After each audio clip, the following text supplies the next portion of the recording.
Center, we are bringing you the live coverage of NDC's 2020 Manifesto launch.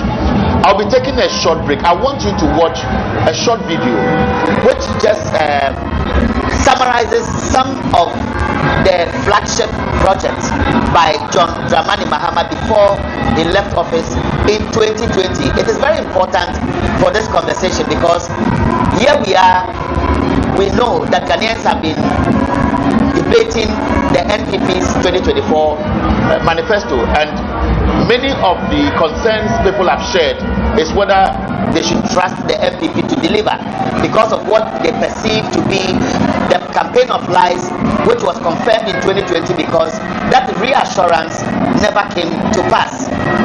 Again, on this program, we'll also be looking at some of the key promises by the NDC in 2020, which may be relevant as we go into the 2024 elections, or whether some of them will have to be reviewed. And my panelists are Dr. Milha Abubakar, is a political science department, that's with the political science department of the University of Education here at Winneba, and Professor Ferdinand Ahiako is an economist, policy analyst with the minority leader Dr. Kaisel Atoforsen, is also a lecturer at the University of Cape Coast. Let's watch this short video. When we come back, we have more on this program.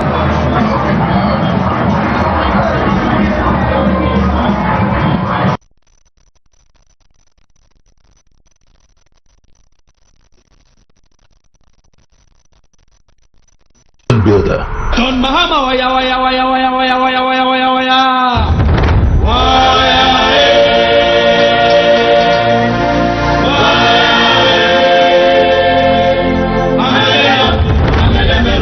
Don Mahama kuchikoko. Come on, Don Mahama waya waya waya waya waya waya.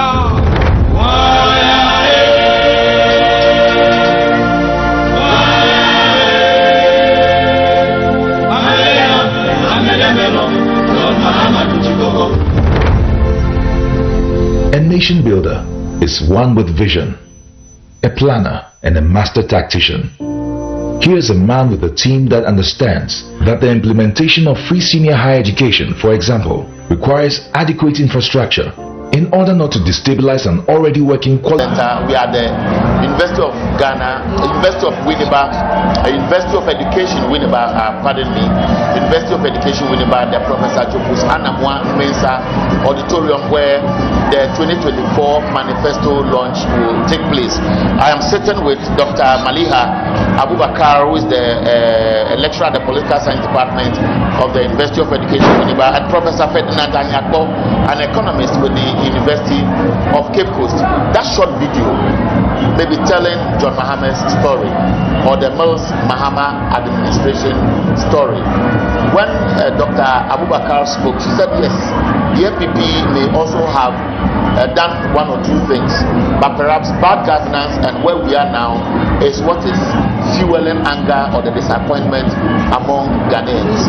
But now let's look at how far we have come as a political party and the issues at stake now. I'll be sharing on the screen as we have this conversation some of the key promises by the NDC in 2020, because NDC did not win or was not declared as the winner of the 2020 elections, but they made a lot of promises. Some of them may have found themselves in the manifesto of their competitors or main competitor, or may still be relevant today. For example, they talk about infrastructure, they talk about policy alternatives to create jobs, they talk about the health and education sectors, the need to expand them.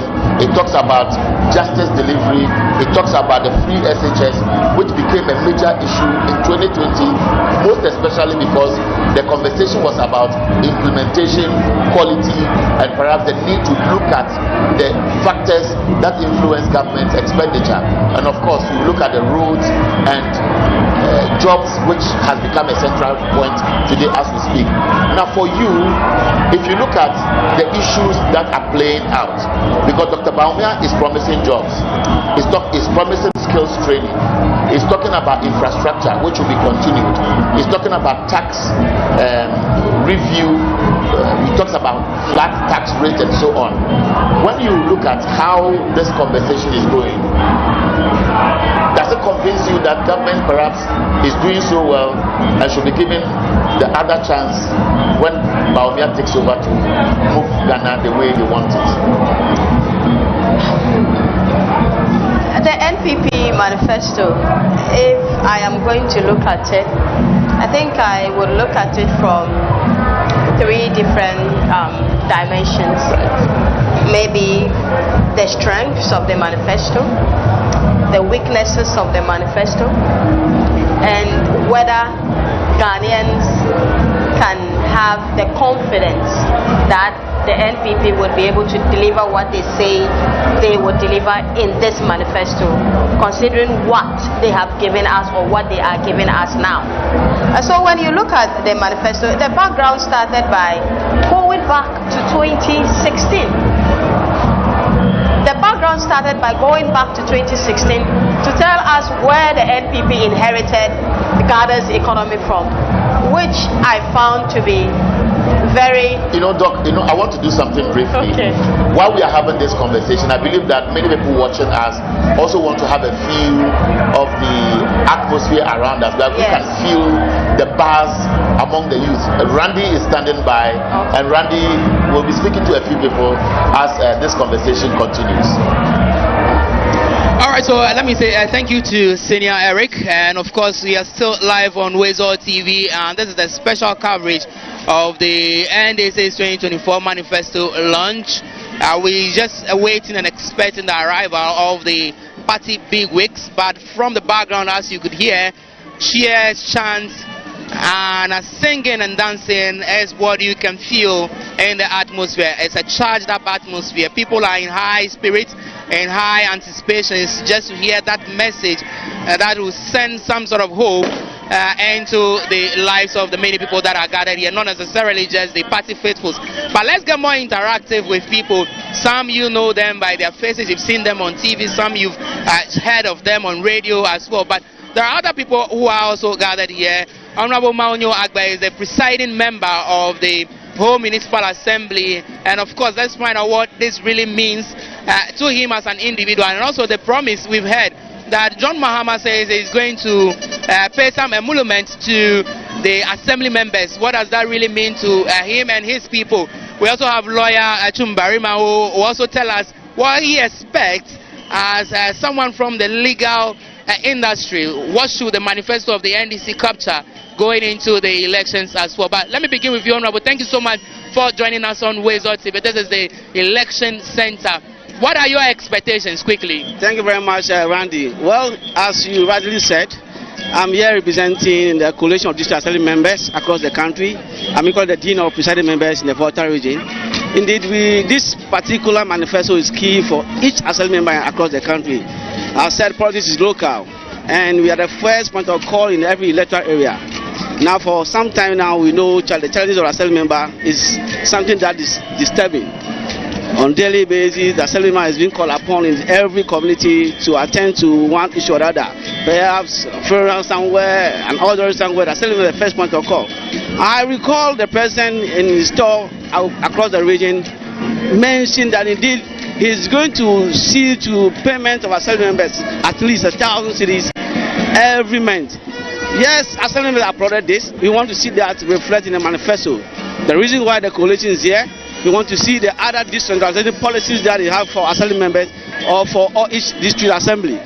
That is key, because the fact is that the decentralization policies, as we speak right now, some of the challenges that we are facing, we realize the central government is taking over some of the decentralization aspect of our work as assembly members. We want to see that restored, and those are the kind of things that we want to see in the manifesto. We are looking at our manifesto, but with the sound that indeed assembly members are going to be paid. I know every assembly member across the country is waiting to listen to President Mahama once more.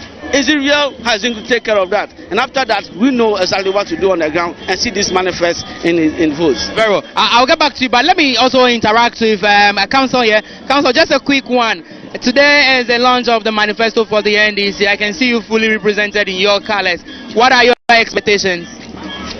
positive. So, I mean, we know that we stand for the betterment of this country. That has been our mandate, that has been our goal all this while. And obviously that's what we are working towards. We need solutions to certain critical problems of this country. And one key problem, or very critical problem that we are having now, is unemployment. Strong problem, serious problem. Sadly, the opposition, the ruling party or the ruling government has no solution to this problem. But NDC has a deliberate solution to this problem. I'm using the word deliberate because sometimes there are some problems you have to tackle it forcefully. And that is what we are going to do. So you've heard in the last few days, or in the past, that we keep on highlighting and reiterating the 24-hour economy.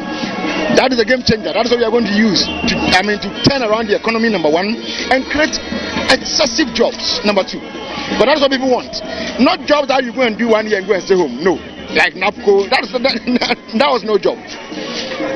We are talking about a sustainable job, a reliable job that you can do to retirement. You can either retire voluntarily, prematurely, or compulsorily. Whichever one. This is what we are talking about, not what those scam policies that they brought up.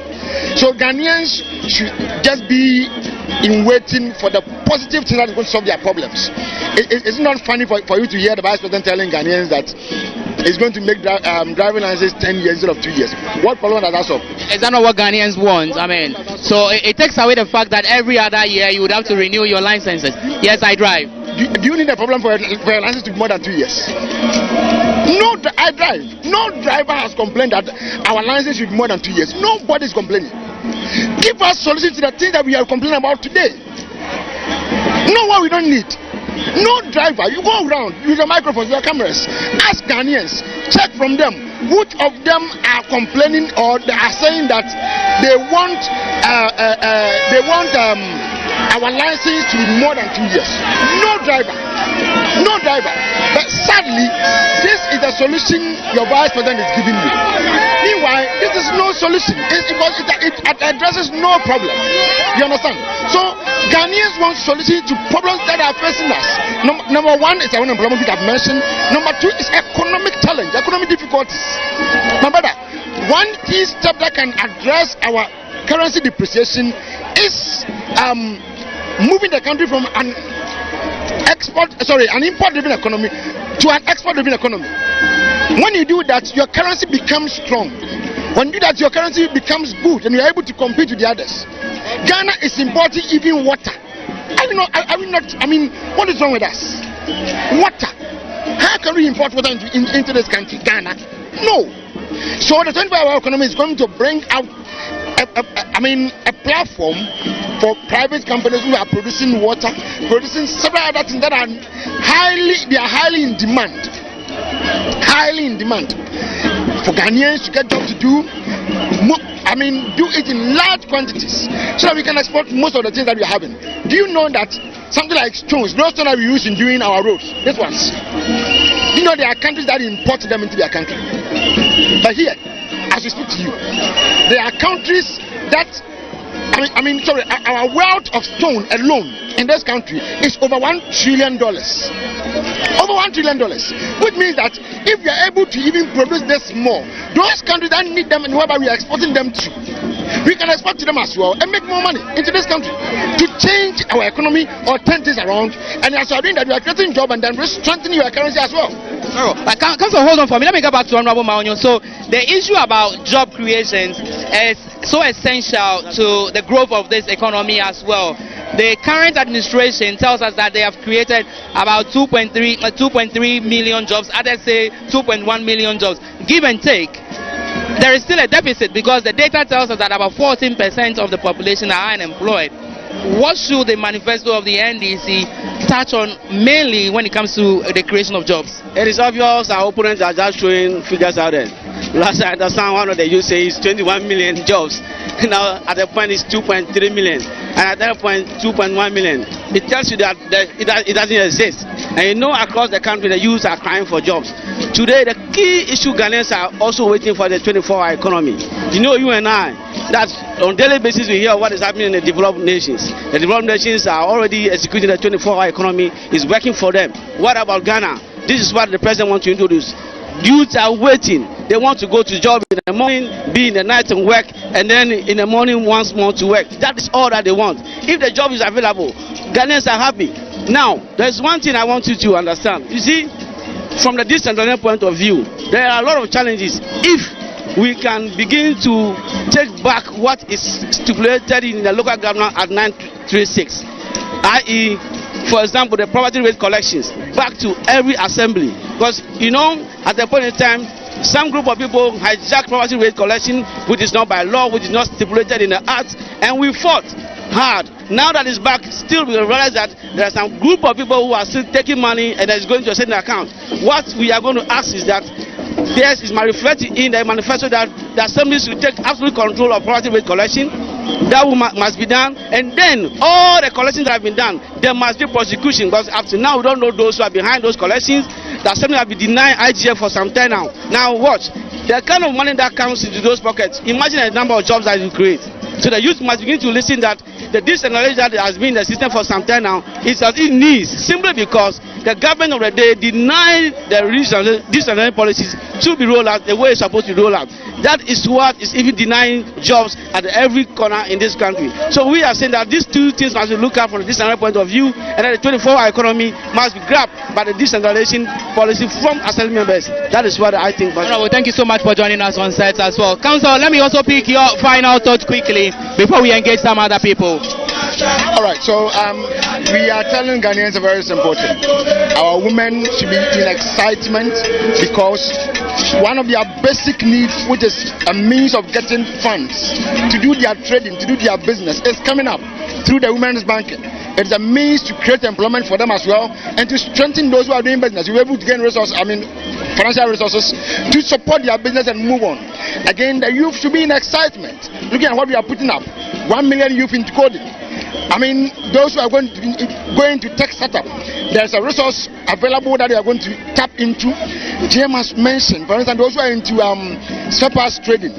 It's not amazing to hear that there's going to be a flat rate, and aside the flat rate, there's a backup. What is a backup? He has promised to give you set up a financial scheme whereby even if your goods comes in and you are not financially strong, you can go there, get some money, clear your goods, pay back within 2 or 3 months after you have sold your goods. So we have solution-oriented policies that are coming up, which are going to be read into details today. So Ghanaians should be in excitement and move towards the wind that is blowing. The wind of change is blowing, and the change has set up from here. As we are coming, you could see on the way. People are ready for change. We are entreating every other person in this country that on the day of election, never sleep. Don't sit somewhere and say, oh, I'm not going to vote. Vote. But vote for the change that we all need. And let's sack this incompetent, corrupt, and nepotistic government to go home. Council, thank you so much. Enjoy the manifesto launch as well. But I see one gentleman here, Don and the colors, with an inscription, I am a doctor and I'll vote for John Mahama 2024. He is a professional medical doctor, I should believe. Dr. Robert Doe is joining us on set as well. Doc, thank you so much for joining us on Wezo TV. You are from the medical industry. What does today mean to you, and what are your expectations? Today is a very great day for me personally and for every professional in the NDC. Today is a day that we are calling on every professional to come out boldly and defend the NDC. Once you are an NDC member, do not shy away from the party. Come out boldly. The policies that JM is bringing for the health sector, so amazing. One of them is the training of our nurses, the training of our doctors. JM is saying that when he comes, he is no longer going to put the quota system in operation. That the nursing training will be open to everybody. So you come in, and then you also have the chance to access the students' loan.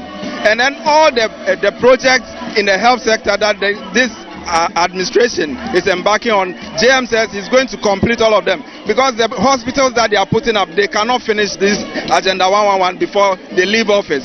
JM says that that assurance, when he comes, he's going to complete those projects, and then he's going to invest heavily in the training and upgrading of the skills of doctors and all other grades of medical practitioners, allied health sciences, laboratory sciences, and that is super.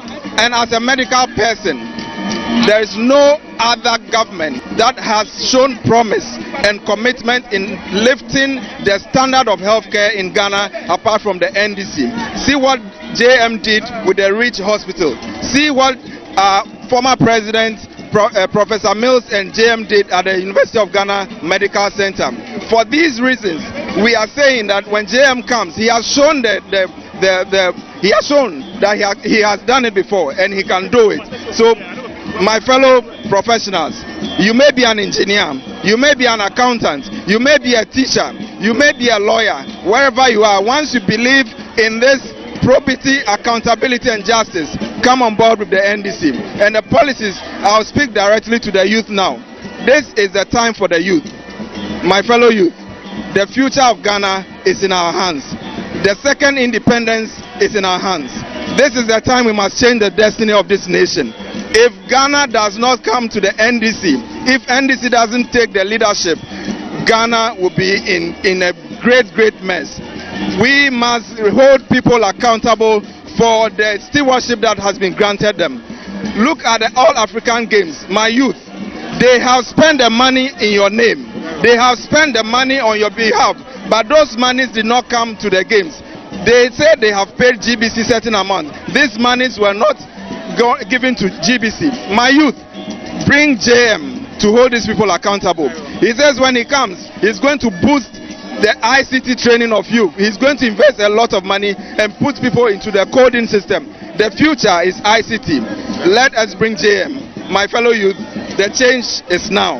Thank you. Part of this change. And when the history is being read that the second independence is won for Ghana again, you will be counted as a worthy contributor to this change.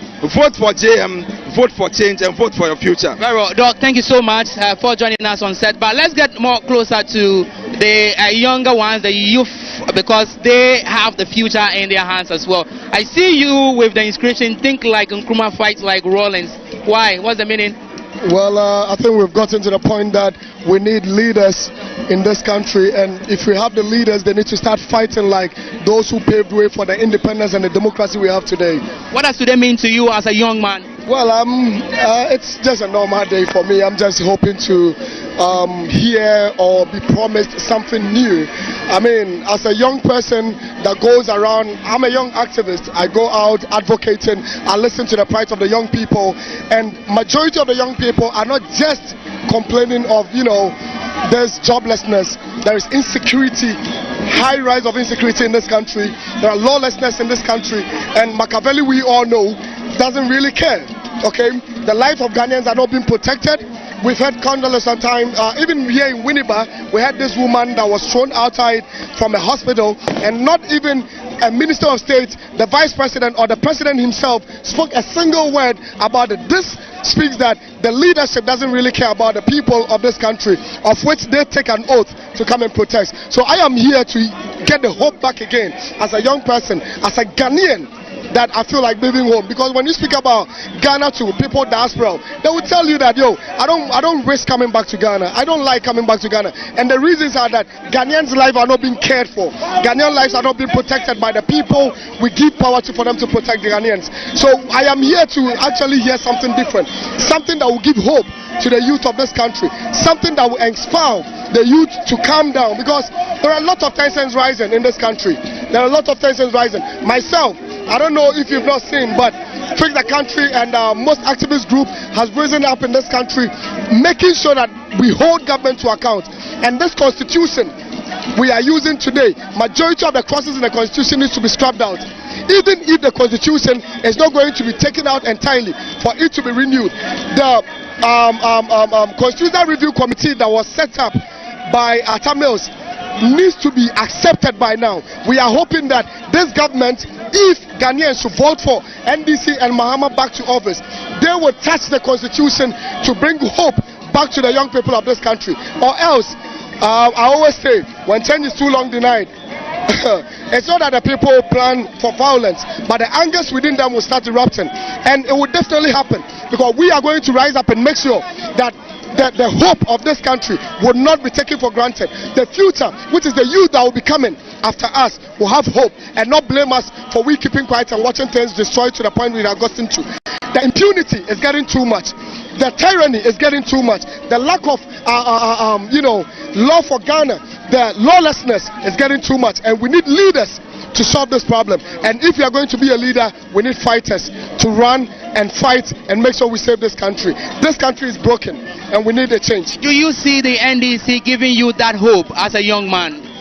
It's not about NDC, it's not about MPP, it's about leadership. If the NDC is going to give us leader, we need him. If the MPP is going to give us leaders, we need him. If any other person is going to come up and lead this country and give us the leadership we deserve as a people, that is what we stand for. So NDC is within Ghana, MPP is within Ghana, but I give Ghanaians the opportunity to think about the policies, to think about the kind of governance with experience to make the decision.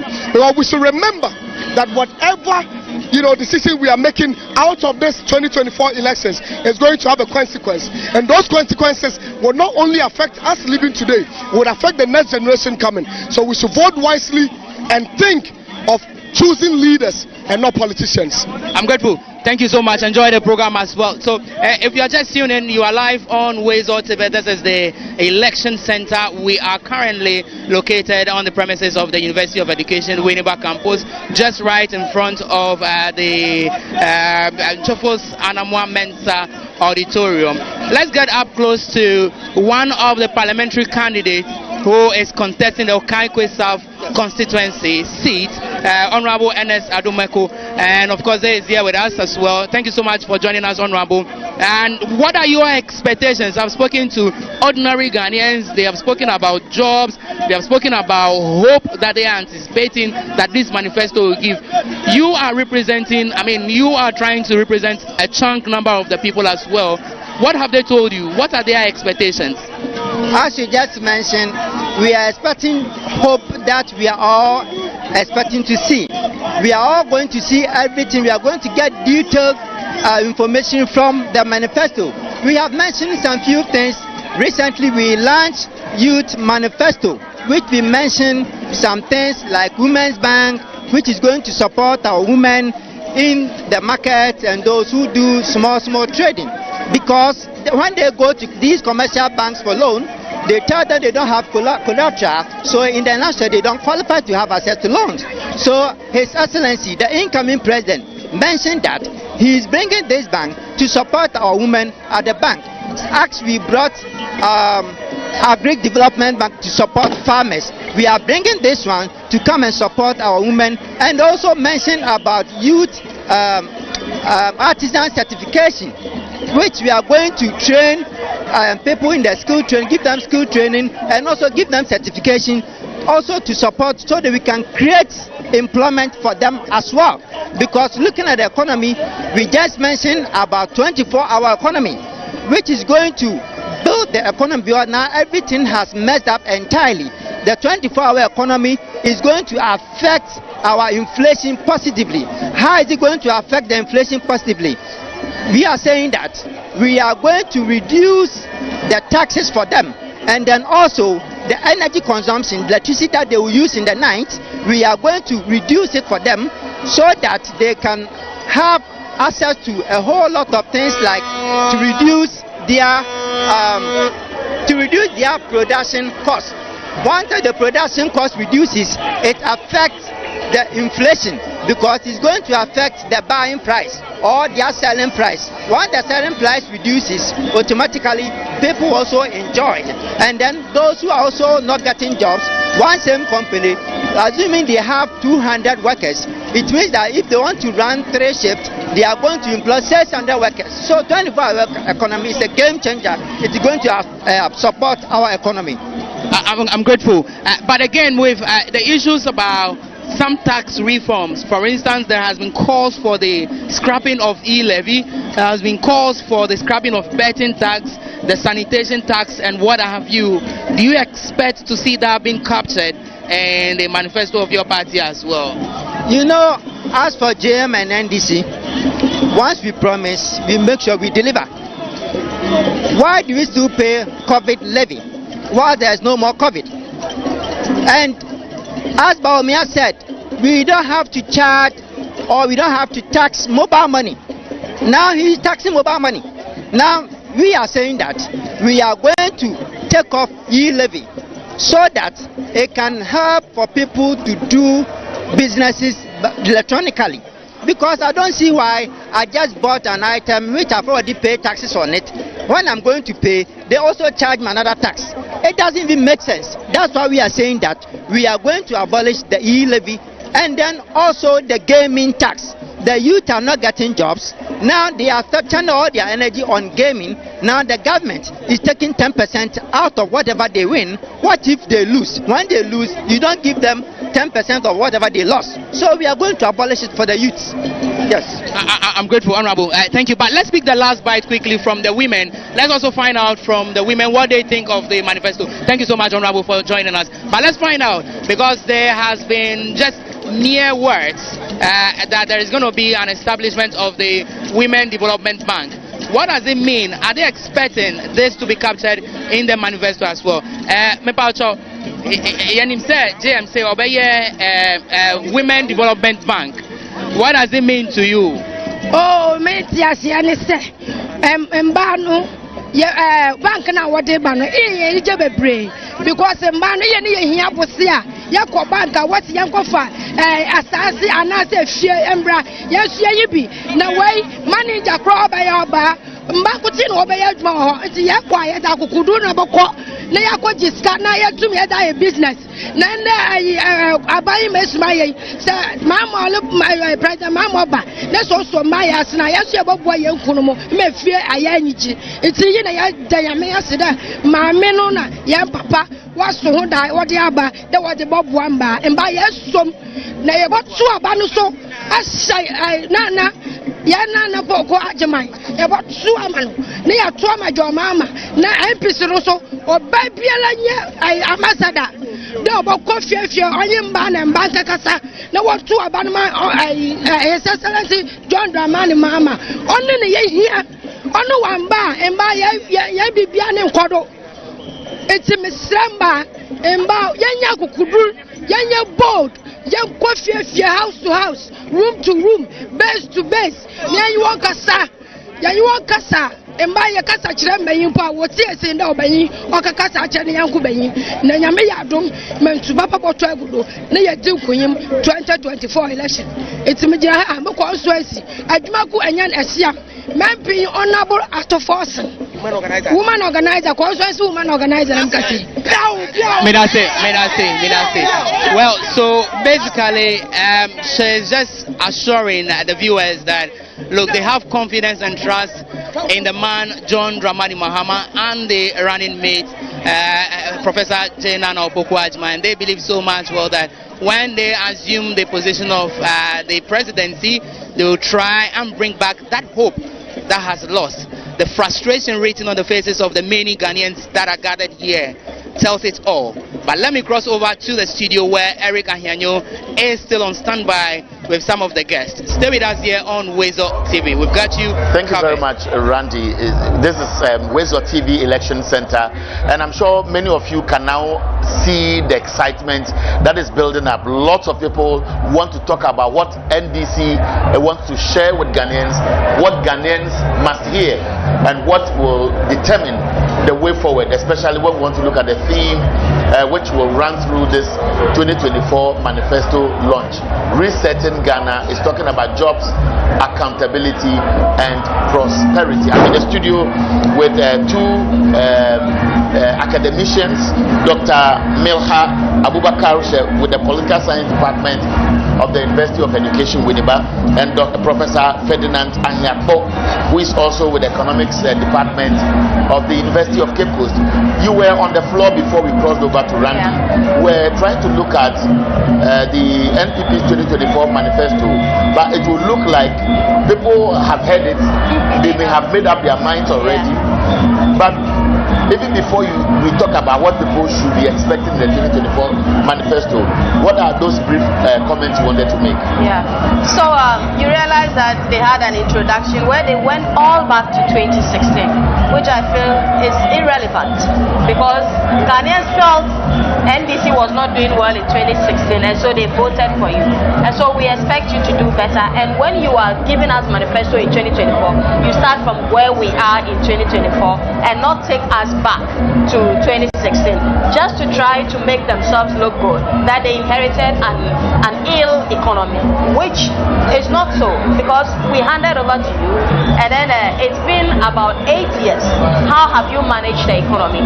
That is where the manifesto should have started from. But that notwithstanding, the manifesto made a certain promise which I feel is relevant to the current situations that we have in Ghana.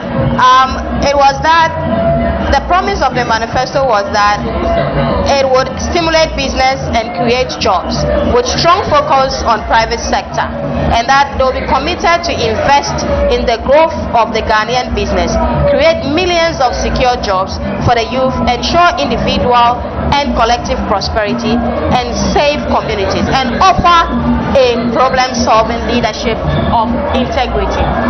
This mission or this vision is very relevant today, and so I would say the manifesto is relevant, and it is good that they have such a manifesto. It has so many strengths, but for the lack of time, I cannot go into all the strengths of the manifesto, but I will just highlight some three that I think are very important going forward. It promises the creation of jobs for the youth, which I think is very, very important. The manifesto also promises to incentivize Ghanaian startups in selected strategic sectors. Our current depreciation issues is all as a result of the import-dependent nature of our economy.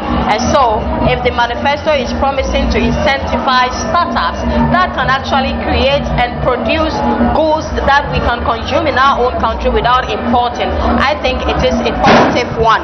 And also, it promises to reduce the cost of living, which is our biggest problem today.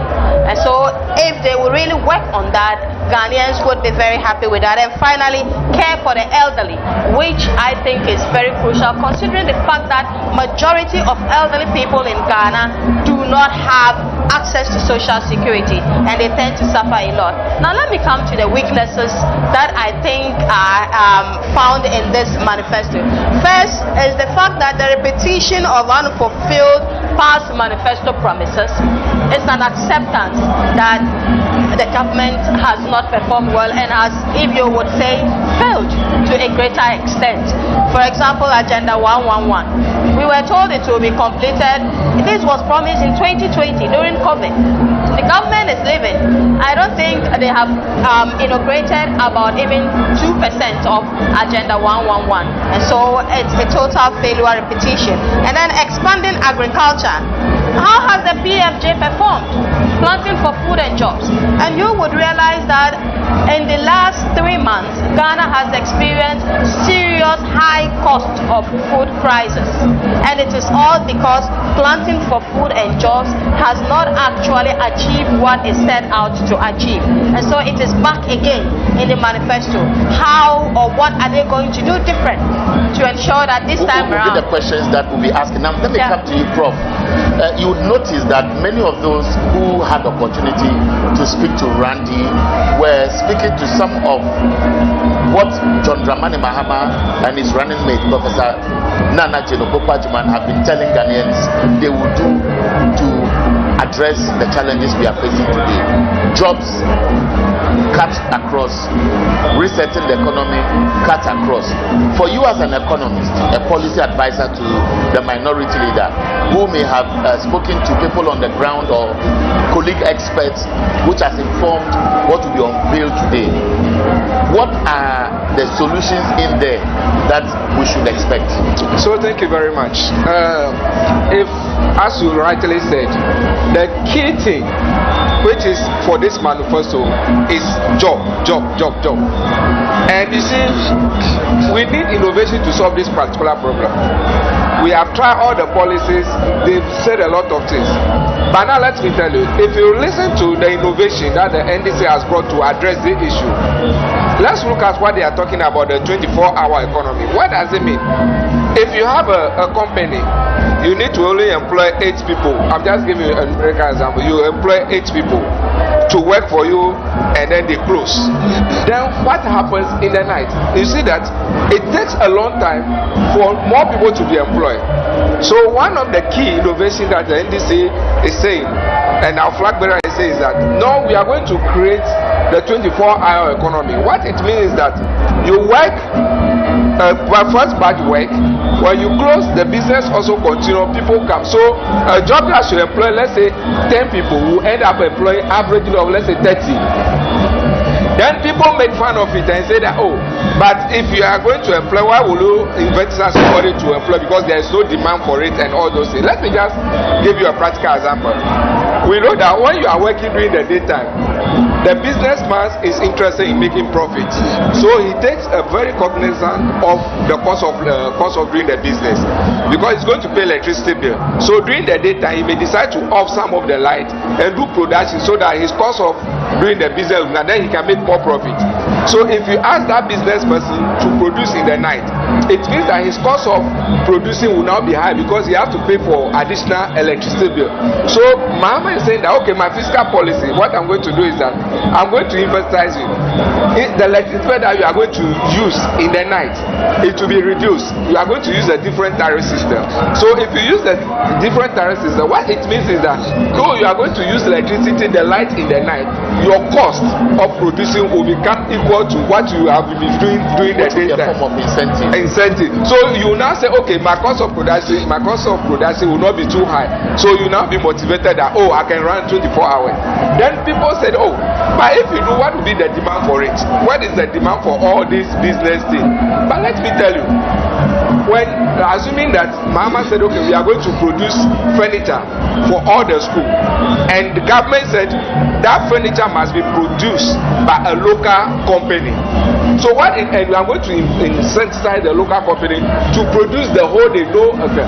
What it means in that case is that there is already demand for it, because the person produced, there is how do you call it, an actual expansion project that will absorb the furniture. Another thing that you mentioned, that you see, NDC, we think because we say things. You know, we established the Exim Bank. What is the purpose of that Exim Bank? Is to promote the non-traditional exports. And what are the non-traditional exports? They are not the cocoa, the diamond, the oil. They are the cosmetics, the dresses that people make. So if we incentivize people that the people can produce in the night, it means that the Exim Bank then comes in now to assist them to also export their commodity. And remember, when they export, what are they bringing? They are bringing dollar to the economy. So the shortage of the dollar, where your dollar will be dancing like Baumia dancing on the stage, will be the thing of the past, because the dollar will be available now. So you see how it is linked. So the 24-hour economy, you link it to the Exim Bank. Now, how do you also do that one? After linking to the Exim Bank, remember, a lot of women are in the informal sector, and the women must also produce. So you create a bank for the women, which will remove the obstacle of access to loans. So women will now also have money, produce traditional goods, and then Exim Bank help them. They also export. So in that case, you reduce the poverty, the vulnerability of women. So the whole thing is a web. You need to think about it. So you don't need to just come to a table and say, I'll create 22,000 jobs. How are you going to create? It must be sustainable. So that's interesting. And for those of you who are watching us, this is the live coverage of the NDC 2024 Manifesto launch. We are here at the University of Education in Winnipeg. My guests are helping us to look at expectations and, of course, break down some of the policy issues. In 2020, John Mahama, then as a candidate, raised several issues in the manifesto, what they described as the People's Manifesto. At that time, we got the understanding that it was a bottom-up approach. They got on the ground, spoke to different groups of people, various stakeholders, understood what the people want, and that is what has informed that manifesto they put out. In 2024, we understand that it is almost the same process, and John Dramani Mahama has assured that it is not about presenting a crop of people he would describe as appointees or people working with his government who know it all. He's going to open up his government, bring on board all kinds of brains, brainstorm on issues, come together, understand what will drive this country forward. I'm sharing with you some highlights of the 2020 manifesto in the form of graphics. I'll read along some of them. I just want you to reflect on some of these things I'll be referring to as they appear on the screen, because at that time he made reference to one major policy initiative he described as roll out the big push policy, which he said he was going to set aside $10 billion as investments in infrastructure, and this was going to include dualization of major roads. They were going to look at the railway sector, hospitals, markets, schools, and etc. These directly or indirectly were supposed to create jobs.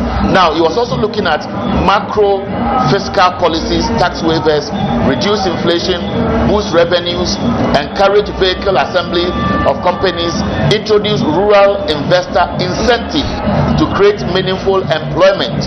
Of course, he was talking about provision of tax incentives for indigenous and value chain industries. It was talking about introducing the agriculture value chain tax incentives regime, engaging landlords in real estate investors and tenants to review the Rent Act, review or expand the free SHS program to include the private senior high schools, which is very, very instrumental here, because we know of the double track system, we know of the need for expansion and the cry by private schools for expansion. He was talking about setting up a gold board for small scale mining sector, and then of course he made reference to special pensions. And of course, if you look at it, it will come across on the special pension schemes for the cocoa and cashew farmers, driver unions such as GPRTU, Protua and cooperatives, Ghana Union of Traders Association, beauticians and hairdressers, dressmakers and tailors, garages, artisans, and it goes on and on and on. I'll share with you more of what was captured in the 2020 manifesto, but I've had conversations that the NPP's 2024 manifesto, for example, is a copycat of some of the promises made by the NDC in 2020. Yes, when it comes to the area of jobs, all of them will share their ideas, whether through digitalization or through the agri sector or industrialization. For you as an architect, directly or indirectly, of this manifesto that will be unveiled, what do you see that is very instructive that NDC can boast of and hold on as your work? So thank you very much. You know, when I heard Honorable Baumia shouting of digitization comes with infrastructure. Without the infrastructure, digitization cannot start. Who started the digitalization drive? Right as you said, we even have the digitalization center established around the cycle, and the fibrotic, cables lay. So when he's talking about digitization, he hasn't provided even any infrastructure to even start up the digital. But my brother, let me just before I give you information on what Baumia said, and whether they've copied our manifesto or not, or whatever is happening, what Ghanaians are there. Let's look at this again. There's a fundamental question that I think Ghanaians need to be asking Baumia. Currently, we are paying Baumia, we employ Baumia as our vice president of this country, which everybody knows, and we are using our money to pay him. And as we are paying him, he has to work. He has not finished his work, and we are still paying him. And he is supposed to manage the economy, and he is the head of the economic management team. And now you are receiving salary. Unless he comes to say that he's not receiving that, he's receiving the salary now as the one to be working for us, and telling you that you don't worry, I'm not going to work. When you elect me, before I'll do A, B, C, D. Then why are you taking salary now? Then you have to resign because I'm paying you to make my life better. You are taking that salary, but you are telling me that no, you don't worry, continue suffering. When you elect me now to become a president, I'll do A, B, C, D. Now let's go to the A, B, C, D that you wanted to do. You just said something very simple now. Go to our 2020 manifesto. Most of the thing he said is just copy and paste. And you know one thing the MPP is very good at? They copy, paste, but they don't know how to implement because they don't have the implementation plan. I can tell you for sure, everything that John Mahama will say here today as a promise, we have already developed an implementation plan waiting for that implementation. We don't finish, we don't just come and make the noise and then go back now before we are thinking. Everything that we have done, which is very interesting, of course. Yes. We'll be taking a short break, but don't forget that this is the 2024 manifesto launch of the NDC. This started way back in 1992. At that time, it was restoring stability after a decade of military rule. In 96, the NDC's manifesto was themed around economic stabilization, infrastructure, housing, roads, health, and education. In 2000, it was launched by Professor Mills, then need for continuity. In 2008, because NPP had won election in 2000 and Kufuor had been in power between 2001 and 2009. 2008, the manifesto at that time was centralized on what was promised Ghanaians: better Ghana, jobs, health and education. 2024, consolidating gains. 2012, consolidating gains by the Mills Mahama administration. 2016 was hinged on infrastructure, which has become the trump card of John Dramani Mahama. And we have seen 2020 People's Manifesto, and we are waiting for the 2024 manifesto launch. I've been doing this with two academicians, and of course, this program is not ending. The event should be starting officially from 12 o'clock. Don't go away. This is Wezo TV Election Center. After this break, we'll continue with our conversation.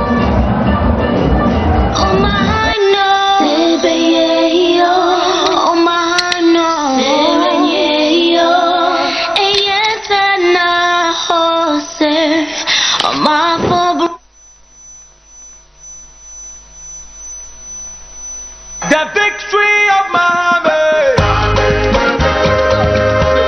As a student, I'd want to vote for someone that can guarantee that after my years in school are done, I'll get a job that can fit me.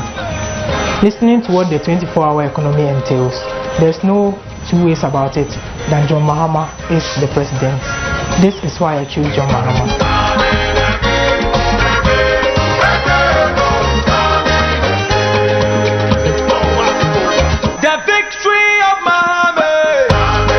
Atom Emmanuel Mam. It chose Jane because in like a lady money about man no ya. Eya ke wonye me ni oje ame malewo. Ame lakawo ame ke na gba our economy. Bia ni to ma ni wole ake game lady money ba ni esa ma ni ma ba ya no. No one choose JM.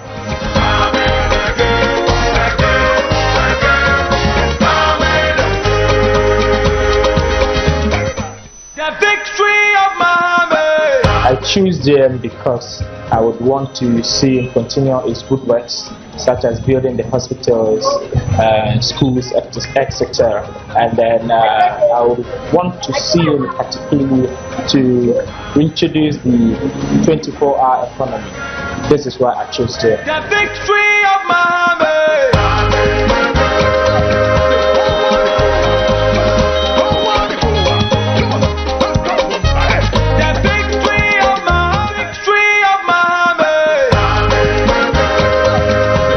Dramani Mahama because he's a visionary leader. He is visionary but not a prophet. He couldn't have predicted the COVID-19 outbreak, but he built an ultra-modern hospital which came in handy during the pandemic. This is why I choose John Dramani Mahama. The victory of Muhammad.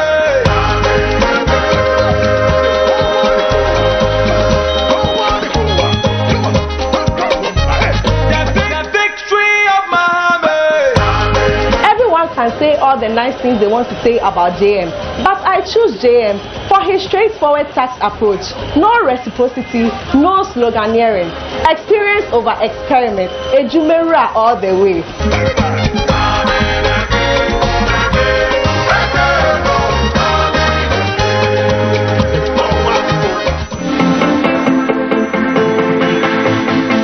Everybody wants JM to come, including even the MPP themselves. They need a change of government. We need a competent, a down-to-earth. We really need a political surgeon to come and restore the health of the country. More than 100% yes. He has to come. We've never had someone who have had a one-time experience going back to reflect. So he comes with a lot of reflection and circumspection. He comes with a lot more vigor, having been back in opposition for 8 years. And we all know that he is a transformational leader, and he certainly has reflected. This would provide us with a leader who would not only hit the ground running, but running the right direction. You don't measure the greatness of a leader only by his achievement, but you look at the obstacles that the person has overcome. I believe that John Mahama has what it takes: the experience, the wisdom, the track record, the integrity to take Ghana back to its position of destiny. Akufo-Addo does not have the experience, and we can all see he didn't have the experience. He's collapsed the economy, nothing is working well. So things he has been there, he knows how to get it out of this mess. I'm sure Ghanaians would leave their votes behind him to come and save us, because we're in a mess. We are at a place where the country is almost shattered, and we need someone who has the requisite skills and the needed expertise around him to execute the job. That person can only be John Dramani Mahama and no other person else. In leadership and the electorate, you must build trust, and this is what President Mahama has been able to build. He's been able to establish trust between himself and the electorate, especially at the grassroots level. The country has to progress. The only person that has got the magic wand, the only person that has done it before, the only person that has uplifted the people, and the only person that continues to have the passion, the commitment, and want to go to the fuller extent of providing relief to the people and ensuring their sustainable livelihoods. It is Excellency John Mahama. I believe that with his return in 2025, Ghana will rediscover her true self, and Ghana will be back on the path of progress. He didn't let us sleep. He pressurized us. 2 a.m. calls, 12 midnight calls. He said, I said I will fix Tumso, and I'll fix it. And he fixed it. He takes things that are damaged and he recreates or rebuilds them. It is these characteristics that make me know that even though the economy is in shambles, if he comes back, or when he comes back, he will rebuild and he will fix it.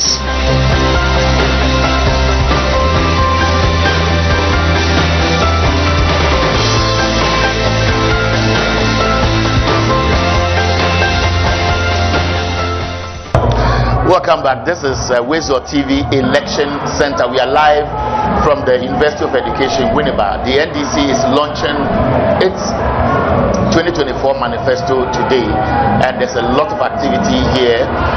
Young men, young women, the elderly, party supporters, former appointees, members of parliament, representatives of the party from abroad, as they call them, people in the diaspora.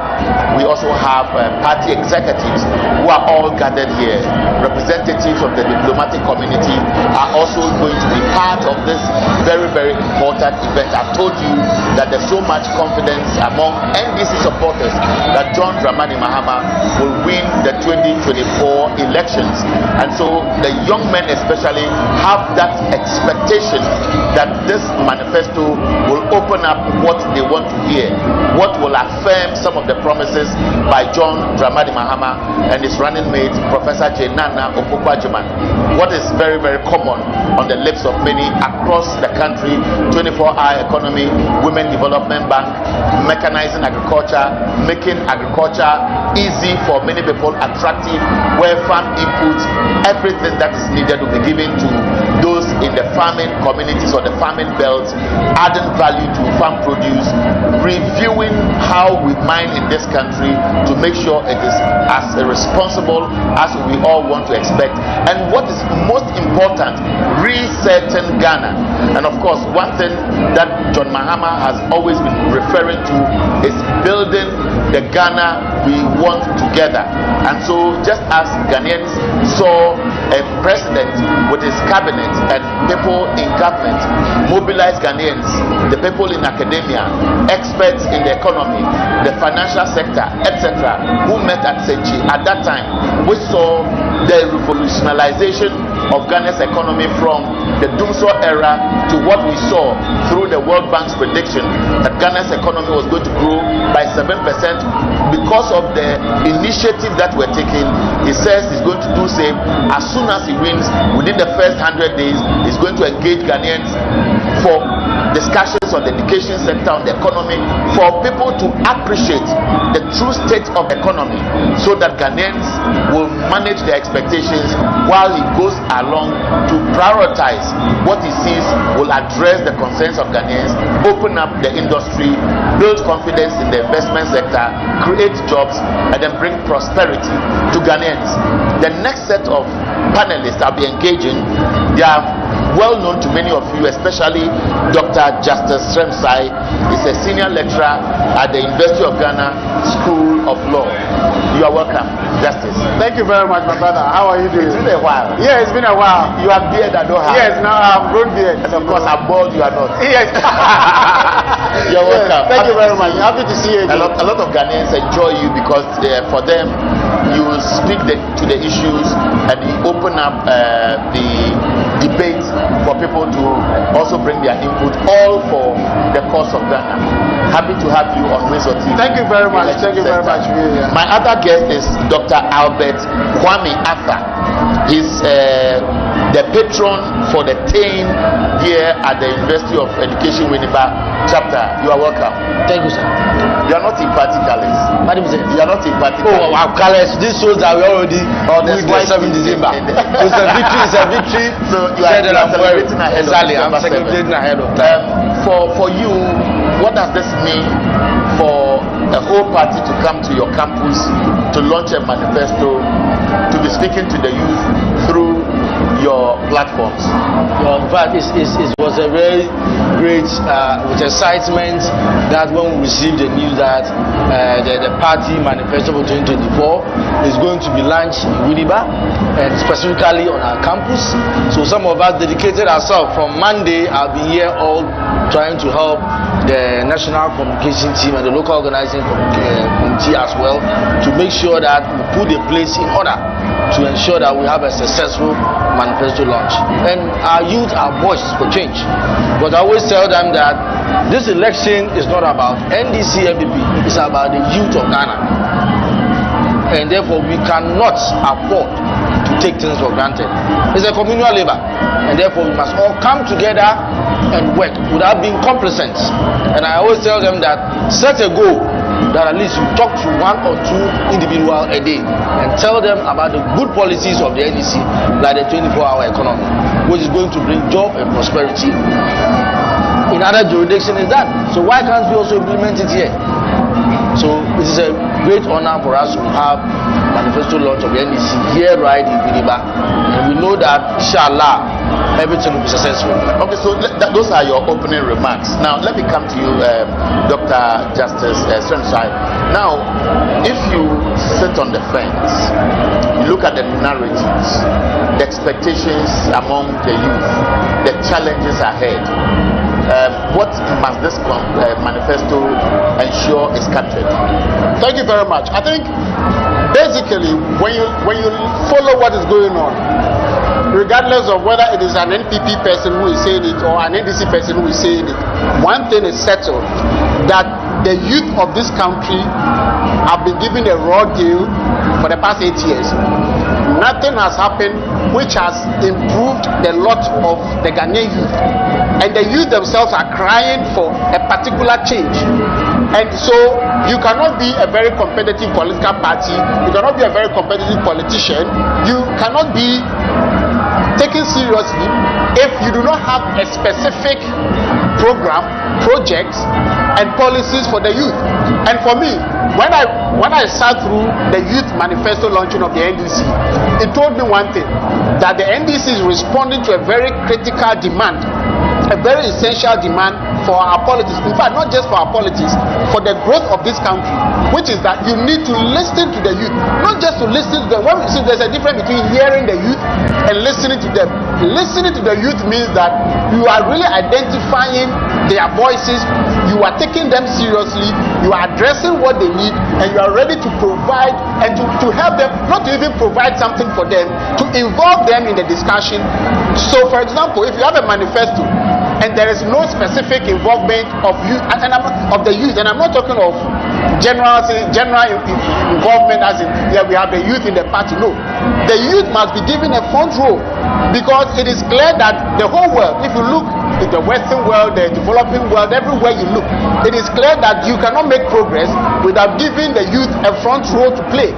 Because what is even the things that are driving development now, information technology, I mean, it is the youth that are moving it forward. It is the youth that are changing everything. So if you are a political party, you are a politician, or you are even any employer, even a business person, and you are not looking at this, then you are failed. And I think that is what set the NDC apart in this election, and the fact that NDC has identified this and have given a front row to the youth to even launch their manifesto ahead of the main manifesto. And even in the main manifesto, you will see, I have been on the committee, the manifesto committee, you would see that most of the things we are talking about is about the youth. So if you come to legal, the legal aspect, we have something for legal education, we have something for access to justice, we have something for businesses of startups, young people starting businesses and what they are supposed to benefit. We have something for, 24-hour economy. I think we will come to that later, and I'll dedicate a whole period to explain what the 24-hour economy is about. So I think that as it stands right now, we are basically just waiting for the manifesto to be launched, and the people of this country will see that you cannot make progress without the youth, and NDC is going to make that clear to everybody. And of course, it's very instructive for those who have been following the conversation that John Dramani Mahama has severally said that he's going to separate the Ministry of Youth and Sports and create a special ministry for the youth, which will be dedicated to youth-initiated policies driven and led by the youth. Just as he says that the women front, the policies that will target their empowerment will be championed by his running mate, that is Professor Naana Opoku-Agyemang. Now you were speaking to issues about justice, governance, etc. Now 3 deliberate words which have been chosen to run along with this manifesto launch is jobs, accountability, and prosperity.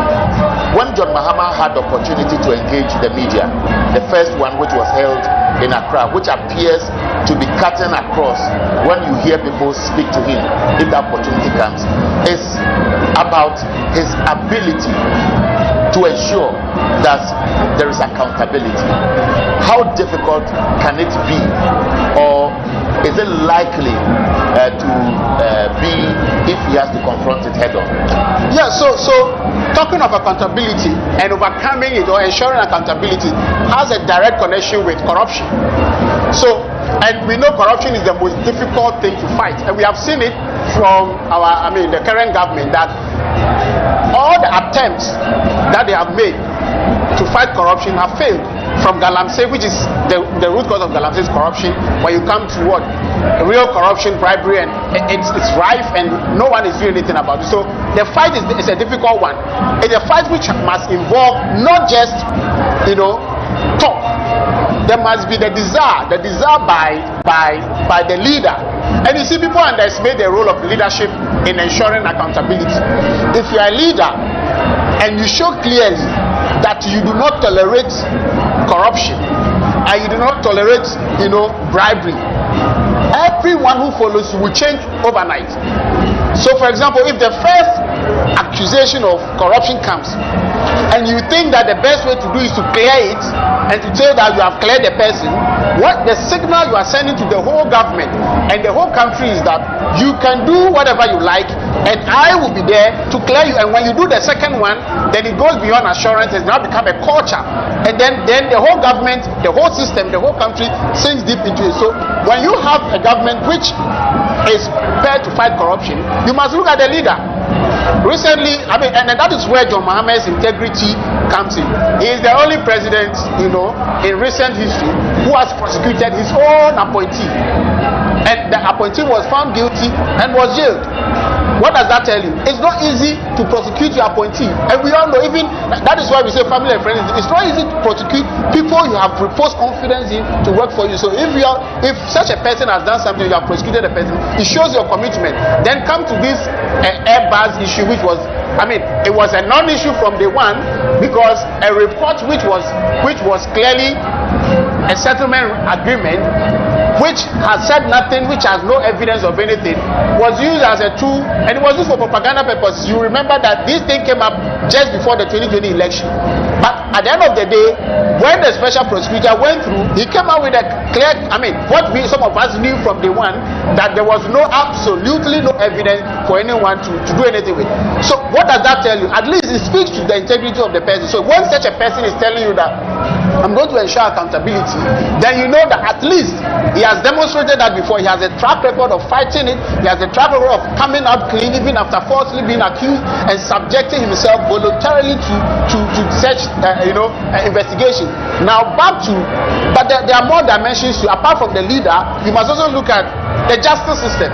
The justice system is a key player in the fight against corruption, because if you have a system where it takes, let's even talk of duration, when it takes 4 years, 5 years, to prosecute one crime, what does that tell you? It tells you that then the criminal or the accused person or someone who has committed crime is motivated to commit that crime and hope that the case will drag in court. Yeah, because if the accused person wants the case to drag, so that at the end of everybody gets tired, everybody forgets, and then something happens. That is one.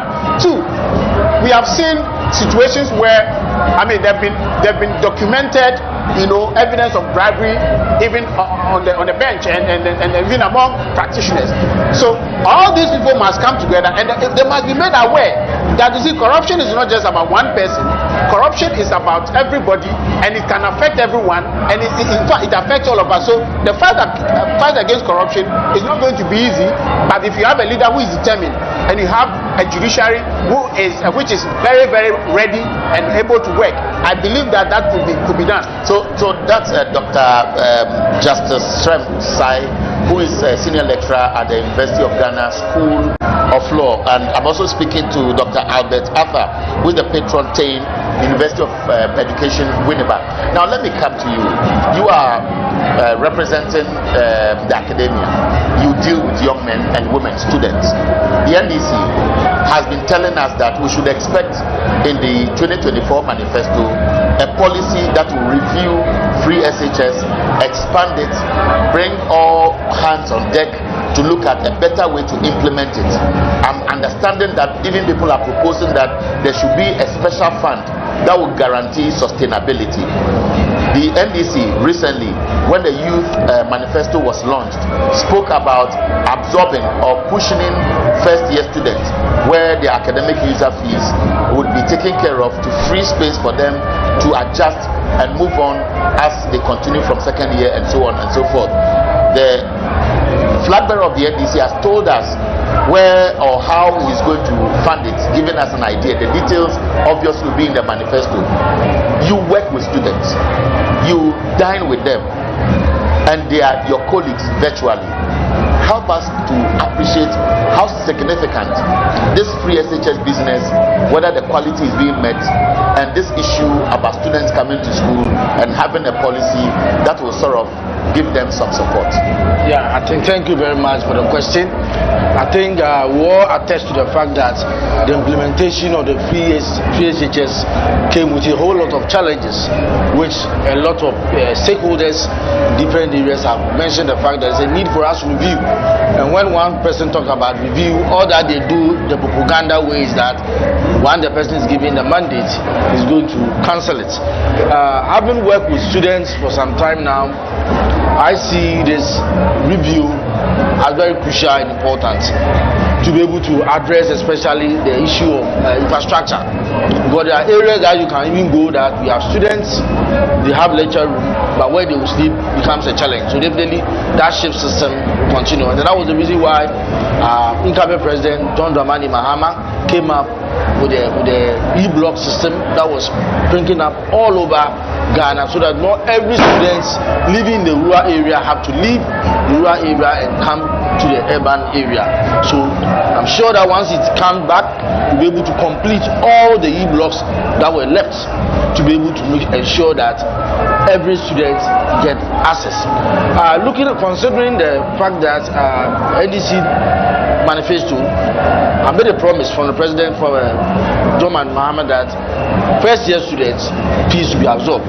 I feel it's a very good thing, because often at times I know students who had admission and the students even have to report very late, but they didn't have any money or any support from anywhere to be able to pay. So I feel that this policy of no fees is very good, and it's going to help those who don't have the support, who have the means to be able to, once they get the admission, to be able to come to school and then start on time. But not only paying the school fees and paying the accommodation fee, but even how the person can survive.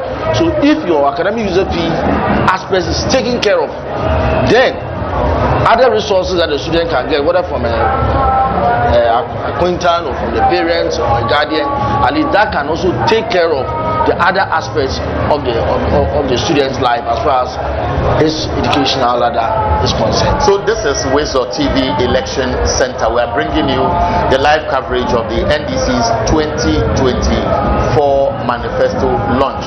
We are at the University of Education, Winneba, and we are just at the Professor Jopu's Anamwa Mensa Auditorium here at the University of Education, Winneba. And my guest, Dr. Justice Remsai, is a senior lecturer at the University of Ghana School of Law. And Dr. Kwame, is it Arthur? Arthur is also the TAIN president, so the TAIN, one of the TAIN patrons. Patron, and of course a lecturer here at the University of Education, Winneba. As I've told you, the program will be kick-starting in the next few minutes. We have seen a number of former appointees who have already taken their seats. I've seen Okujeto Ablakwa. He flashed when Randy was having a chat with lawyer Chum Berima and others out there. I know a number of the members of parliament have arrived. We also know that many parliamentary candidates of the NDC have also arrived. This event has been programmed such that there's representation in all the 275 plus 1 constituencies across the country.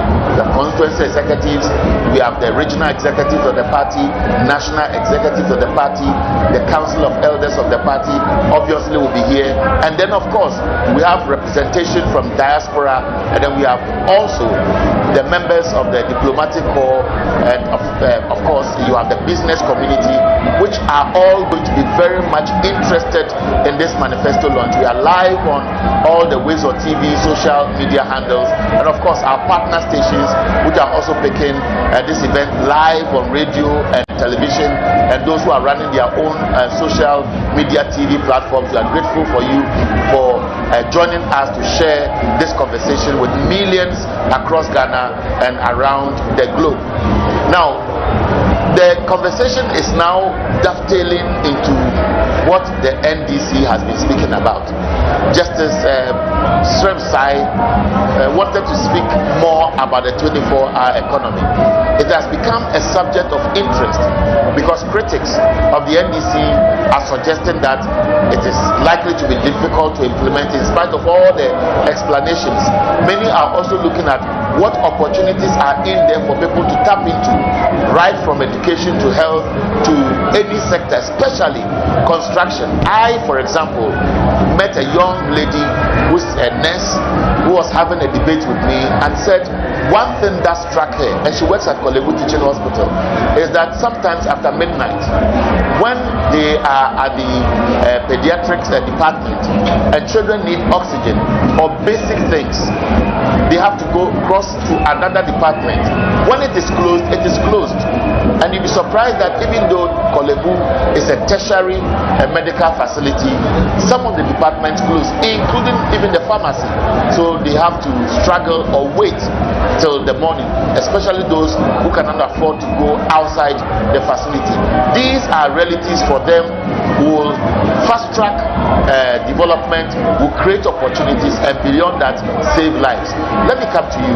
24-hour economy. Some still harbor doubt. Yes, so there are two kinds of doubts when it comes to the 24-hour economy issue. There are those who are questioning the implementation strategy. Okay, so the doubts it cannot be done. So that is one category. There's another category who claim that they don't understand or who don't understand at all. So there's a difference between not understanding, then we have to explain it to you, and then that is one, and then there's another one where the person understands but has challenges with what implementation. So let me deal with the first category of people who do not understand. It's a simple thing. So when you see the computers we use, the computers can be on for as long as you want, and in fact the modern computer can actually, while working, reboot itself to defragment, so they can run for as long as they want. Most equipments that we have can run for more than 8 hours. Some can run and then have a break in between and run for another 12 hours. The reason why those machines and equipment are designed in such a way is that they actually intended to what? To function also. You see this AC, if we start operating it from the morning, so long as we are here, the AC will work and will not. That is how a lot of the equipment, a lot of things that we do today are designed. Take your house, a building, or take a school. The same school building can have different classes in it, and we run that even in our universities. So some students come, they sit in the same place, they go, maybe psychology students will come, when they leave, sociology students will come and occupy the same place, and the school can run for as long, because the building is an asset, and the more you use the assets, the more beneficial it becomes to you. The same applies to roads, the same applies to the hospitals we have, the same applies to most of the services we render. We already set up all these things to run for more than 8 hours. Then the question is, we run them for just 8 hours. Then we leave how many hours left? That's 12 hours, making them unproductive.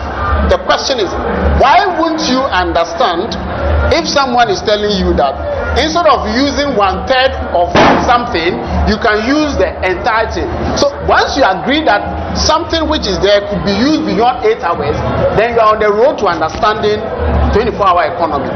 Now let's take the hospital issue, the situation that you raised. People say that the hospitals are already running 8 hours. What they don't know is that we have the front line of the hospital. So even that some of them, like Kolebu is a big hospital, so anytime you go to Kolebu, you are likely to meet people who attend to you at any time. But inside the hospital, there are so many departments, many of which don't run 24 hours, many of which run 8 hours. If you take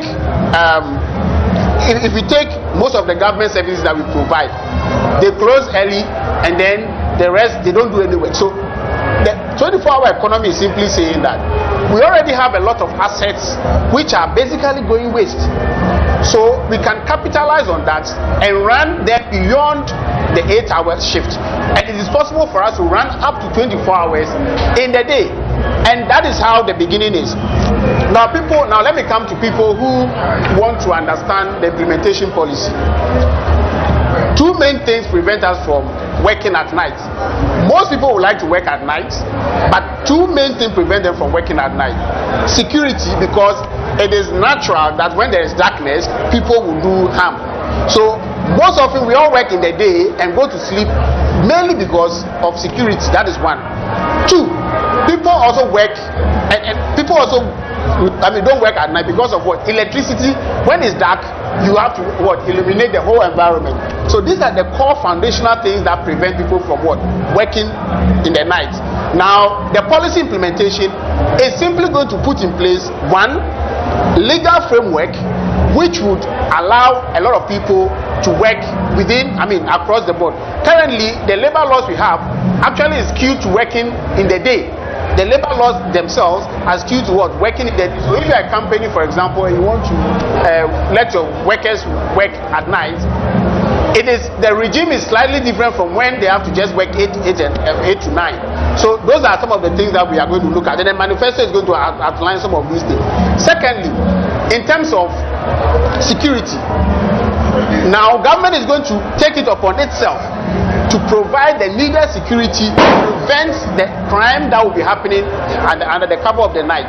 And that is even going to multiply employment, because here, let's even forget about the employment for the production of but even in the security sector alone, what it means is that you will need 2 more portions of the police service that you have, because they are going to be working 8 hours, so 2 more portions of the police service to provide security. And that is how much employment to start with. So if we talk about the provision of security alone, we have that number that will be increased. Now let's talk about production. If a lot of companies can produce in the night, but then again, human resource, security, and electricity, these are their challenges. So if government lays down this foundation, that's providing security, providing electricity, and then the companies will now find it prudent and beneficial to work 24 hours or different shifts. And when they do that, production would increase. I read a post from one of the NPP, communicators, who was saying that, well, if you are paying 3 people for one work, then you are going to split the money to 3 people, which is a total misunderstanding of what is it. A misunderstanding or a way of misleading the public to assume that this 24-hour economy is going to... I'm just trying to be kind. I'm just trying to be kind to her. Granted that is even her honest opinion, which I don't believe. I think she is a bit more enlightened to think like that way. But even if that is a genuine, honest thinking, I want to address that issue for our viewers to understand that is never what what we call the 24-hour economy is about. It's actually about employing 3 different people instead of one, and giving each of them getting their own salary as if they were working for themselves, as if they were working one shift. And it also doesn't mean that you are going to work, one person is going to work throughout the 24 hours. No, it means that you do your normal hours. It's actually giving you choice to say that this week I actually can discuss with my employer, and instead of coming from morning to evening, I will come from maybe evening to midnight, and that is possible. So it's actually giving you choice as to how you even want to work. And those of our friends who work in Western countries, they know how useful this is. They know, they have been enjoying this 24-hour shift thing, so they know that, look, today I feel like going to this, so let me inform my employer, let them put in place an arrangement. So this week I want to work midnight, and they'll work from midnight to morning and come. So it means that they have the whole day to do other equally important or even more important things. Let me come to you, Dr. Arthur. For example, I'm looking at NPP's 2024 manifesto. I'm looking at the highlights, and it will look or come across as some nice packages that they want to implement. For example, they are talking about utilizing government purchasing power to stimulate industrial expansion and business growth, and this is talking about creating opportunities for jobs, and it's a buy Ghana first policy which will boost industrial sector in Ghana. They are talking about reforming the licensing regime for small-scale mining sector, reducing the minerals export tax, and then talking about financing viable mineral projects in Ghana. It is talking about completing the digitalization of land titling and registration to enable property owners to use their assets as collateral and so on. Are these not good enough and convincing for you as NDC, who would want to now compare yours to theirs, even though yours is yet to come out? What do you see in this? Some would say good to go. One thing that we know of the MPP is that they are good in sloganeering. they will always come up with, they started with 8 hospitals, then they moved to agenda 111. We ask ourselves, how many of these hospitals have they been able to start, that they have been able to complete and commission as we talk? So they are only good in bringing the slogan policies. Even when we talk about digitization, it's NDC, we will build the Accra Digital Center. But Dr. Bawumia continued to create that poster and that impression that he is the one who started the whole thing. So we believe that even from the NDC Youth Manifesto that was launched, we have policies, as Doc said. The NDC is ready to involve the youth. They must be at the forefront in ensuring the implementation of its policies, so that the youth will feel that we are part of this, we are leading the agenda, and we have the hope that Dramani Mahama is someone who says I will do A, he ensures that he will do.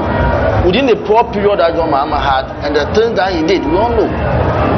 If you look at our own debt to GDP, 120 and now we have 740 billion, and we don't have anything that they can tell us or can show in terms of the money that they have borrowed, and we have corruption all over.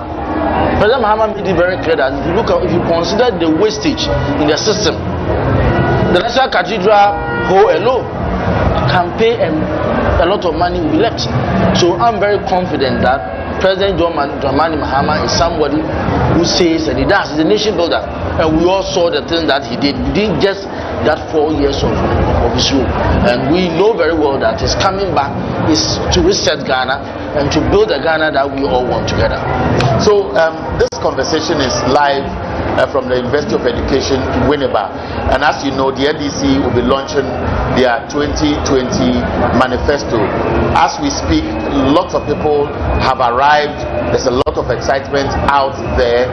Randy will be sharing with you shortly his conversation with those who are part of the jubilation around, because for them this is when the NDC actually will be kickstarting its campaign, because they will now be speaking to Ghanaians about what they promised to do. Now, this whole issue about manifesto, track record, or the personality in the candidature of whoever is leading a political party and so on and so forth, you would notice that many people are expecting that while you have said it, there should be the issue about the easy or how easy it will be to implement some of these policies. Just recently, an Afrobarometer report spoke about the youth who have lost confidence in our democracy. This manifesto, especially when your opening remarks spoke about the advantage John Mahama has among the youth because of the confidence they have in him, this will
fact that apart from all the projects he implemented, he has saved a lot of money in what Petroleum Management Fund had money in it, the other funds, contingency funds had money, and now those funds are empty.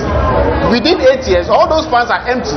Funds that had millions of cedis in them, billions of cedis in them before 2016 are all empty.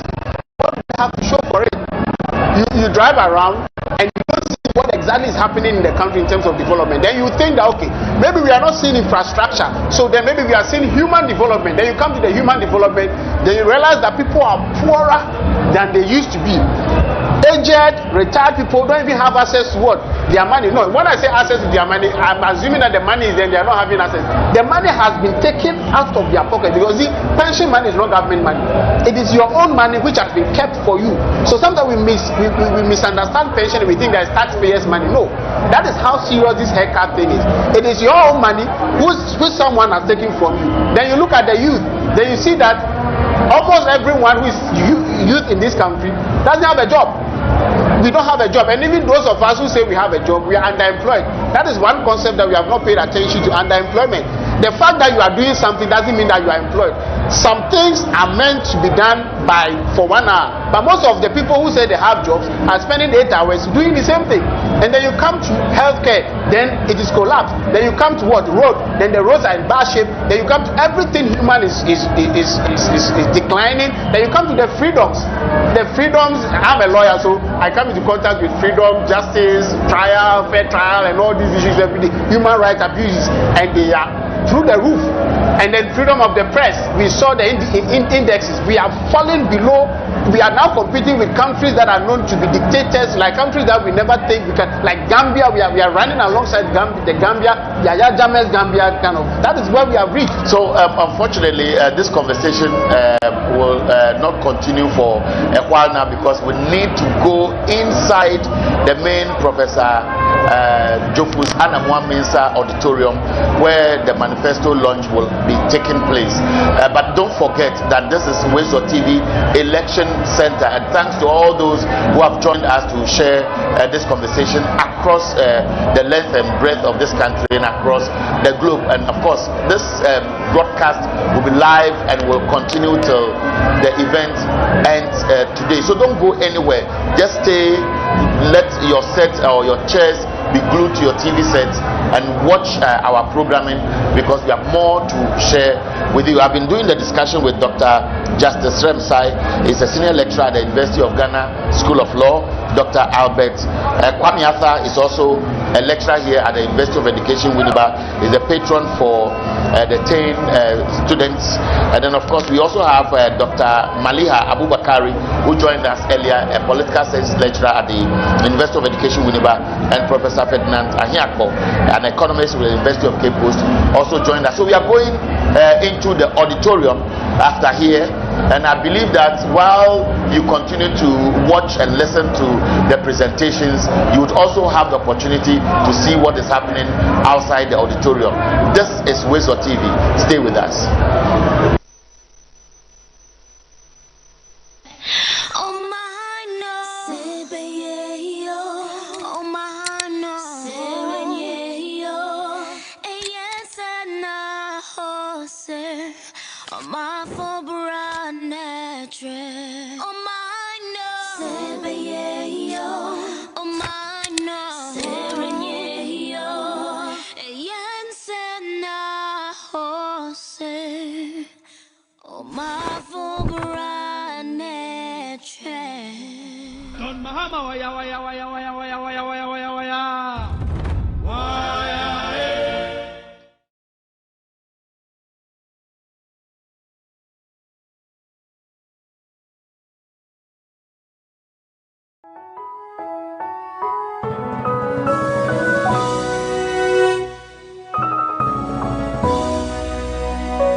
and may the heavens rescue this land.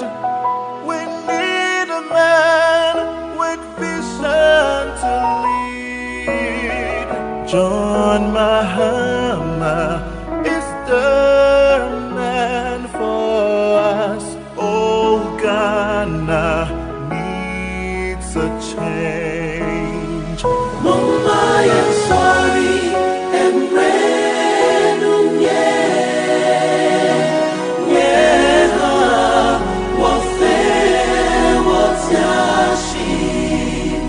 Nina Miawo Deka Ghana Naneman Sakia. Let us rise for a change. Sorry and renum a vote for Mahama is a vote for Ghana. Ghana needs the best man.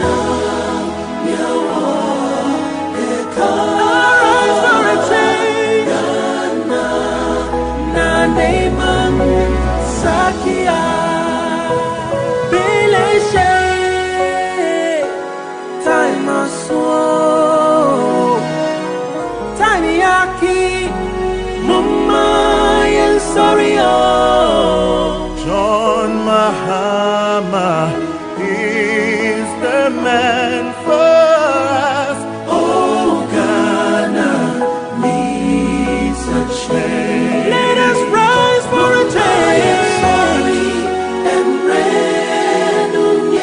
A vote for Mahama is a vote for Ghana. Ghana needs the best man. Arise for a change. Ghana, Naneman Sakia.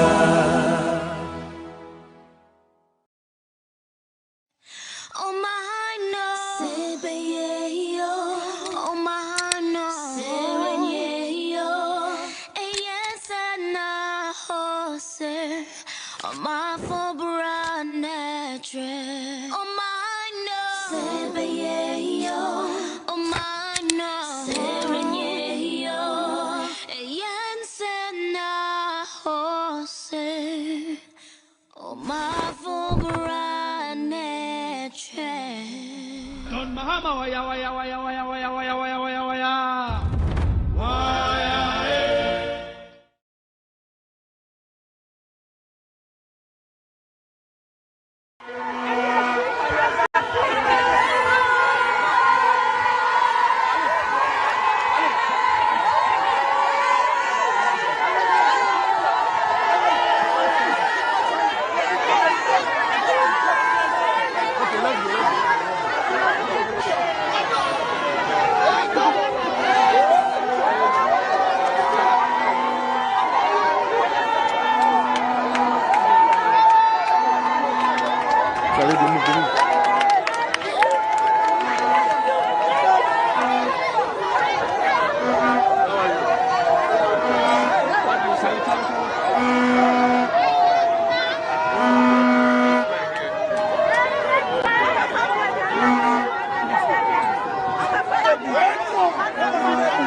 horse, my for brand oh my no, oh my no, Yansena horse, oh my for brand Don Mahama waya waya waya waya waya waya waya waya waya.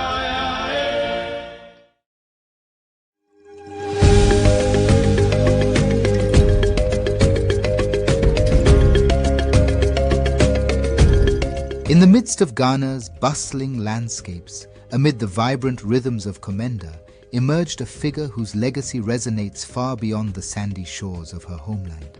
She is Professor Jane Naana Opoku-Agyemang, an embodiment of wisdom, a nurturer of minds, and a trailblazer in the realm of education and leadership. Born in Cape Coast, Ghana, Professor Opoku-Agyemang's journey is a testament to the power of perseverance and the transformative potential of education. As a daughter of Komenda, she carries with her the spirit of resilience and the values of community that shape her approach to leadership.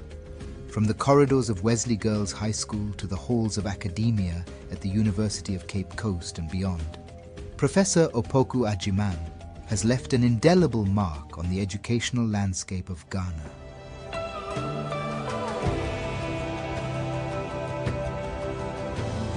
Today, for me, is a day to reflect on the making of history, because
indirectly. Professor Jane Naana Opoku-Agyemang de macici wanda yake cikin mata ta taka rawar gani kwarai da gaske. To describe her as a very good person. I knew her in school. She was very hardworking and humble person. I also saw that she was good when we were going around and she came to my region. The party has made a good choice because I knew how hard she works. Because Amano woman obey na aye memon kwa nti ye won ba wo system mu da nti say Mahama wetu mo aye Naana Jane Opoku adna ba NDC obe ne vice obobua Amano iye ko be yu aga yu be nu tumoni e ba anye tun ya wo ma shike awo yu e ko no tema no ba yo nyu epo sto e hia no ba yo na ga no ga awo yu e mo wa na lo ba be mi ni nu tumoni ma ta wo e ba tun e be ba tun le pepepe mo yo hu eyin awo ye wo ma na mi aga wo ba wo le ran ni mi te. I'm very excited that she's been nominated for the second time. You made a good choice by choosing a woman first of all, and choosing a very capable woman, knowledgeable in every sense of the word. She is an embodiment of the woman I would want my daughter to look up to. Prof inspires me in so many ways. Her candidature as the vice presidential candidate inspires hope. Naana Opoku-Agyemang. I bet I take a hot cheer, and yet you don't have Simon will put the veto, a whole Simon will never join you. I go me and knock a midday.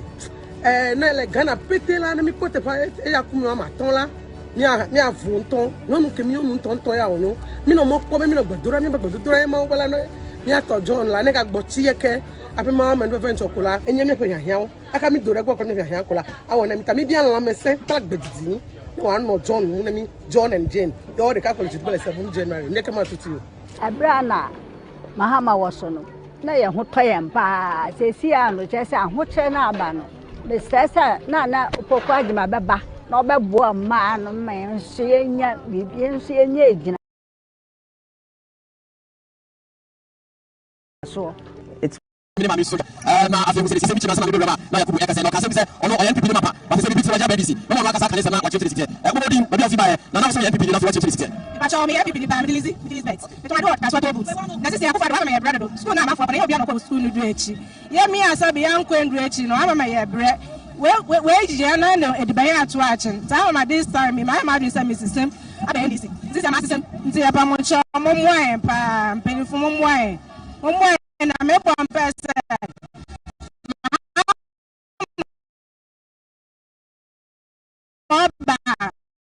I feel my bread to boots no for my hair. Nay, and I baby. I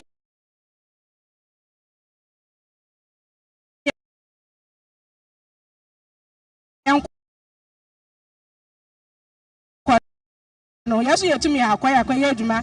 Yes,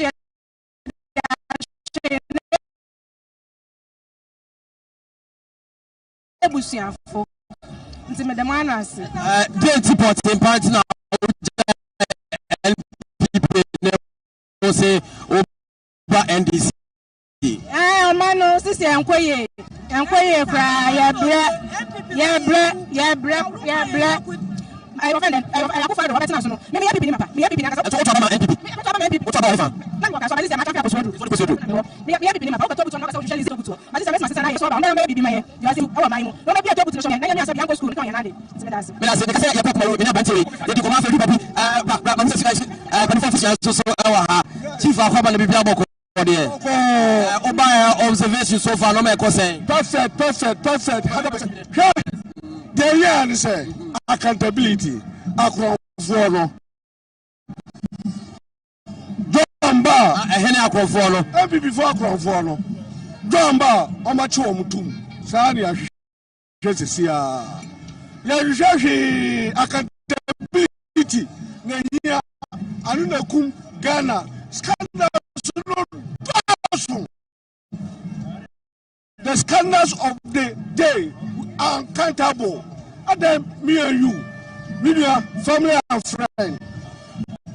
Binimu didi, binimu so a comedy woman. And then I go back sir. Okay, I say, Mama Kwana na baito to come on. Me ka ba le so kwaso kumaru. E papa ya bro sa na so na me na ko so nyai. Ka ba ye, ya papa ni na. Na say what na crack come on. Up to now, we no ka say. Case na so court. Oh, okay. Or no abu ya say Kano. I said the case in Attorney General. Attorney General report by as the baby was 7. By the end, cash the mechanic said, NGO TV, and modern born my papa, my mass and my animal who didn't know. What I the sick Mau, Santoni be by us, going now, what I be said, the cinema meeting a hope. And Tiabu in an abacacha, Mr. What would say about me? What would you call? Yes, I'm a car. Me catch on say the beach tie. We dey men so e ho dey ne kwa na waka. Me dey hope na asem no e see here. It will have to I know about observation so far. Manifesto before the launch. I say, never catch on say. Make me take a check. I would do for them kwena. Who say so for you? I got the money. I show we. Change this on pass over. On the thing pass over. On the say make a choice what when I say when I run no. Ya mo say never so. Me mama ko bia. We enjoy FM ni abako bia. I TV ni. I used to get this one was more about so.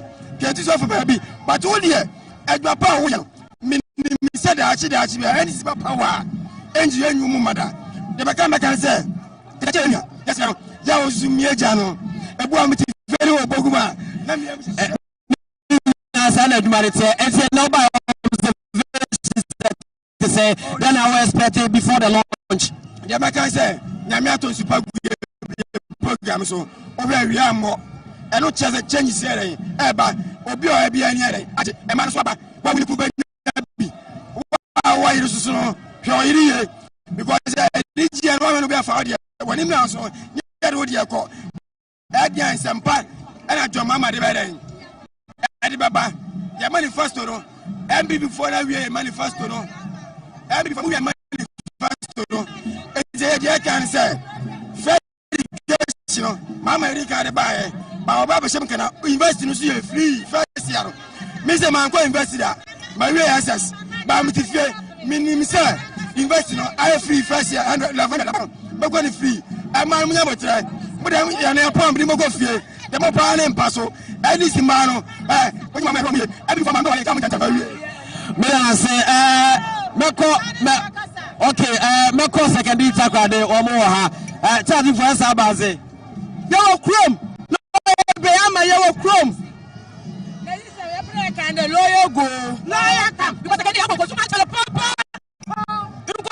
Tuma sekenia ya kwa acha na afia mbabunia yesi na nua papa na nua blessing ya nua papa aya 2019 ya kwa court ada ndiye na si court ana mabo mu no what's what is na here candidate no yes na all fan lawyer pray amanya mekan into one be that into one ya kwa court into ayo so na atwene because if that adibo wa there and edibano osigado no be one blow no pudo no you the papa na popo it's a prayer afia get on the second day bobo e japan masa afia botu lawyer ba we botu just lawyer go lawyer come okay without interest mate talk about for erelo e na ko go more central second day okay go lawyer come lawyer be ama obe wa school for books loan without interest. Loan be. Sika say. 2,000. Unya say. I mean 3,000. No interest. Make sure 5 months. Maybe remember about to be a mark home. No, be. One be second. One be this. One be second.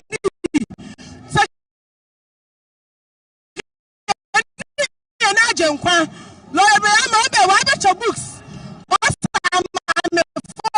What the books were black class 1 to JHS2. The whole class, one baby books 5. Of Namina, I do not know now. 2025. I remember books 20.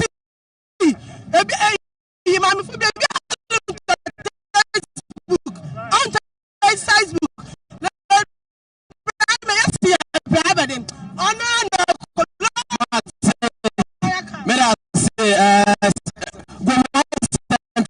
So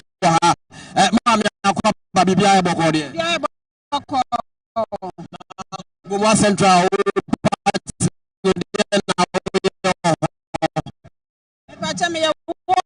organizer, Mr. Branch. Okay. Make us if you go more central. Goma Central, I feel yet to abide dama omonabo. Yen empia yin, and I feel John Dramani Mahama. And a young Obaya, or to my Yasamasi, Oba Papa, Obaya Mama, Mahamasi, or the 24 economy, or Deba. 24-hour economy, or Deba, my youth, or Deba, maybe now, or Santa Canayan, a good father by on about me, also a vice assistant, one first year, Manu. Drive an alarm went to my fire and now make a tell that I want them, Ghana youth. Goma Central youth, Yenya Papa.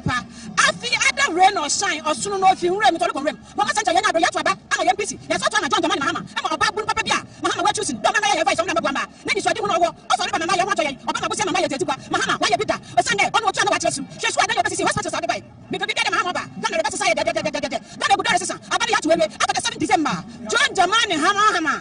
Oliban, what than number 1 where the can miss Ghana youth. The mom will be a slow moment to Abana onto my John Dramani Mahama. Now, after what piece personal.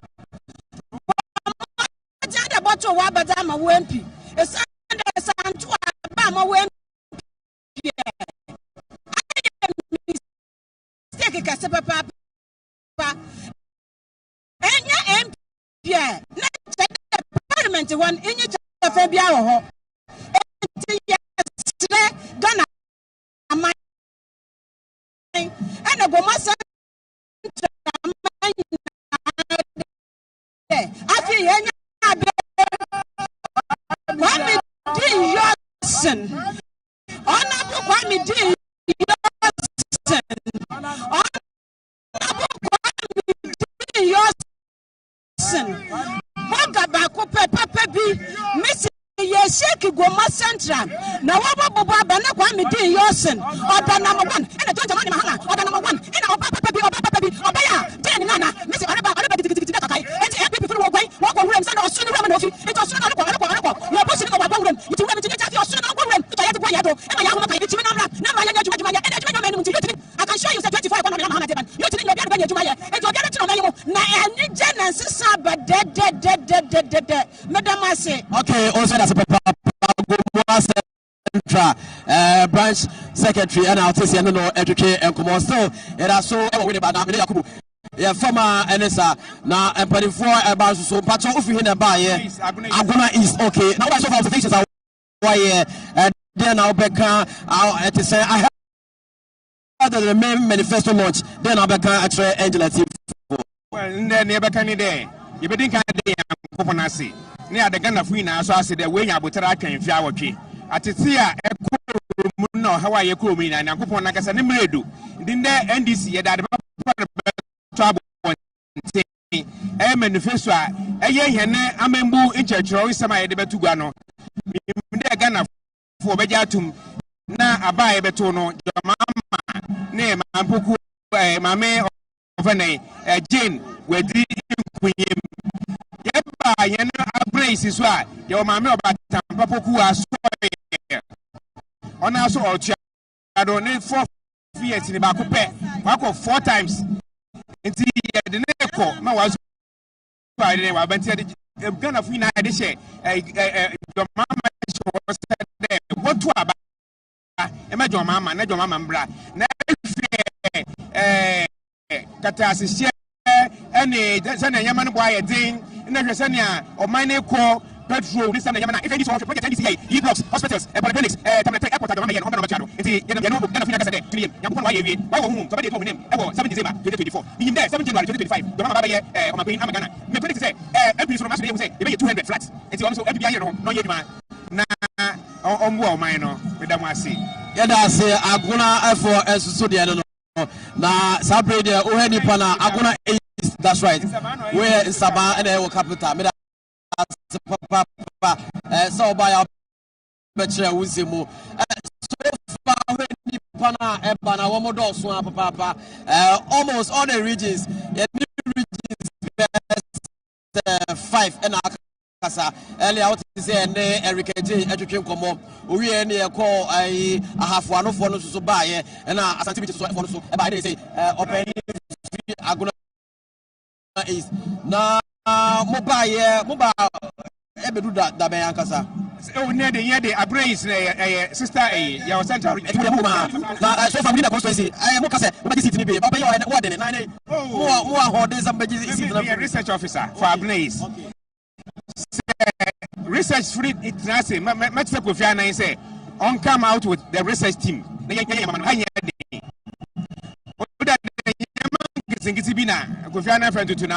But as a research officer, so inviting nearby. You be one day, but as a research officer, there's already say Ubaka Treno and last room, and ahead of the elections, who say where they operations on any packet to know majority leader and it tells you a person. I know it's a minute free. If I only team, I'm giving a clue. Don't research team from Abraham Kum.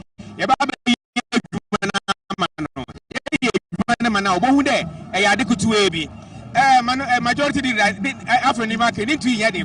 There was only Kina into me into no. And we will hope after who might be to know. All right, Opayada, I say, the Bacos and the best not to check them all. As the registered officer, I mean, himself, Banafi, Yatwaso. Who the NDC for no more so far? Come say I feel the omodia ultimate just feeling here great and just say so no mabia and you be 1% so ahead of the main elections ahead of the manifesto launch but who's having a telephone beam I shall see how call the main auditorium and so between most of the every man and see and so is ya papa ya papa yaku ya say atwas na fi e say body na so is it e so e was mind Mr. Medas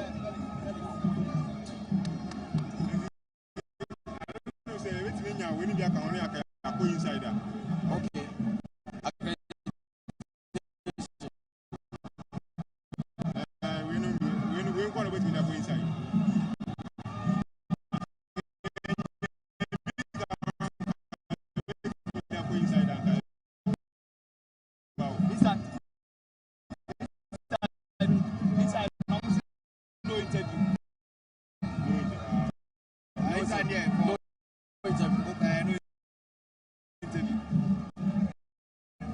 na on my final go na get to show more ha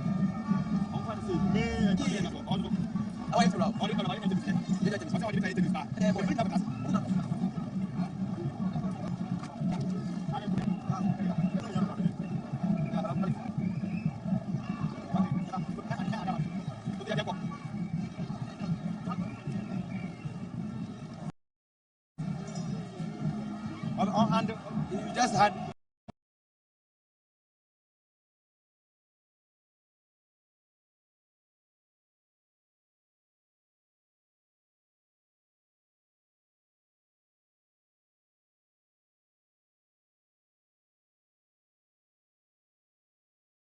Accra West Horno Sade de Chrono, ensure petepete, and tonight a movie crack as a beer, and so better win the bar, and the Nina Motia. Now more can feedback in Namayan. Yes, I for your good swire, say, one betting me at Yan Kanye. Now, I feel manifesto no. Ya, JJ, David JJ, simple Siwa.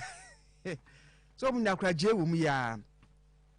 JDM wade air bano wo hwe 2020 die no a wade bae no a edina wade to so the People's Manifesto, Jobs, Prosperity and More enfie nan die no wade bae no a wade nanado ede ebesi ani no edina wade to ne manifesto so no the People's Manifesto, Jobs, Prosperity and More enyuma empuntuo enkoso ena bebre and no, and a 2020 no JD me be president ya. Ka make us say, Kebiaka ananum nyadwene. Can you make a ba so man to amano na mukoto man anado. Enti jobs se muhu na mama sempa prosperity and koso any ye yo. Nanka wade bre 2020 no man to amano. Ena bebre. Enti se muhwe na se mo man to amano no Ghana for man to ama JDM se manum ho a was in catchy, China, China Mui. And I feel Mumbatuma no. Na minim say be a few what they say jobs, prosperity no, and as some by and you may be a name employment no. There's employment crowd in another class with 3 million as I say. And actually, and I'm moving. Hey, and I am more shot dear. Miss I could be in trial. What wonder ne Mubarak Kofi Mumubia do what some munyejina advantage for so abeti me kabia no de council ma ha and I feel so school there no mu and am auditorium ha am di duma so aboma anya fada kwa penifo na de NDC penifo executives ni nyina aba be pie mu ha inside ho de anya bo ema da so Gabra ono a odi campaign na nim omunyina aba be pie mu awa ha otimu se anya fada get 1 minute bia wo se nipa etwam a na chese de nipa no asi afa bo pie so ha no eno ntina ofa wo se nkofo etwa camera ni ma na chese ne yete no yan nkofo ni bebre na ahwehwe nkomo omoni da so nyina ne se His Excellency John Dramani Mahama and afenso NDC ku na nkasa ebe wini abatuwe na awonte sa de a the election kono anampo the man kono se NDC awini abaya Abeyri pa bebre na so echire mu a 24-hour economy His Excellency John Dramani Mahama at the airban ebebua oman no na afenko ebebua omu youth to this and se be create adwuma bebre ebe policy adwumafo no ebebie omu ndwuma num sa ebe ya omusom betimi anya adwuma His Excellency John Dramani Mahama embo edit to just 24-hour economy se eba ebe create police security personnel no ebe create adwuma no bebre ama omo a wotimi so betimi awura police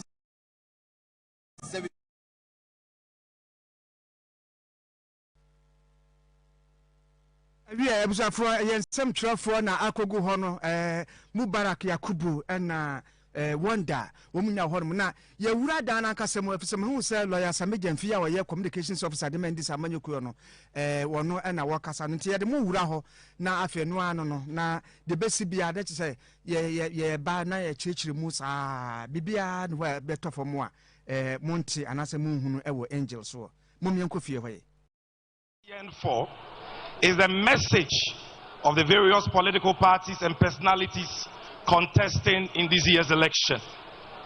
Which of the political parties has the right policies and programs that can bring about the reset, the change, the transformation, the jobs, and the opportunities we all seek?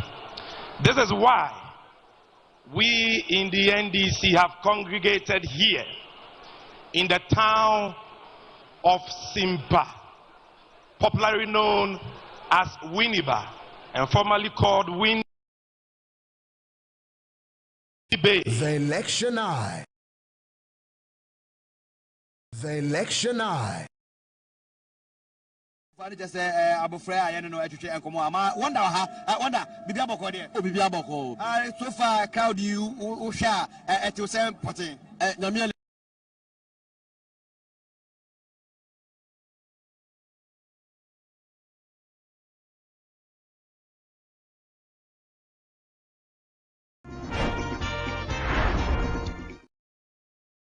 Momo kanti etiemo Mubarak na Wonder monsa enfa yenguram na emsana Samejemfi wo ka history kakra e dia fa it tells you Winneba kro no ho obey or policies or normal person oba wo ye manfo no so pe no ma anya bia be ka kire om na omususu de gina so ato abana ma o entina na enya expert ahead of the main law who said John Mahama aba who said Samejemfi ni panifo no so no enya wa around entina ehwe nsema hodo a portian be ka kire manfo no na afi wo mo agina so no eden e de atoba because the moment at the base no obeka nsema ato omutirim number find there definitely they are with you and you know yebeka said there so ebeko said na make no enti enche yebeko the main auditorium ma who said John Mahama ba sanso na party party for na so no aba earlier ye who said neck for party for no na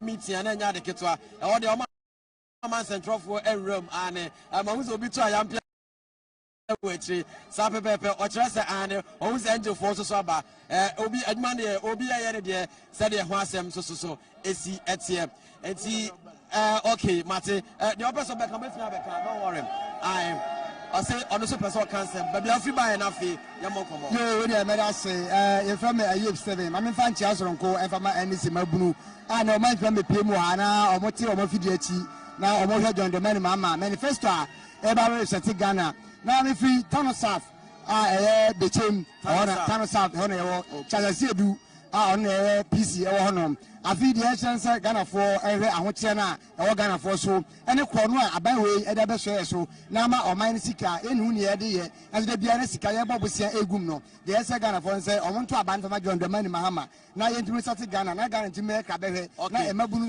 o ka say me say ufita no south me ka say in 2016 na mo town south there course bia mani tia me ka say the then time me the former regional minister Jane Opoku you are MP Hanabisiu Mekai that time and then MPP in the better finish so far more year Juma Mekai 2020 na Hanabisiu person or seats no waje ba Ankosiaga. This time around, Marco the base, Moneyman Fonakasa, Omaji Munsen Patum, ahead of the main elections at the Southern South. But as I say, turn south for say, Omaswansu, a former Mudia and Modru, Oman who say, a Trosama MP Federbeji Akonyano, and now man who say MP Father Pire at Daddy.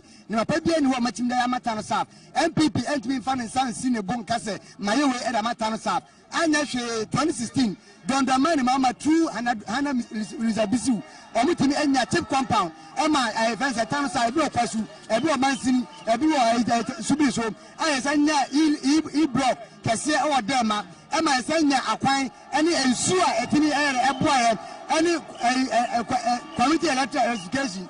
Then ya like Echo Gracia, Emma never to be a comma, and not answer for sale. So much mania.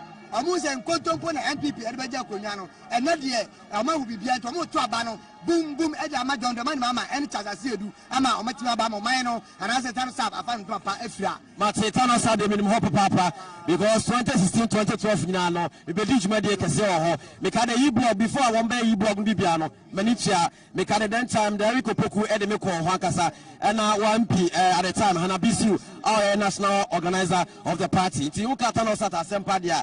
Dema je Marco Yinade, minimum Papa, Ebeka Sabedase, and Metro Yakubu Wujna Hay, so enough, Mamma who said that man Esiko. All right, energy, Ubabi Piemu, or a grounds, I really bar, I Deja, Uncle Fonade, I'm about Piss, but I mean, how are you doing? I'm doing well. So how do you feel looking at seeing this crowd? How is it? It was massive. The serious thing was that it was today, but when we came yesterday and the way we saw the whole crowd, it's just massive. I think we've all taken the whole Winnie bar. So NDC is just the BKK. All I want to tell the women, because I'm from a ladies' force, that is NDC ladies' force. All I want to tell the women is that the Women's Bank is coming to work for us. It's not just they are just talking. You don't need collateral. You don't need your house or your car to get it done. They should vote, and the NDC Women's Wing will make it work well for them. Thank you. All right, so who will be expectations, policies, you know?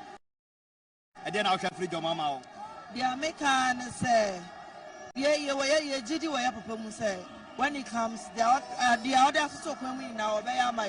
So I'm just urging Obibiara say on the 7th of December 2024, PA Nako vote to my John Dramani Mahama and the NDC and the PCBR. Best get and blouse. Thank you. Right, and that's why Chief Bidaboko. Oh, Yanko Padu. Again, I will share news and the manifesto where expectations at the same. And I feel so of your crowd and I to say, oh, Yanko Padu, and I'm here. Some share crowdy, I'm a share choir. I'm out for the film and GTA about the share Papa John Dramani Mahama. In fact, not just a BBH as a change is possible. Change is possible. Yes, about because it's a shade and an Robert Kunyano for ya. In fact, you won't trade. Drivers are more or be a bit near Canocre or no. Your owners are more Mapaki or Mocas. Your students are more animal or more patch on or master school fees are free fee. You will be a man or train a pass.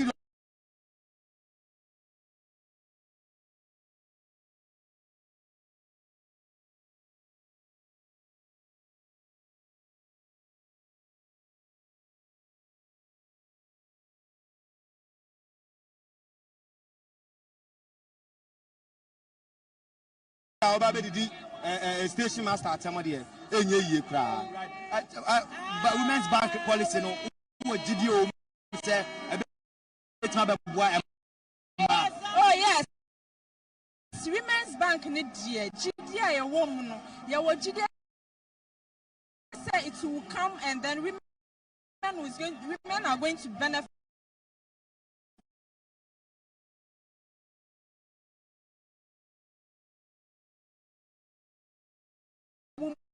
You, the old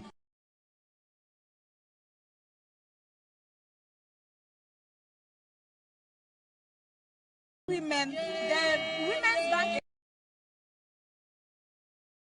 is something that we we are just hoping and then praying for it to come. And we know JM is going to do it for us. And also the 24-hour economy.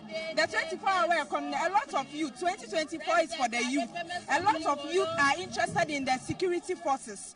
Police, immigration, army, whatever. And this 24-hour economy is going to pave way for this recruitment to come and then come massively for us. So some of us, we bought forms 20 way back for so long, 2021, but if you are not an MPP card bearer, they are not going to pick you. But we believe and we are hoping that when JM comes this year, next year, 2025, all the youth that are interested in the security services are going to buy forms and they are going to be recruited and massively into the 24-hour economy, and everybody will get jobs to do.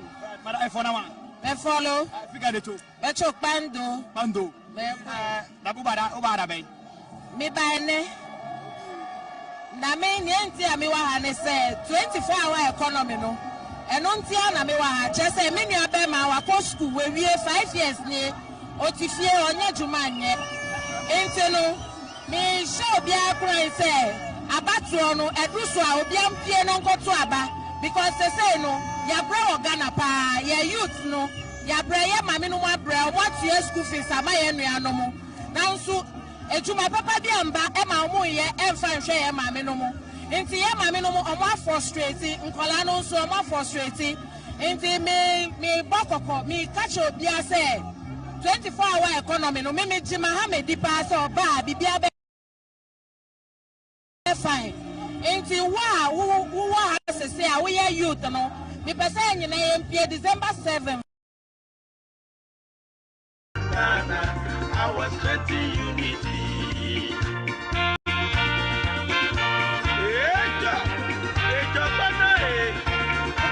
Parliamentary candidates no omo hia pa into ukotu abana men koye skirt and blouse ye peno o ye ni straight dress a kaftan ukwa na wakoye ni kaftan men yes skirt and blouse utuma JM na watu ama UPC because PC no on to me anko parliament JM no ne juma na opese oye no ye hu oye constituency enti me pa wacho mo amuhwe me every voter bando constituency no mo koto abana mo tuma JM na mo atu ama Sebastian de onu ni ye PC enti ye pese obi akoto abana mo ye ni zu na mo ye ni za ye da mo ase. All right, I don't see the just GM amu aye mentemu ha bi ne na mo twetwe nkomo no quick one mama efama aye wonder na ono so entwa so baby a obi anti wonder say wo temeka so mu e baby a wo no Yakubu bi da se papa na sabra meka say wo te say NDC national anthem ne board ndi anya asem ketwa na ababa kwafo a edi asa na wo mo hie wo mo fanka e kire say ne wo mo ani age ai ma hu say e kwafo edi asa slogan no tag NDC for wo mo slogan no JDM na o started saade no ama Professor Naana Jane Opoku-Agyemang nya ye bie inse se yezu eyezano a wo mo TNDC no wo mo de bae nse se wo mo edikan epagya eyeza na nkofo na asa akogye so eyezu eye na strategic ana se ya na o ma no na efom tun kan kwa de ya yesu mi se ubodwumaje abo maga na mama Ghana ma de afa den tampe from a o ma so tumpon.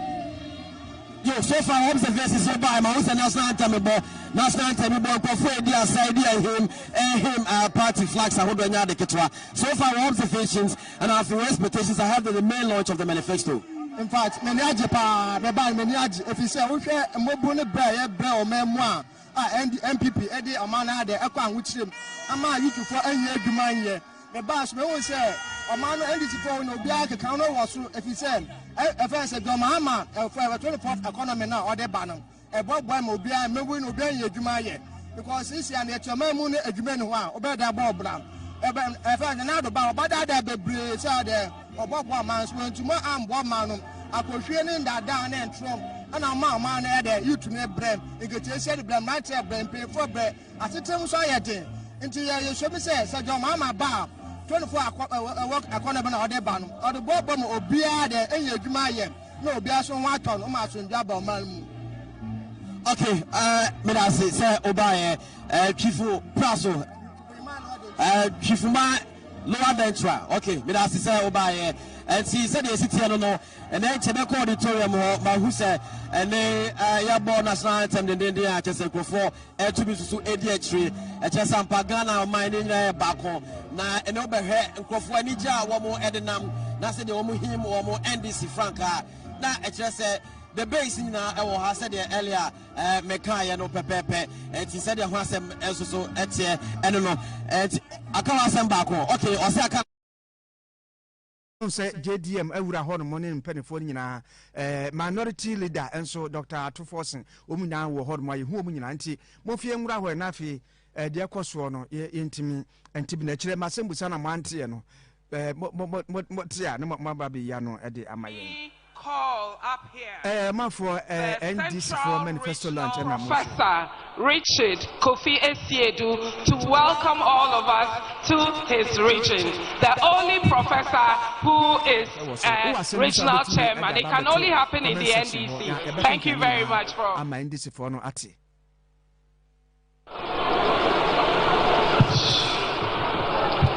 Good afternoon to everyone, and welcome to Central Region.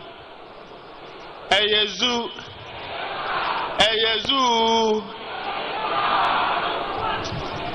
Your Excellency, the incoming President of the Republic of Ghana, John Dramani Mahama. Your Excellency, the incoming first ever female Vice President, incoming, Professor Jane Naana Opoku-Agyemang.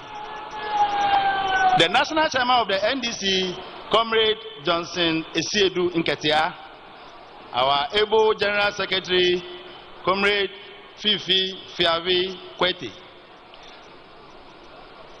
Members of the National Executive Committee, our distinguished minority leader, Dr. Kizel Atuba-Fosin and his deputies present, and our cherished members of Parliament present, the chairman and members of the Planning Committee, the current Speaker of Parliament, Honorable Usmani Abambabin, and other former Speaker of Parliament present, former members of Parliament and other appointees, our local and international branches, Nananum faith groups, professional groups represented here, members of the media, and ladies and gentlemen.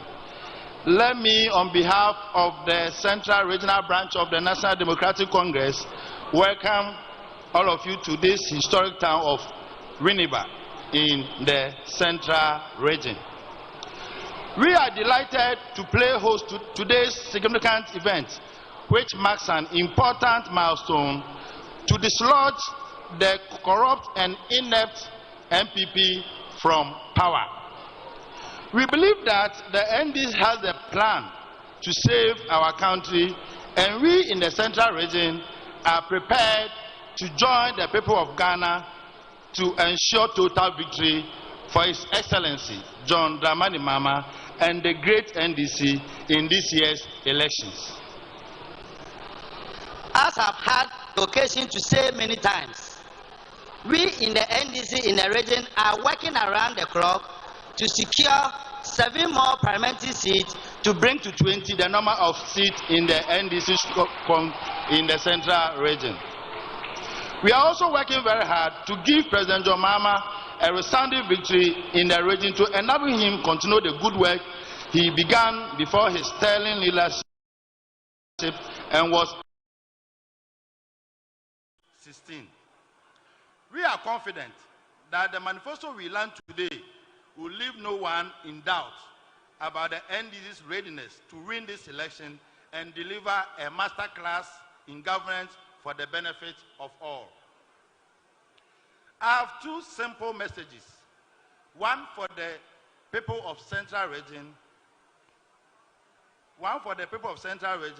and one for the good people of Ghana.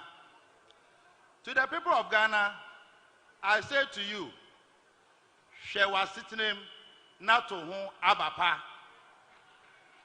And to the good people of Central Region, my own people, I say to you, Azi Ofia Oye. Thank you very much, and may God bless us all.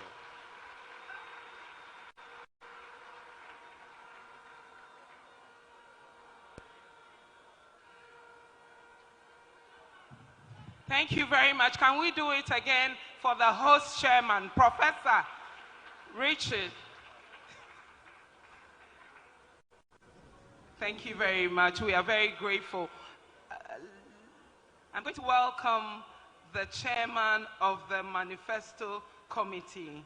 Professor Kweku Danso-Boafo is a distinguished academic and public servant with extensive experience in both academia and governance. He was our chairman for the 2020 Manifesto, and because of his outstanding performance, we brought him back to be the chairman for the 2024 Manifesto. And he's here with us today. Thank you very much, Prof. As we welcome you onto the stage, we appreciate you and we are grateful for all the hard work you and your team did to put together this beautiful manifesto. Hope for the hopeless indeed. Thank you very much, Prof. The Election Eye. So much, my sister Obovia. I wish to stand on the already... In order to save time, before I give you my remarks, may I request that my colleagues on the Manifesto Committee and all the individuals who assisted on the various committees we have, could you please stand in solidarity with... Please stand, members of the Manifesto Committee and members of the various committees. Our mandate as a Manifesto Committee was to curate a blueprint anchored on the NDC's vision of economic transformation for the Ghana we want. We proceeded by subjecting our 2020 People's Manifesto to 22 expert committee review. We then synchronized the reviewed blueprints with invaluable recommendations from party leaders, organized labor, civil society organizations, youth groups, women's groups, think tanks, religious groups, traditional leaders, professional bodies, academics, and diverse backgrounds who were engaged across the country. In doing this, we took cognizance of the dire straits our dear nation is presently faced. As a result of 8 years of the deplorable leadership by the corrupt Akufo-Addo, Bawumia, the MPP administration, and the opportunities for overcoming same.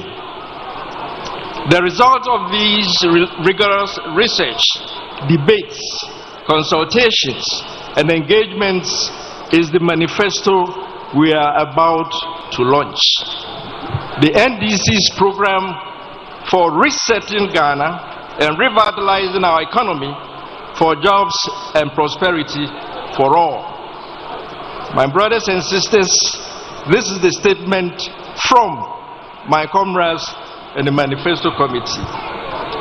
Let me take a few minutes to recognize those individuals who worked over a period of 4 years.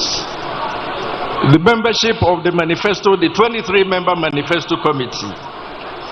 Number 1, Professor Naana Jane Opoku-Agyemang. Could you please stand for people to recognize you? Professor Seth Opuni Esiama. Professor George K.T. Oduro. Professor John Gachi. Dr. Keso Atufosa. Dr. Peter Buama Otukono. Dr. Yakubu Alasan. Dr. Johnson Esiama. Dr. Kwekuche Aka, Dr. William Ahaji, Honorable Haruna Idris,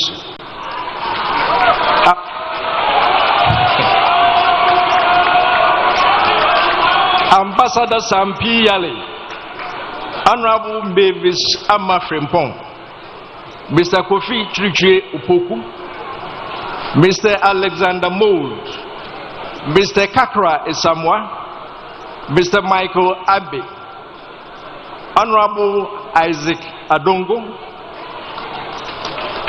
Mr. Prosper Huitu, Esquire, Mr. Sam Baba, Honorable Elvis Free Ankra, and the Secretary to the committee, Honorable Nana Oye Bampo Ado. These are the 23 individuals who crafted the document we are going to be launching this afternoon. May I then ask the other members of the committee, the 22 committees, please stand for a few minutes. Let's give you a round of applause. Members of the 22 committees, those who are here, not everybody had a ticket, and therefore most of you are not here. These are the individuals who served on the 22 committees we established to do research, gather data, and produce the documents that we synthesize into the manifesto we are launching today. So my brothers and sisters, comrades, we thank you so much. May the good Lord continue to bless our homeland Ghana and make our NDC great and strong. Thank you so much. Thank you so much. Thanks a lot. Comrades, distinguished ladies and gentlemen, I would like to quickly acknowledge a few of the groups and personalities we have in our midst. And please, if you don't hear your name, don't worry. In due course, we will introduce all of you. We have here members of the Functional Executive Committee of the great NDC. Our national officers are here. A round of applause for them. Please, can you give us a wave? Give us a wave. Yes. Our national organizer, Comrade Joseph Yamin, is here, ably supported by all our national officers. Then we have here members of the National Executive Committee of the party. Please give us a wave. A round of applause for all of them. And please, I want to hear your applause for this group. Our hard-working 137 members of parliament. A round of applause for our gallant MPs. And please, a special round of applause for their able leadership led by the Honorable Ato Forsen.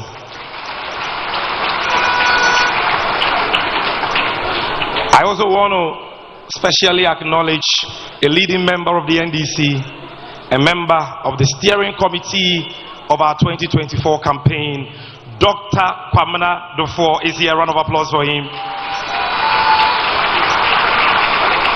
Then we have a man who served this nation in many positions.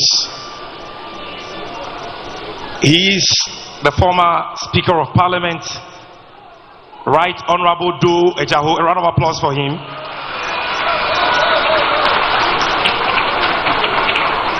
Once a leader,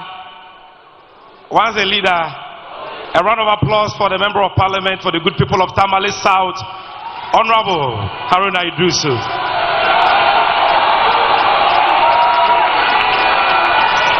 And then we have the chairperson or the head of the campaign team of the flag bearer, who also doubles as a national vice chairperson, Professor Joshua Alabi is here. Round of applause for him.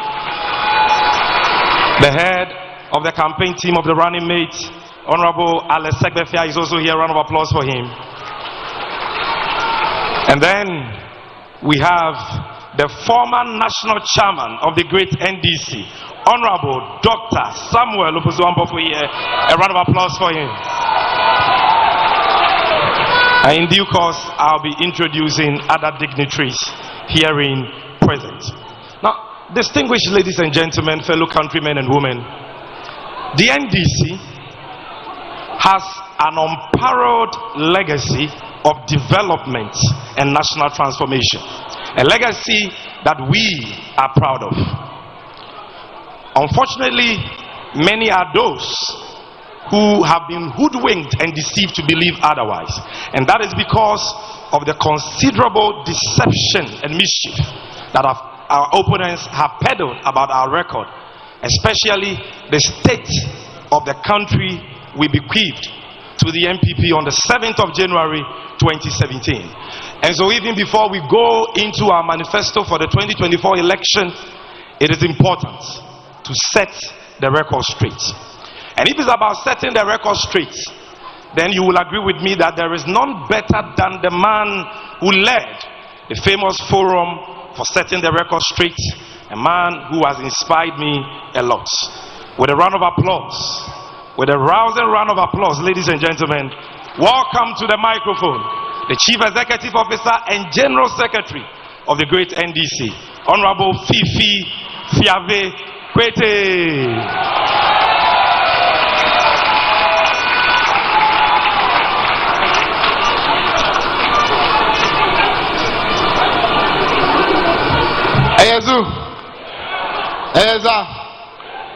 Thank you very much. May I begin by acknowledging the presence of His Excellency John Dramani Mahama, the flag bearer of the great National Democratic Congress, and the spouse who is here. I want to acknowledge the Speaker of Parliament, Honorable Alban Sumana Babin, who is here with us. Prof. Naana Jane Opoku-Agyemang, the running mate of our flag bearer, my national chairman, all members of the National Executive Committee of the party who are here, the former Speaker of Parliament, Honorable Doajaho, who is present,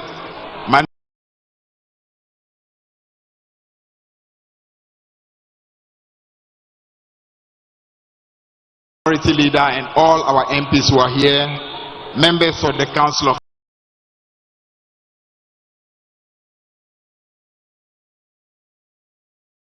Let me just begin by acknowledging that we have a task ahead of us come December 7, 2024. And what we are about to do today is to unveil our policies that we want to present to the people of Ghana with a hope that that can inspire our people into knowing that we truly have a plan for our country. Over the last 8 years, what we have seen has been a systematic degradation of our nation. A nation that was on a cusp of transformation has systematically been brought to a level where today hope is gone and opportunities for our young people are virtually vanished. So today we are going to be listening to the unveiling of a set of policies that will bring about some hope for our country again and set this country anew towards restoring our country to where it ought to be. Now, but before I go into the nation that was left for our friends when they took over in 2017, let me just say it this way, that we need to be careful that the competition for power should never become a simple competition between who can promise more. Because if it's an issue of promising, we know we in the NDC, we can never match our friends in the NPP. I mean, many of you remember that even as far back as 1992, in that very first election of this Fourth Republic, NPP already started promising this country their capacity to build rail lines from Accra all the way to the northern part of Ghana, 1992. So these are people who are known for easy promises. Because unfortunately, their belief is that to win power, you simply need to say anything. So anything that can be promised, just promise it. So a contest between us and them on the back of promises is a contest that naturally we will lose. Why? Because if you have integrity and you have honor, you don't just promise anything for the sake of promise.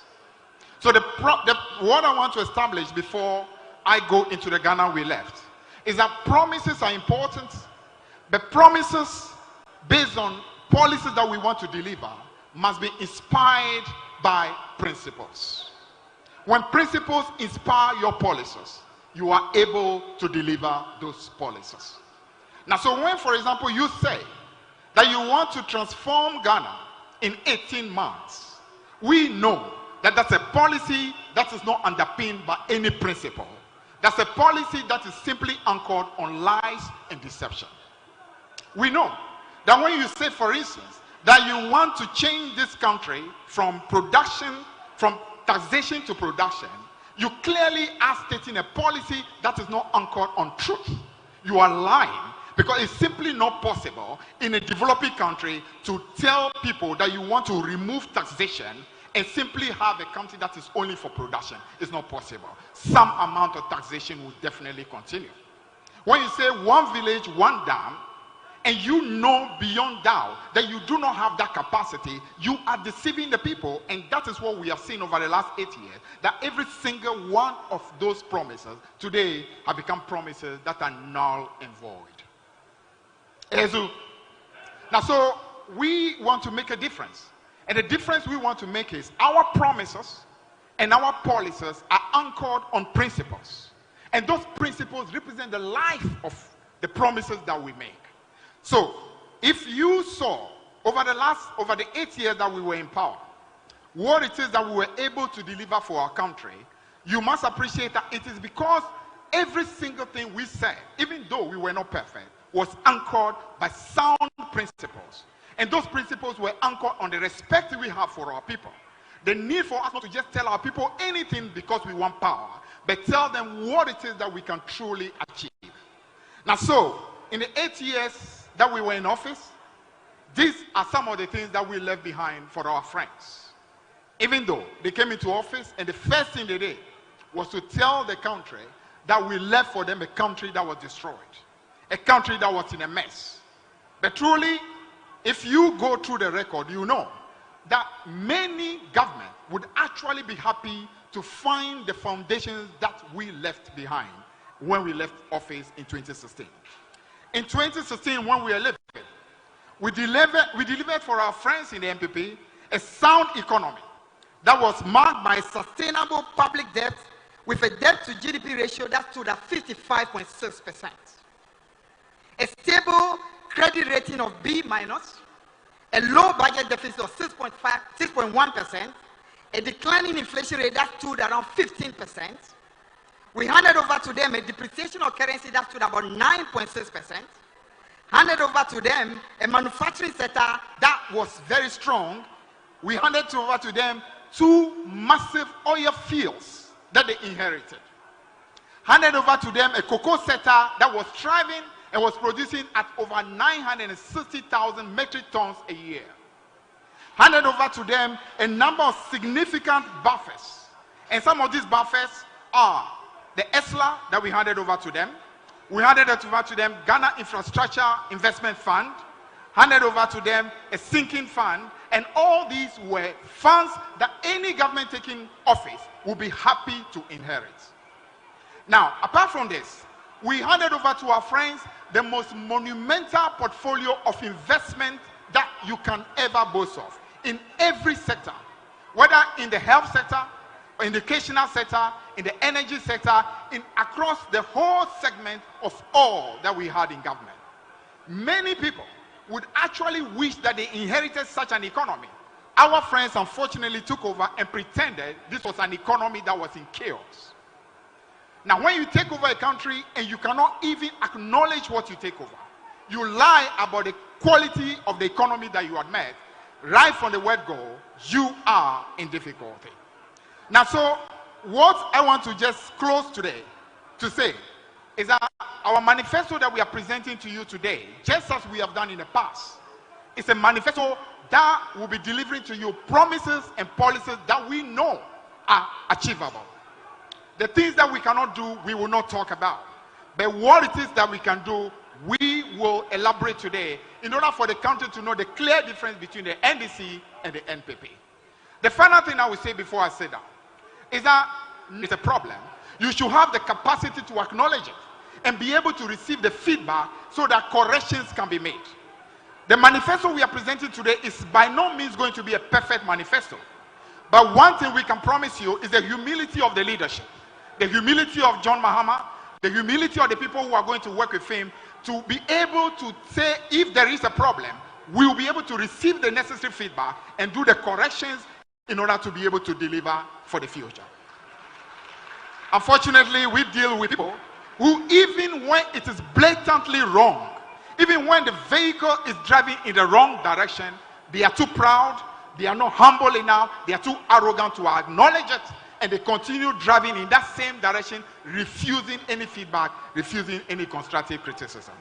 Ladies and gentlemen, I'm not going to say more than this, but to simply establish to you that we are a party that makes every effort to establish every policy and every promise we make on sound principles, the principles of truth, the principles our national anthem teaches us, that we need to cherish fearless honesty in all we do.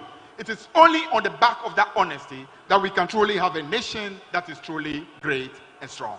Thank you very much.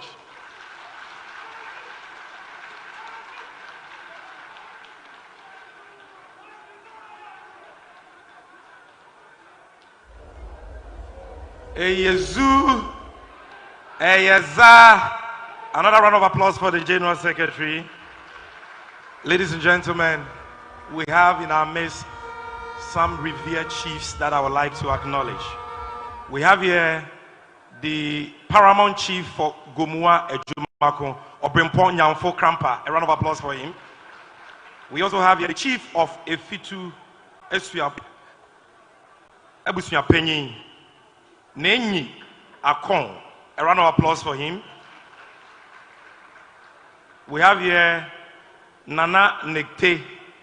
A round of applause for him as well.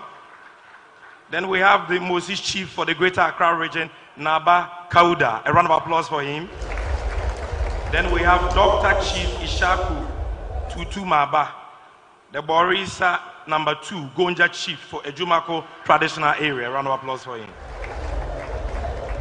We also have here our hard-working parliamentary candidates. A round of applause for our PCs. But let me especially acknowledge one of our PCs. He is the reason why every part of Winneba is painted with NDC colors. He is our PC for this constituency and inshallah the incoming member of parliament for Winneba. Dr. James Kofi Annan is here. A round of applause for him. Thank you for your good work. Ladies and gentlemen, turn to your neighbor and ask him or her whether he has a number. Do you have a number? Do you have a number? Eyezu. The man I'm about to introduce has a number. He is a number 3 in Ghana. A seasoned politician who has served this nation dutifully in many roles. He is a vanguard of our democracy and the public interest. But for him, I'm not sure that what we even have left as Ghana would have been in place. Ladies and gentlemen, a rousing round of applause for the Right Honorable Speaker of Parliament, Aban Sumana Bagbe.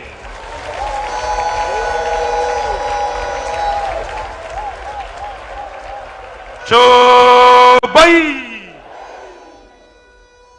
Ladies and gentlemen, we also have here, even though I'll be introducing her later when she's about to speak, but it is important that I do so now before the main introduction. Ezu, our mother is in the house, the vice presidential candidate of the NDC and the incoming first female vice president of Ghana is here. Professor Naana Jane Opoku-Agyemang is in the house. Make some noise. Mamio Dende. Thank you. And then we have another mother. Your mother, my mother, our mother, the quintessential woman who has been taking care of our father, the woman who has transformed lives through her foundation.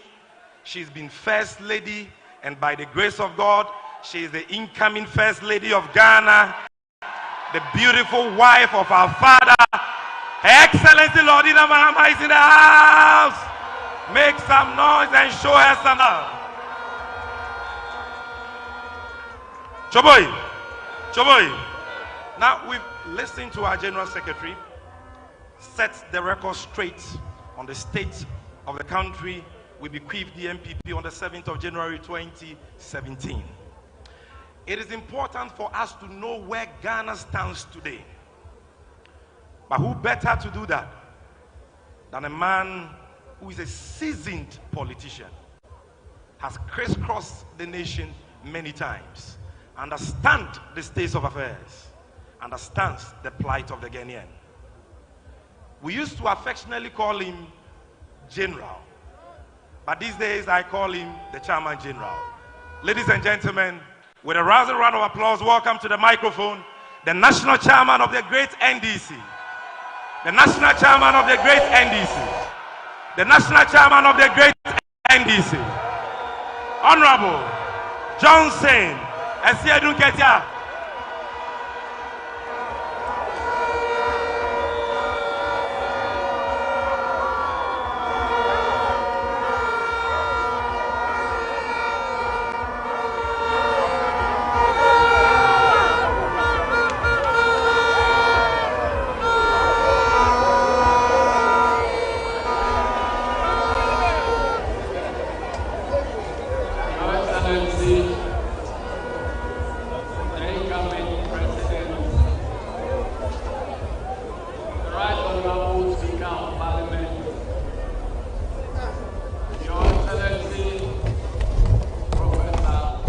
Naana Jane Opoku-Agyemang. You know something? I'm cutting the protocols here because I charged my General Secretary to establish a very elaborate protocol list so that if he makes a mistake, I will not be blamed. So I would like at this stage to write on the protocols established ably by the General Secretary of the National Democratic Congress. But before I proceed, we had a shocking news yesterday, and that was the demise of one of our comrades, Comrade Eric Datson.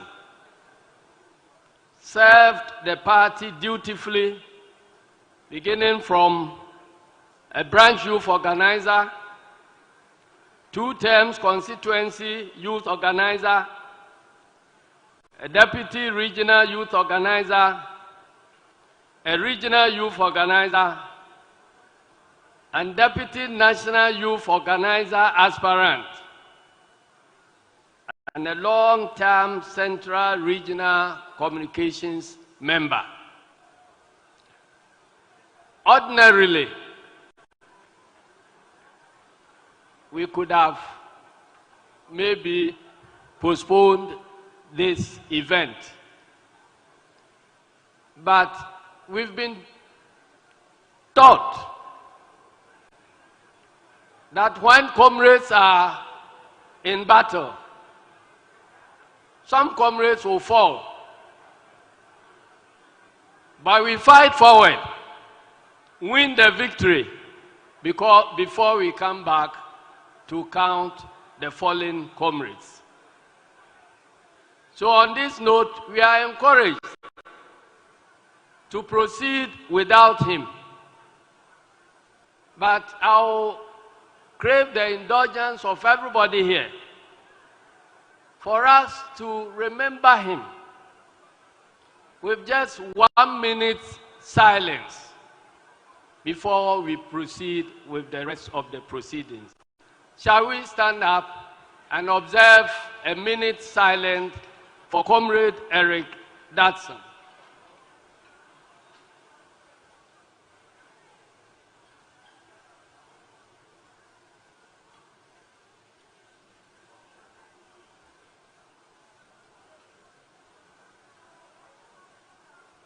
May his soul and the soul of the earlier departed rest in perfect peace. Amen. Revolution has a long way to go, but has come to stay. Revolution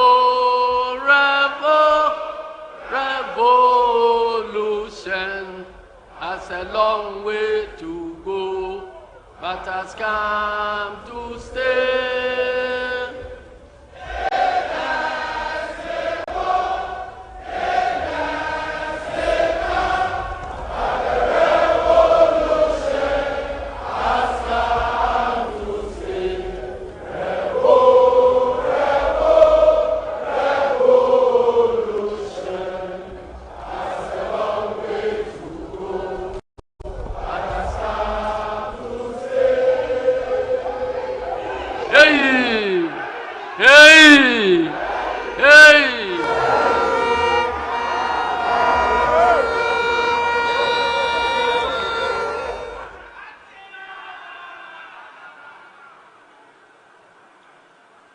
Comrades, since 2017, Ghana has seen the most ignoble degeneration in all areas of our national life. Our economy has collapsed to the extent that we now have introduced new fanciful terms such as haircuts and domestic debt exchange into our economic management lexicon.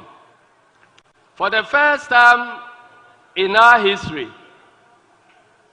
pensioners who toil to serve our country and are entitled to a quiet retirement have had to picket at the Ministry of Finance to demand their hard-earned savings which they had invested in government bonds.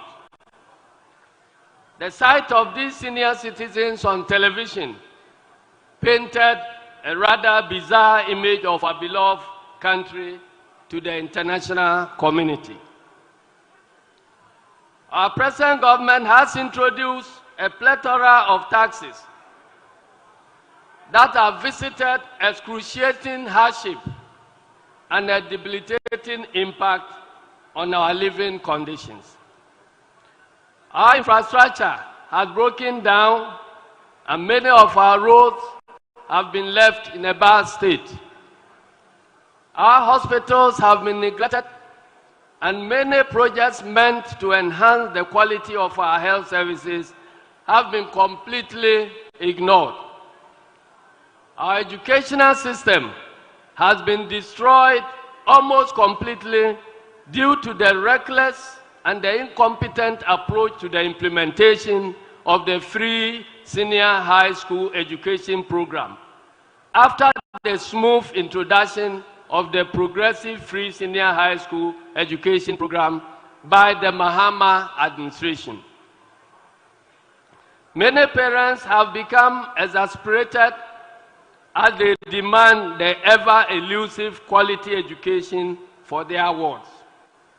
In the energy sector, ladies and gentlemen, the mismanagement has been phenomenal, and doomsday that was effectively ended by the Mahama administration in 2016 has again reared its devastating head in Ghana.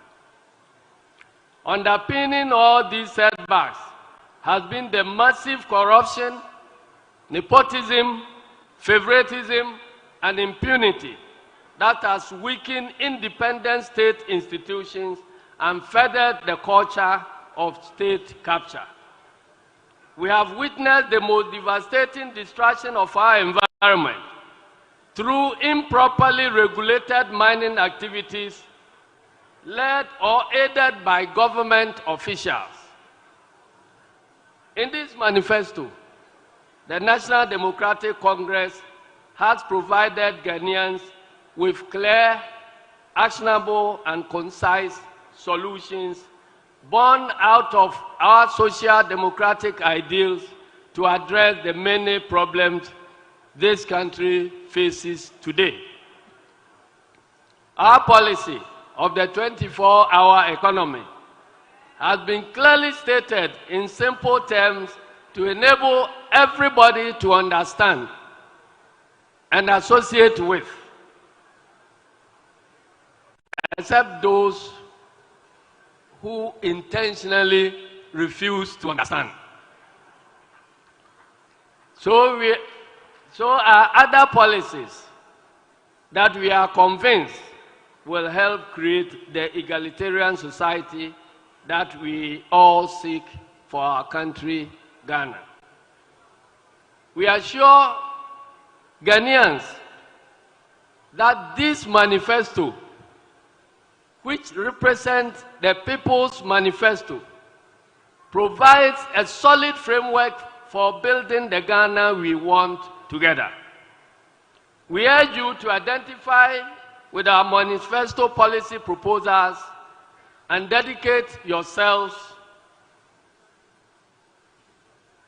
to voting for the NDC on December 7, 2024, to reset and build Ghana, to bring it back from the abyss into which the country has sunk. Let us join hands to reset and rebuild the Ghana we want together. Long live Ghana, long live the National Democratic Congress. I thank you very much. Manifesto no eba betudwa na eno na sagana foto abadema kane mampani biewa ekwa befa so obebu oman no ene ma obegina so obebu oman no eno na woda na die no ya mpanifo na bekasa wase no na ebinuma bekasa JDM na kasa nya kasa asemo agyen na mosquito kan se wo mo de hye baako NDC amanyekon de hye baako ye frɛ no wura Eric Datson na ewo sanka wonu nti endura wa firim sanka mutwa enhyamunu mu nanso yenye ne saa wokɔko na sɛ ebi tɔ a ɛwɔ sɛ ɔkɔso akon na uwie a na afi wa bɛhwɛ ɔmo a ɛtotɔye no de sent wɔn bɛkɔ ɔmo anim entom kuso a.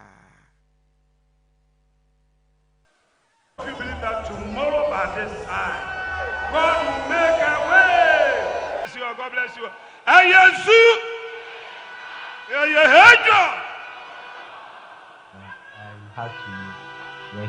another round of applause for Jack Alolomi.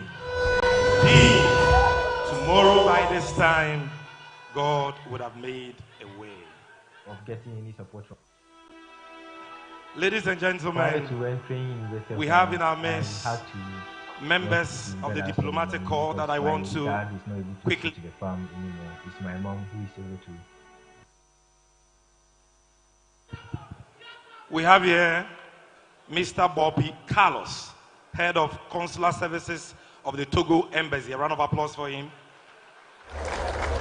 We have here Ketura Brown and Dennis Amenyereto from the U.S. Embassy. A round of applause for them. We also have here Paul Edwards from the British High Commission. A round of applause for him. We have here Joshua Atabinori, advisor to the ambassador of the Netherlands in Ghana. And then we have Jonas Clare, the deputy head of the delegation from the European Union, is also here with us. A round of applause for him. Now, ladies and gentlemen, we also have some chiefs here that are here to be acknowledged. We have Nana Jose II, Jasehene. A round of applause for him. Then we have Nana Trebo Onda, Nana Kiniku Akom, Nasei Kenijaba Sika II, Nasei Amanko II, Nasei Awo Bonako I, and Nana Checheba I. A round of applause for all of them. Now, ladies and gentlemen, this is a time we've all been waiting for. It is now time for us to go into the 2024 manifesto of the great NDC. The man who is going to start the presentation is not the one you were expecting to start, because usually he doesn't speak around this time. But because this manifesto is anchored on his vision, he will be setting the ball rolling by sharing with us the vision underpinning the manifesto, and very important highlights in the manifesto. But he will be back again for part 2 of his presentation, where he will be sharing with us his first 120-day social contract. In other words, his promises for his first 120-day in office. I know that by now you already know who is coming. Do you know who is coming? Are you ready? Boy. You see, our country is at a defining moment. A time when all of us are called upon to the rescue to save what is left of our nation after 8 years of deplorable leadership and mismanagement by the incumbent regime. Those who said that Yetisi were come there, those who said that they were too old to steal our money, those who projected themselves as economic messiahs have turned around to plunder the resources of this country. And today we are all feeling the consequences. We are all suffering. Never in the history of this country has our nation been subjected to this rape and state capture. And so, from the north to the south, from the east to the west, there is a loud cry for change. And make no mistake about it, this cry for change is not about any political party. This cry for change is about the redemption of the soul of our nation. It is about the healing of the soul of our nation. It is about resetting our country for jobs, prosperity for all, and accountability.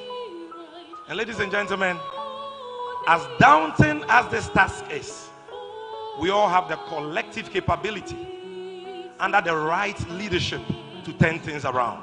The right leadership. But you see, who is that leader who can be trusted to lead all of us to build the Ghana we want together? I'm sure you will agree with me that that leader is none other than the visionary nation builder. A man of vision, a man who has love for Ghana, a man of integrity, despite the many lies which were heaped on him and the deliberate character assassination that this man was subjected to. Today, God and posterity has vindicated him. Today, he remains squeaky clean. And one thing about this man is that he is not a try and error person. He's a man with a proven track record. In only 4 years, Choboy, this man gave Ghana the best international airport in the whole of West Africa. Choboy, in only 4 years, this man gave us the biggest ports in the whole of West Africa. In only 4 years, and I'm not talking about projects that someone started and he came to complete.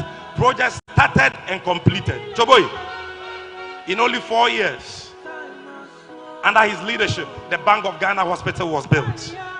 In only 4 years, the Ghana Maritime Hospital was built under his leadership. In only 4 years, the Dodowa Hospital was built. In only 4 years, here in the central region, the Kaswa Interchange was built. In only 4 years, the Kaswa Polyclinic was built. And under his leadership, in only 4 years, we saw the single largest contribution to our secondary school stock in Ghana. The commencement of the construction of 124 secondary schools, 46 of which he completed and operationalized. And today in the central region, if you go to Diaso, you will see some there. If you go to Mori, you will see some there. If you go to Awutu of Ako, you will see some there. And that is why we call him the nation builder. Ladies and gentlemen, I present to you the stone that the builders rejected, which has become the chief cornerstone, the flag bearer and the leader of the great National Democratic Congress, and by the grace of God, the incoming president of the Republic of Ghana.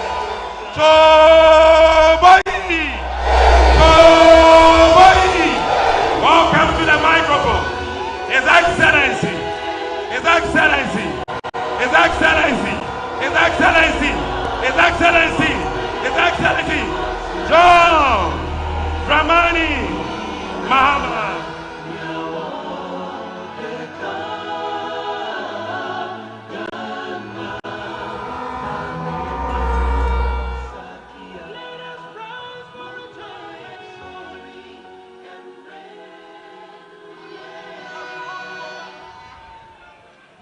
gentlemen, presenting the nation builder.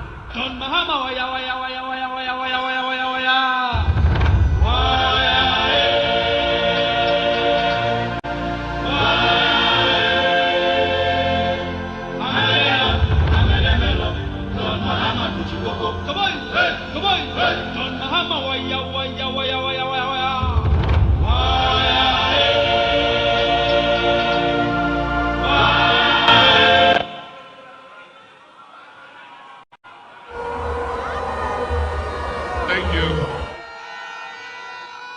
Thank you very much.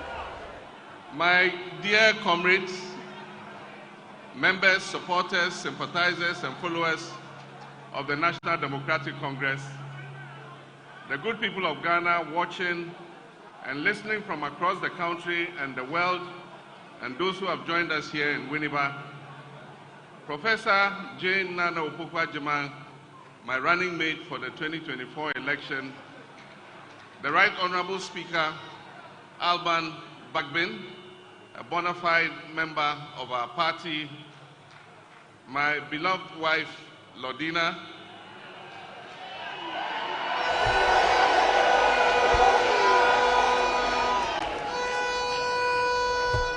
my dear children who are here with me, Sharaf, Shahid, Farida, thank you, I acknowledge you, our National Chairman, Johnson Asiedu Ketia, our General Secretary, Fifi Fiavikwete, our traditional rulers who have been so kind to join us here today, our members of the Council of Elders who, despite age, have managed with their walking sticks to join us this morning, party supporters, ladies and gentlemen. Today we gather with hope as one people, united in victory, and as one nation, Ghana, with a common, interwoven, invisible destiny.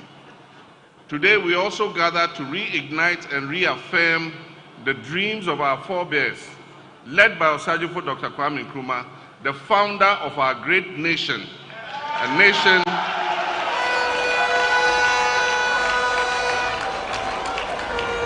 with one destiny, a destiny that cannot afford to endure one additional day beyond January 7, 2025, of the maladministration, the mismanagement, and state capture this nation has been subjected to over the last almost 8 years. For the sake of God's children and in the name of God, the people of Ghana will wake up from this nightmare and envision a bright new dawn of opportunities for all its people and not just a few. My brothers and sisters, our dear nation Ghana is bleeding. Ghana's soul is calling for change. Mother Ghana is crying for its true and genuine patriotic citizens to rise up to reset our beloved nation. Ghanaians can take no more of the hardship, the impunity, the state capture, the hypocrisy, the lies, and bad governance that has been inflicted on them over the 2 terms of this outgoing administration. We cannot fail Mother Ghana, and therefore I urge you all to vote for change on December 7th, 2024.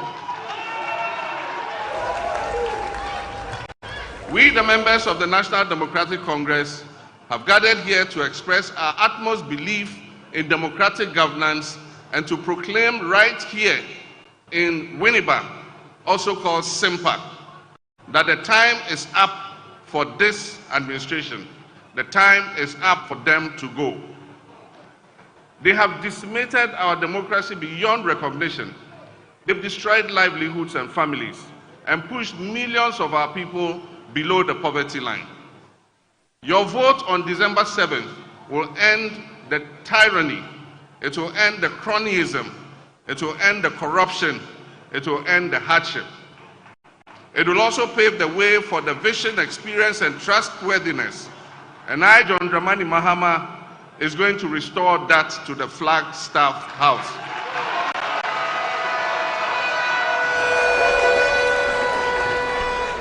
As I've said before, this government must begin writing their handing over notes if they have not started doing so already.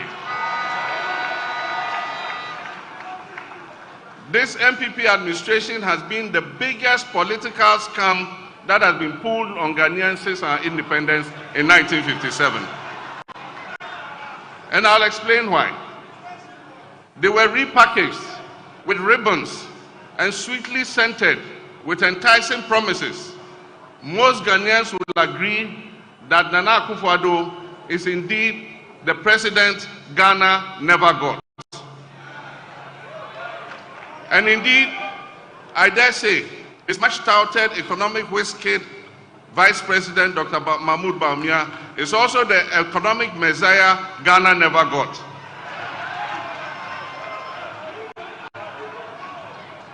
The MPP government took over from our administration on 7 January 2017.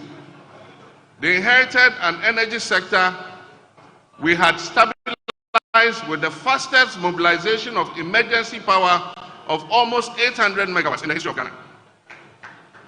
Along with this came a new Energy Sector Levy Act, which we call ESLA, with potential revenues of 3 billion Ghana cedis every year to pay off legacy energy sector debts. They inherited an ongoing Millennium Challenge Compact of $547 million aimed at making Ghana's energy sector the most efficient in Africa. This family, ruling family, quarreled over the shares in the PDS company and led to the US pulling back $190 million, which was meant for the most critical component of the compact, and that is private sector participation and improvement in collections at the distribution end of the electricity value chain. We inherited more than $450 million of the IMF extended credit facility initiated by my administration. Most of our state-owned enterprises were breaking even or making a profit. We handed that to them. They inherited a cocoa production of more than 960,000 metric tons of cocoa, with a cocoa board that was making profit and owed only 1.5 billion cedis to the central bank in cocoa bills. We handed over to them 2 new oil-producing wells, the 10-field and the ENI Sankofa, which increased Ghana's oil production by more than 100,000 barrels per day, with additional gas of more than 200 million standard cubic feet per day. And this increased Ghana's oil revenues from petroleum by more than $500 million every year. They took over from our administration a stabilization fund in which we had accrued $277 million, a Ghana Infrastructure Investment Fund with seed money of $270 million, a sinking fund account at the Bank of Ghana with a balance of over $200 million. They inherited a budget that ran a deficit of 6.1% with zero borrowing from the central bank, the Bank of Ghana, zero borrowing.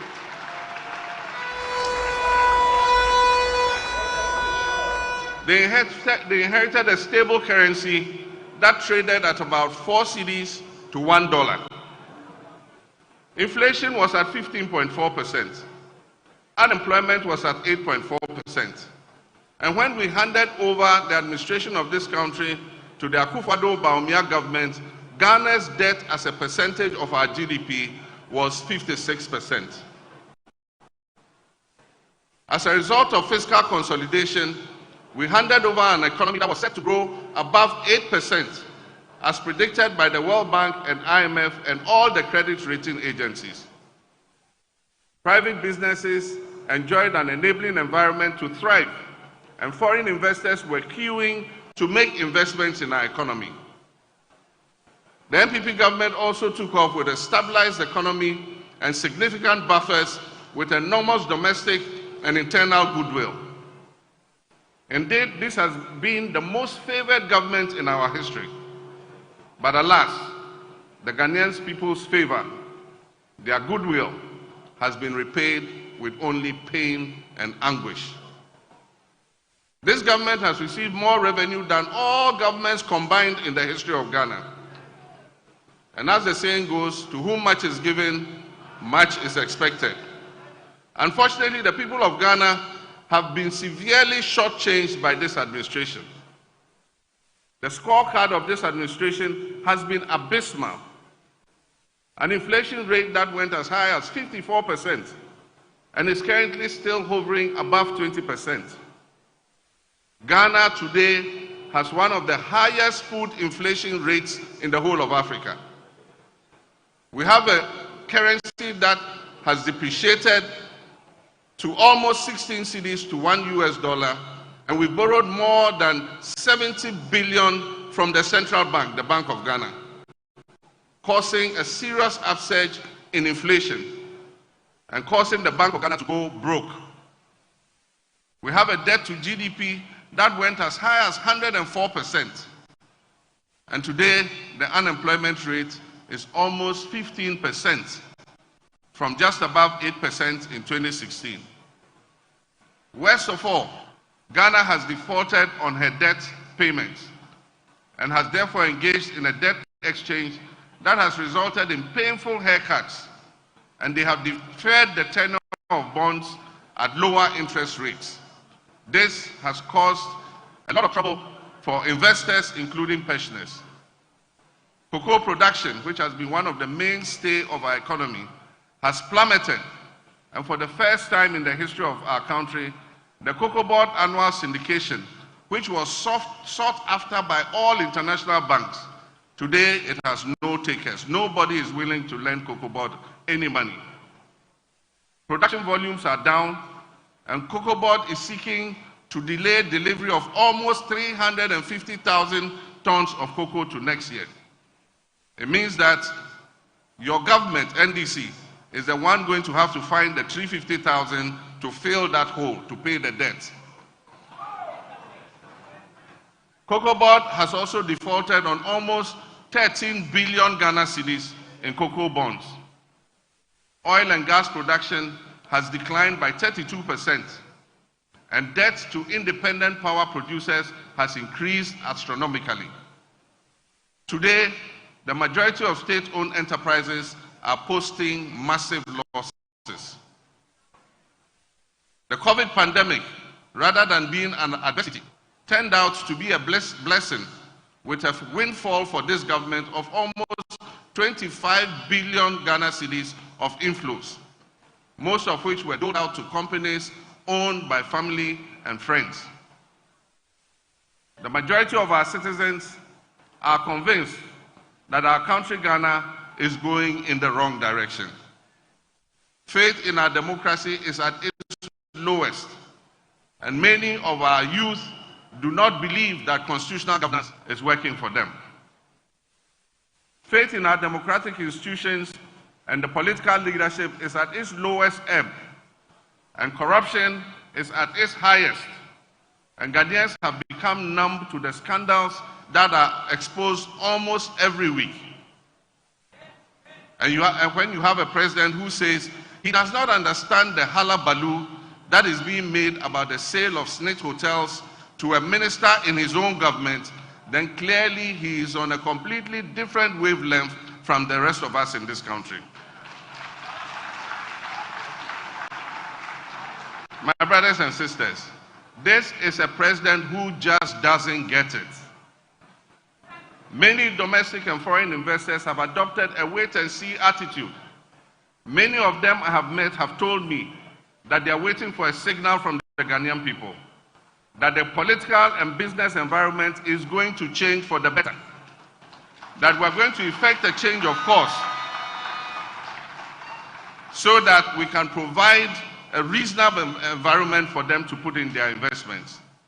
Ladies and gentlemen, the Holy Book in Matthew 25, 14-30 tells one of the parables of Jesus Christ. And this is the parable of the talents.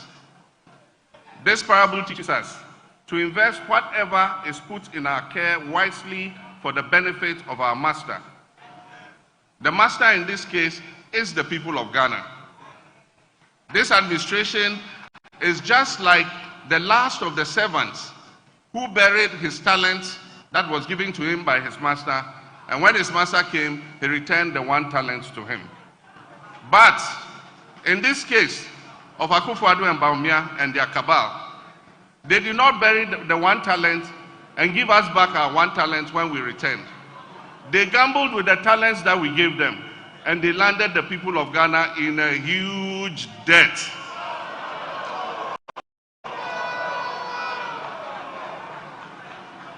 We cannot continue on this path. Lessons must be learned from the experience of these last almost 8 years.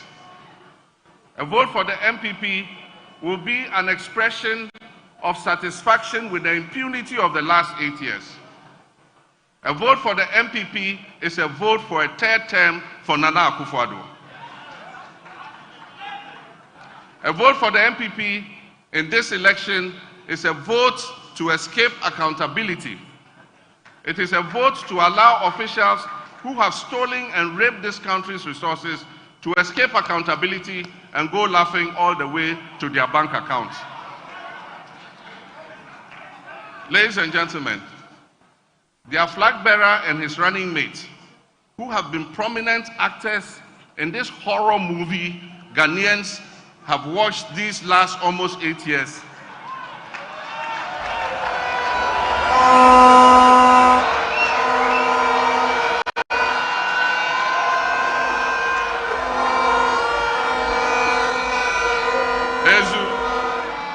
you know horror movies, don't you? Their flag bearer and his running mate, who have been prominent actors in the horror movies Ghanaians have watched these almost last 8 years. These people cannot be the ones to exact accountability from the government of which they have been an integral part. We are at a critical juncture in our democratic history. Choices we make in elections come with consequences. We cannot afford to fail this time. A restive youthful population does not have the luxury of trial and error. They do not have the luxury of trying a driver's mate who has learned his driving skills from the same driver who crashed the Ghanaian vehicle of state.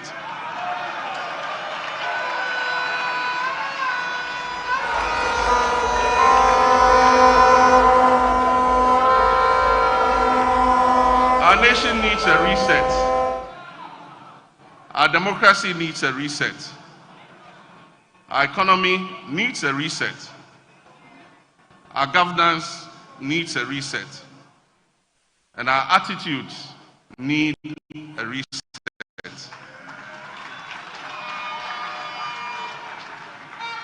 We need a government that will galvanize the efforts of all Ghanaians, irrespective of ethnicity, religion, or party affiliation.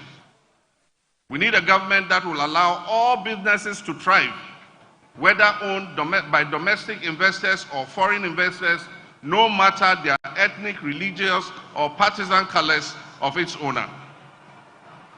We need to make a change that will usher in a government that is responsible and accountable. We need to open up this country for business again. Ladies and gentlemen, we're going to present to you our manifesto.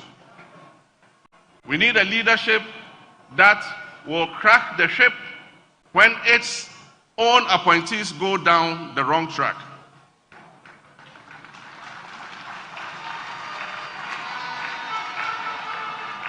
We need a responsive government that will respect the rights and freedoms of our citizens, including journalists, and address the ongoing decay of state institutions and fight corruption by deploying the Operation Recover All the Loot principle.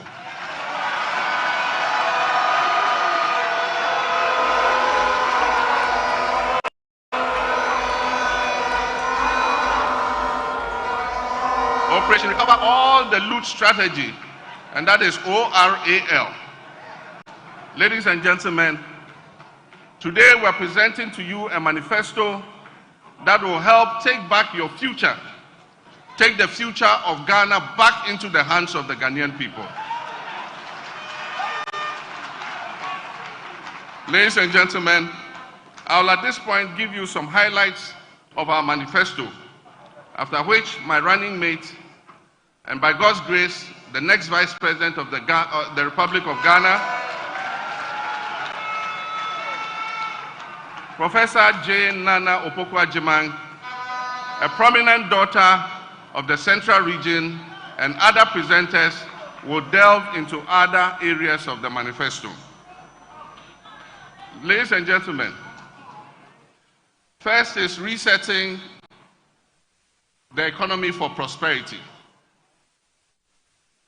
In the first 120 days in office, we will hold a national economic dialogue to draw up a 4-year fiscal consolidation plan. We would rationalize taxes, abolishing, among others, the obnoxious e-levy,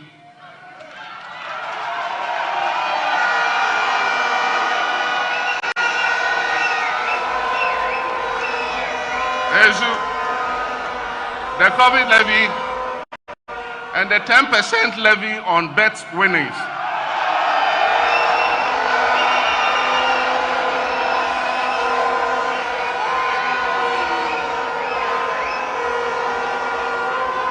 We will review import duties and levies on vehicles and equipment meant for industrial and agricultural purposes.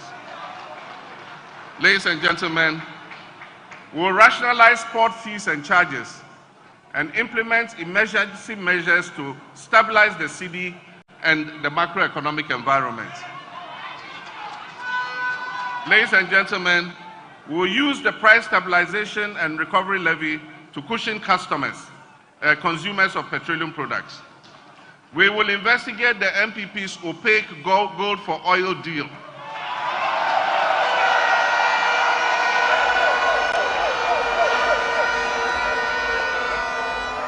We will review the gold purchase program of the Bank of Ghana, and will restore the licenses of wrongfully collapsed banks and financial institutions.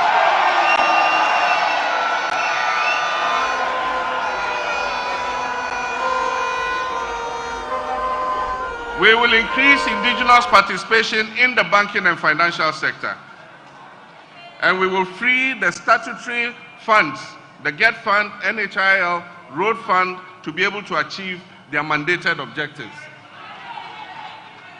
Ladies and gentlemen, alleviating the current economic hardships. And one of our first programs is the no fee stress policy.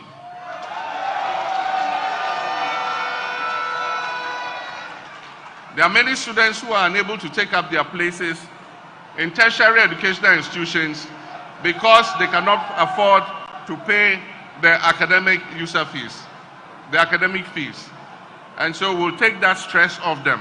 For the first year, they will not be required to pay fees. And I assure the universities it will not affect their internal generated funds. We're going to give the money to the student's loan. The student loan will pay it to the universities as a grant.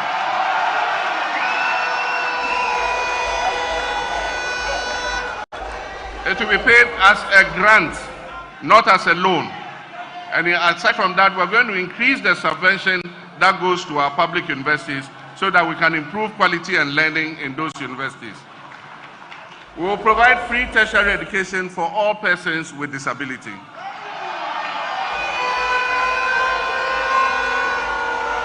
And we will provide free sanitary pads for girls in school.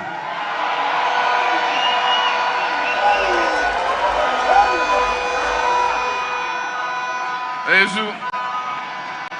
you remember, Naana Jane started that policy with a World Bank facility, and they called that loan the PAD loan. Yes, we are proud of the PAD loan. It will allow our young girls who are going through their periods to be neat and hygienic and not to miss school, be able to go to school all year round. We will uncap the National Health Insurance Levy. Currently, there's a cap on the levy, and so a certain portion of the levy goes into the consolidated fund. And so the Health Insurance Authority is not able to pay the health facilities, reimburse them for the services that they provide. We will uncap the health insurance so that all the National Health Insurance Levy will go into the National Health Insurance Fund so that they can pay the hospitals for looking after our people. And of course, this is associated with it. We'll reprioritize the health sector by ensuring timely releases of payment to service providers.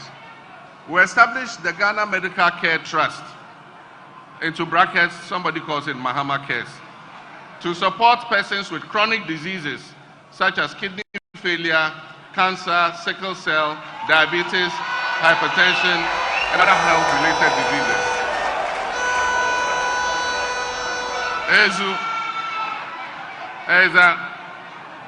We'll also introduce the community pharmacy concept, and that will encourage people to go to your local pharmacy and go have your blood pressure taken and your sugar checked, so that if you have diabetes or high blood pressure, we're able to know early so that you can get treatment and be able to survive.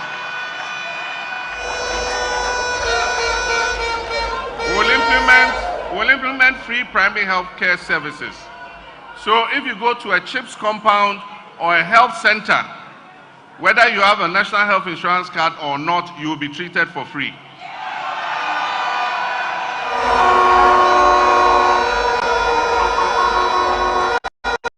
And so from the health center level down, polyclinic, health center, CHIPS compound, if you go, you will be treated for free. From the district referral hospital upwards, you use your Ghana card, your national health insurance card, and you will receive treatment. We will expand health infrastructure to restore the automatic employment and timely deployment of health workers.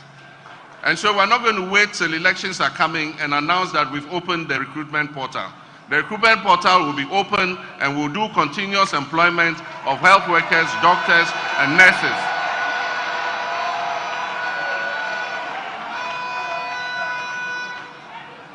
We need a first-class children's hospital in Ghana.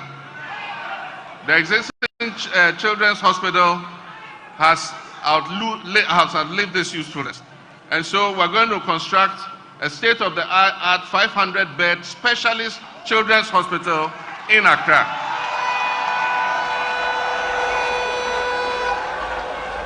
And so children who have sicknesses that cannot be handled in other parts of the country will come to Accra. There will be specialist pediatricians there to give them the care they deserve. Of course, we will expand, we'll construct a state-of-the-art, I've said that one. We'll also construct a fertility center. There are a lot of mothers who cannot have children just because there's something wrong with the reproductive system. It can be corrected, and they can have babies and enjoy the joy of motherhood.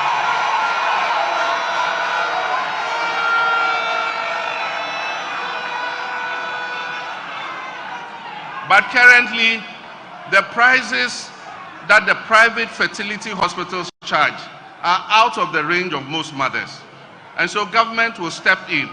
We'll build a fertility center where mothers who want children can come for consultation, and they will be given the treatment so that they also can enjoy the joy of motherhood. I'll go quickly. We'll expand the facilities at the whole teaching hospital in order that it can provide specialist services and also be a quaternary hospital to serve the University of Health and Allied Sciences. In the whole of the OT corridor up to the northeastern part of the country, there's no trauma hospital. And so we'll build a trauma hospital there so that persons who are involved in accidents on the Eastern Corridor Road will have a place where they can be treated properly before they are transferred.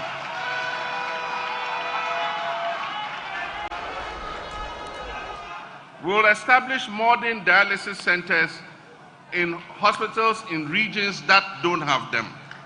Currently, most of Upper West, my own hometown, Bole, and other places, if you have a kidney ailment, the only place you can go for treatment is in Kumasi.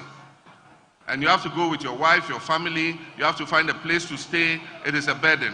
And so we want to make sure that every region has a modern dialysis center so that we can ease the burden on persons with kidney ailments. We will build modern hospitals in Boko, Yendi, and other underserved areas.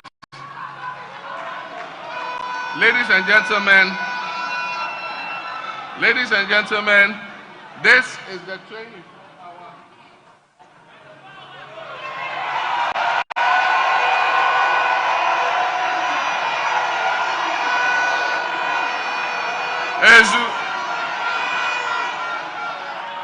This is the 24-hour economic clock.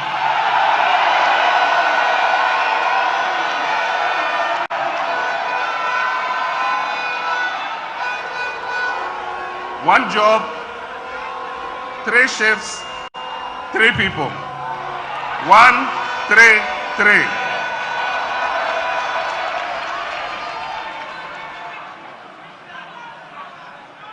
One job, 3 shifts, 3 people. Obiabe Didi. Ezu. Extraordinary problems require extraordinary solutions for extraordinary results.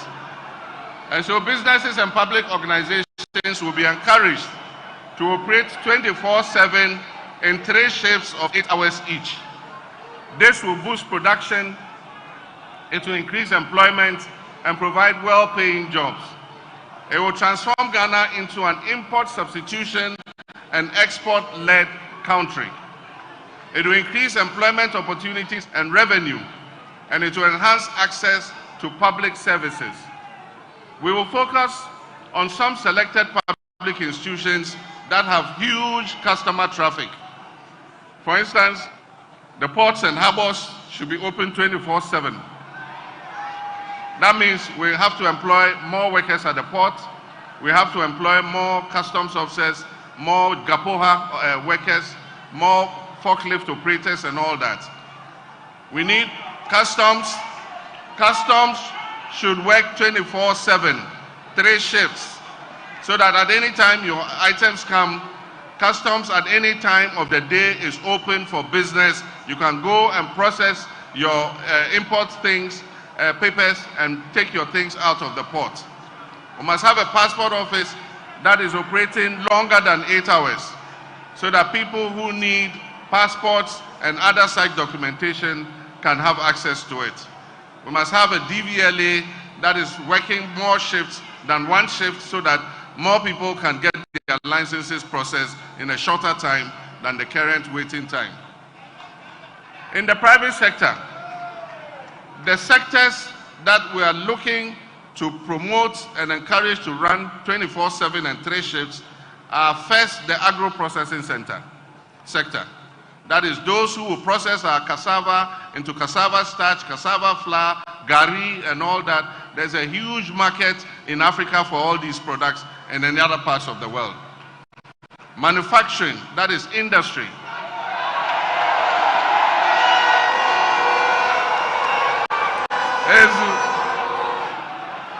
Manufacturing, that is industry. And so the textiles industry, the fruit juice making industry, all the industries, the iron and steel industry will be encouraged to run 24/7. The pharmaceutical sector, we want Ghana to be the pharmaceutical hub of the whole of Africa, so that we'll produce medicines here and export them to all other African countries. Construction sites, we want our construction companies to work 24/7 all year, all hours round, so that they can deliver our infrastructure faster than they currently do. Financial services, the same. Sanitation and garbage collection. It is better to collect garbage, boiler, in the night, rather than collect the boiler and be competing with cars in the daytime when we have rush hour traffic. Extractive industries, the mines, mining bauxite, mining gold, mining manganese, lithium, they must work 24/7, 3 shifts every day. Hospitality industry, our restaurants, our discotheques, our nightclubs, our hotels, 24/7, 24 hours a day.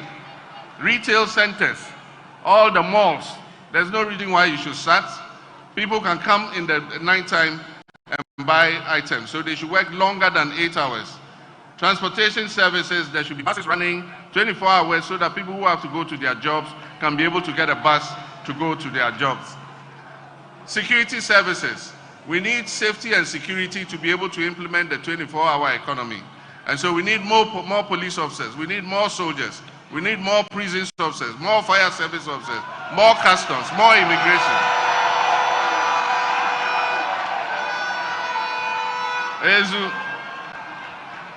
Now the support package for 24-hour businesses is to stimulate demand for 24-hour economy goods and services. And this will be supported by strategic investments in infrastructure, in security, in energy. We'll have public and private security architecture, cheaper and reliable electricity, that is the time of use tariff.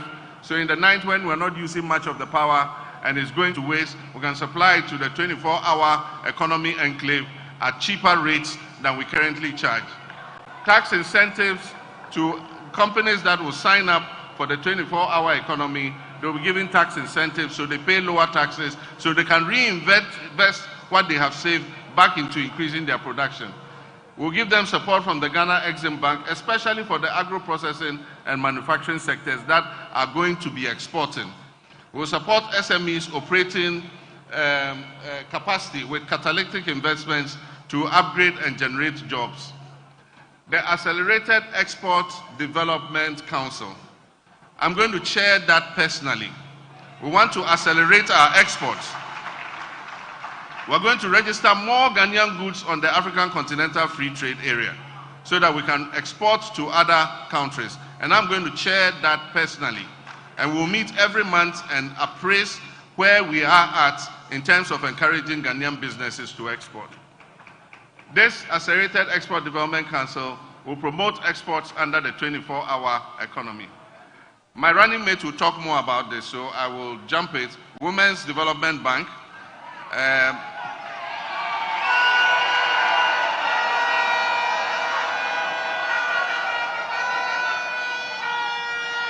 It will give low interest loans, particularly to women's businesses. She'll talk more about it, so let's jump it.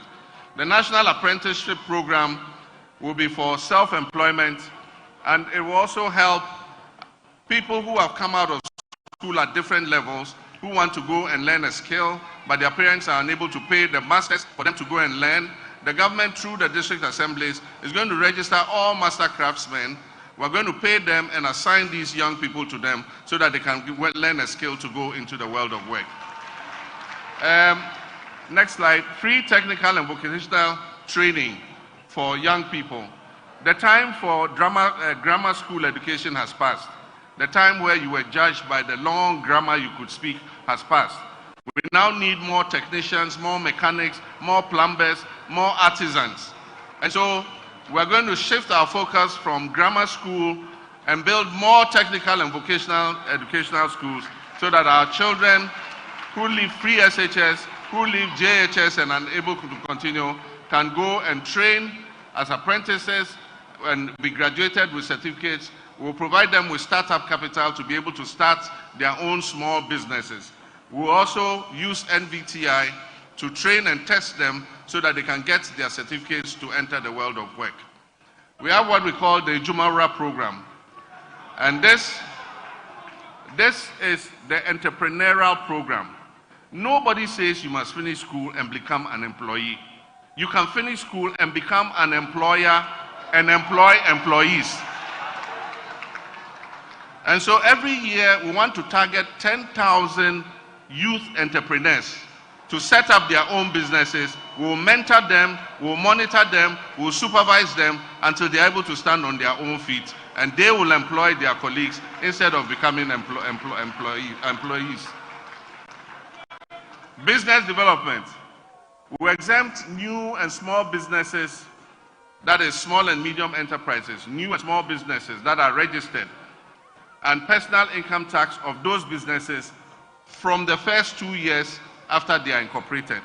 So if you are a young person under this program and you set up your business, for 2 years you won't pay any corporate income tax. You start paying after 2 years. Because we want the business to be able to get a grounding and be able to stand on its feet before they start paying taxes. We review the Customs Amendment Act to scrap the ban on salvage vehicles. Not everybody can afford a new vehicle. And so their vehicles in good shape, they must have had a small accident. We have young people in the magazine who are repairing these vehicles. If we say we're banning these vehicles, we're throwing those young people out of work. And so we allow salvage vehicles to come in so that other people can buy vehicles at affordable rates. And if we do this, it will save the local automotive industry. And so the Swami magazine, the Kokompes, the Aboso kinds will continue to do their business even as we set up an automobile industry. We'll support the redevelopment of Kokompe, Aboso Kai, and all those magazines so that it creates a more congenial environment for people to come and do business. We'll implement a Made in Ghana agenda for the production and consumption of Made in Ghana goods. Government is going to use its budget to buy Made in Ghana goods first. It's only when you can't get that good that you'll be allowed to buy a foreign product. If the good is produced in Ghana, you must buy it first. And so we're going to use government's financial muscle to encourage local production of goods and services. If you are a foreign industry and you want us to buy your goods, come and establish the factory here and produce what you want us to buy here.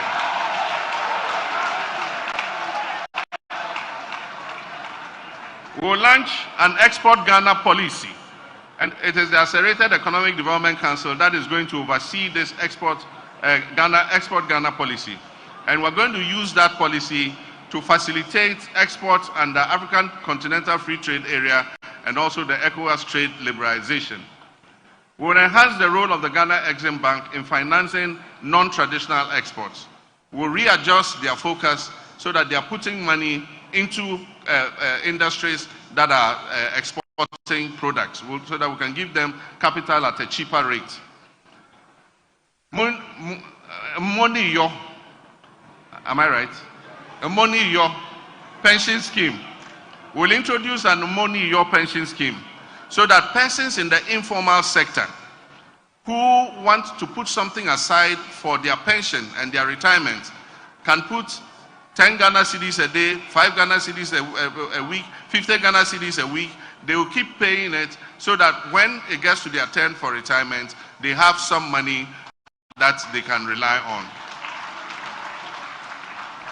We'll also, this pension scheme will cover commercial drivers and my dear Okada riders. They will also be part of the pension scheme.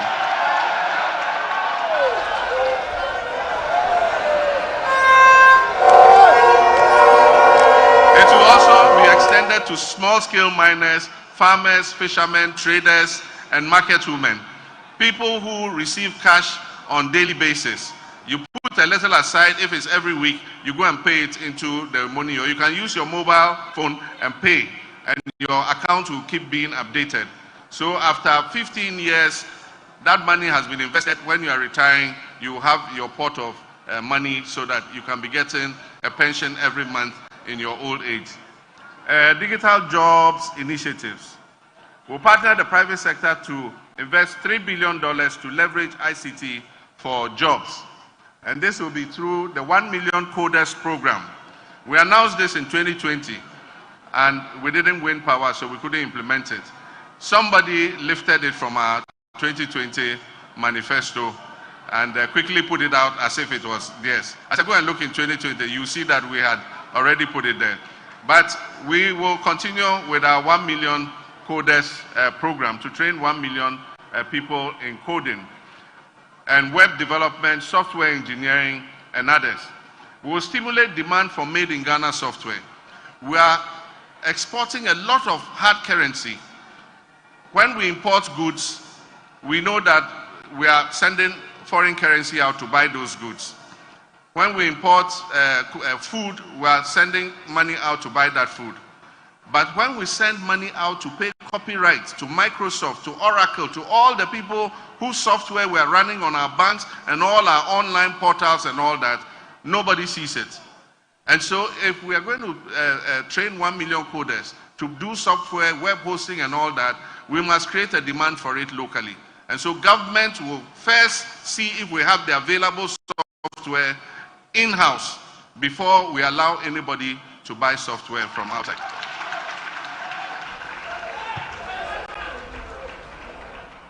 And so we'll exchange payments for subscriptions to overseas vendors. We establish regional digital centers for business process outsourcing.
ready for the market. Establish, it's gone. Okay. Agriculture for jobs. We want to make agriculture more attractive through modernization to ensure food security and job creation. We reduce food inflation to lower the high cost of living through our Agriculture for Economic Transformation program. We'll roll out a Feed Ghana program, which is to boost food production, guarantee food security, and supply raw materials to industry. And this is my favorite project, to establish farmers' service centers in all agricultural production areas. And in each farmer service center, there will be tractors, there will be harvesters, there will be plows, there will be harrows, there will be planters, everything you need to do modernized farming. And our farmers are going to be registered within the catchment area of the farmer service center. And at the beginning of the year, you go to your farmer the planting season, you go to your farmer service center, they'll provide you with the services, give you the fertilizer, give you the improved seeds, plow for you, plant for you. And when you harvest and you sell your crops, you come and pay the cost of the inputs that they gave you. We'll create farm banks with agricultural zones to ease access to land and irrigation facilities for agricultural purposes and encourage young people to go into farming. We need to bring more of our land into irrigation, because you know what happened this year. There was a drought in the north and parts of Bono region. For almost 8 weeks the rain didn't fall, and so people have lost their crops. And so we'll go more for irrigations, even if small scale, boreholes. We have the Volta River, all along the banks of the Volta River we can develop irrigation facilities. Promoting good governance and combating corruption. Remarkably reduce the size of government to 60 ministers. No more than 60 ministers. And so there will be other things for other people to do. We all can be ministers. I know when I say 60 ministers, I say Abba, there are people aiming to become ministers, but we all can be ministers. So we would choose 60 ministers, but others would have other assignments that they can do. Address the benefit disparities between Article 71 holders. I've said this already. We have two public servants, Article 71, and then the others who are under the fair wages. And so we want to bridge the disparity between them so that all of us come under an independent emoluments committee, and our salaries and emoluments are determined from the smallest watchman to the president. We will determine our salaries and wages. A ruthless war against corruption. Operation Recover All the Loot, oral. Is to prohibit political appointees and politically exposed persons, not only political appointees and politically exposed persons, and all serving public officials from purchasing state assets. So it's not only me who cannot buy a state asset. My wife Lodina cannot buy a state asset. My son Sharaf or Shahid or Farida cannot buy a state asset because they are politically exposed persons.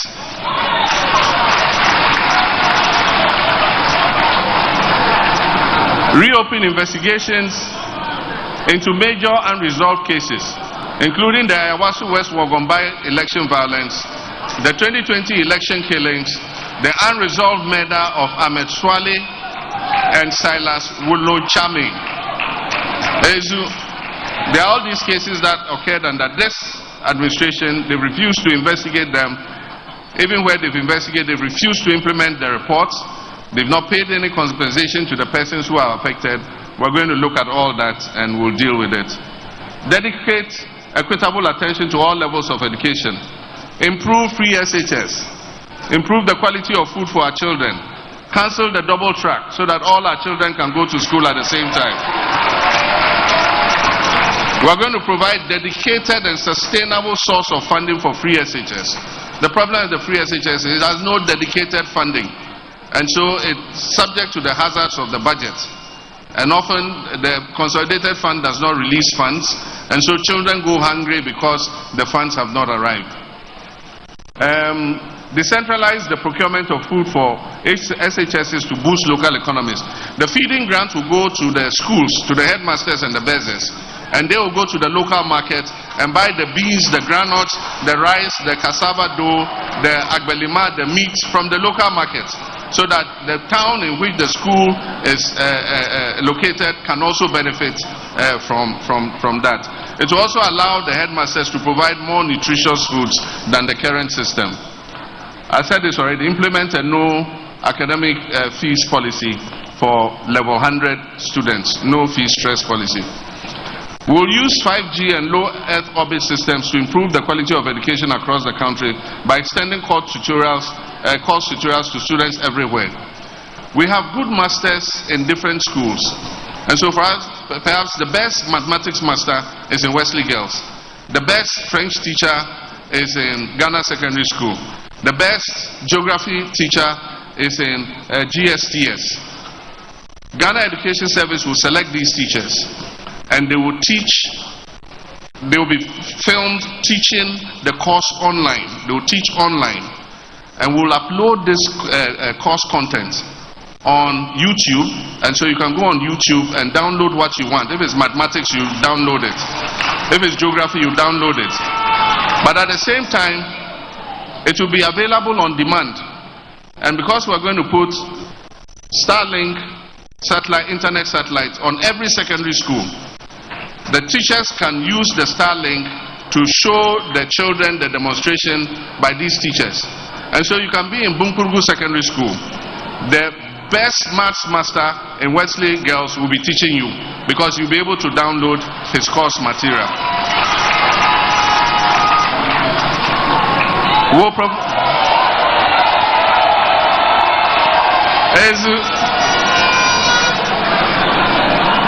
That's the Basintali boy.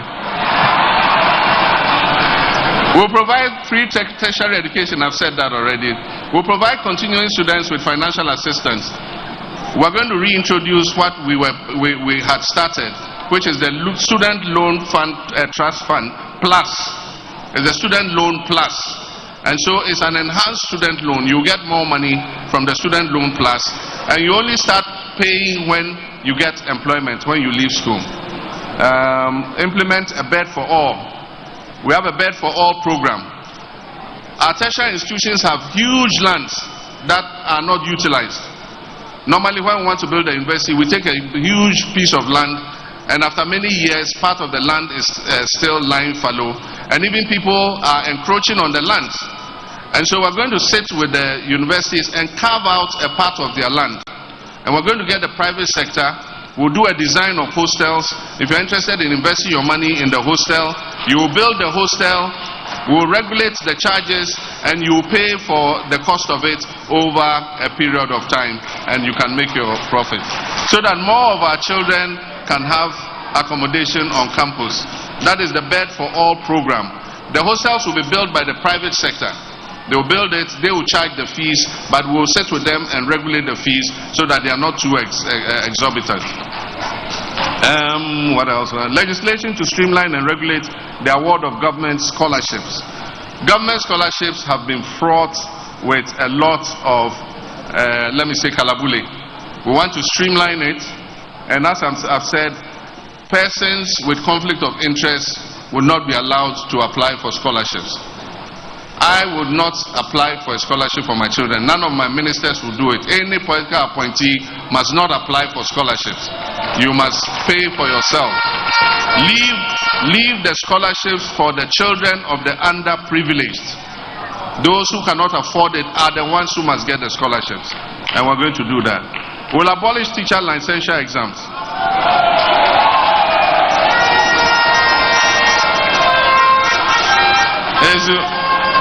We'll abolish teacher licensure exams and integrate it into the licensing process in their final year exam.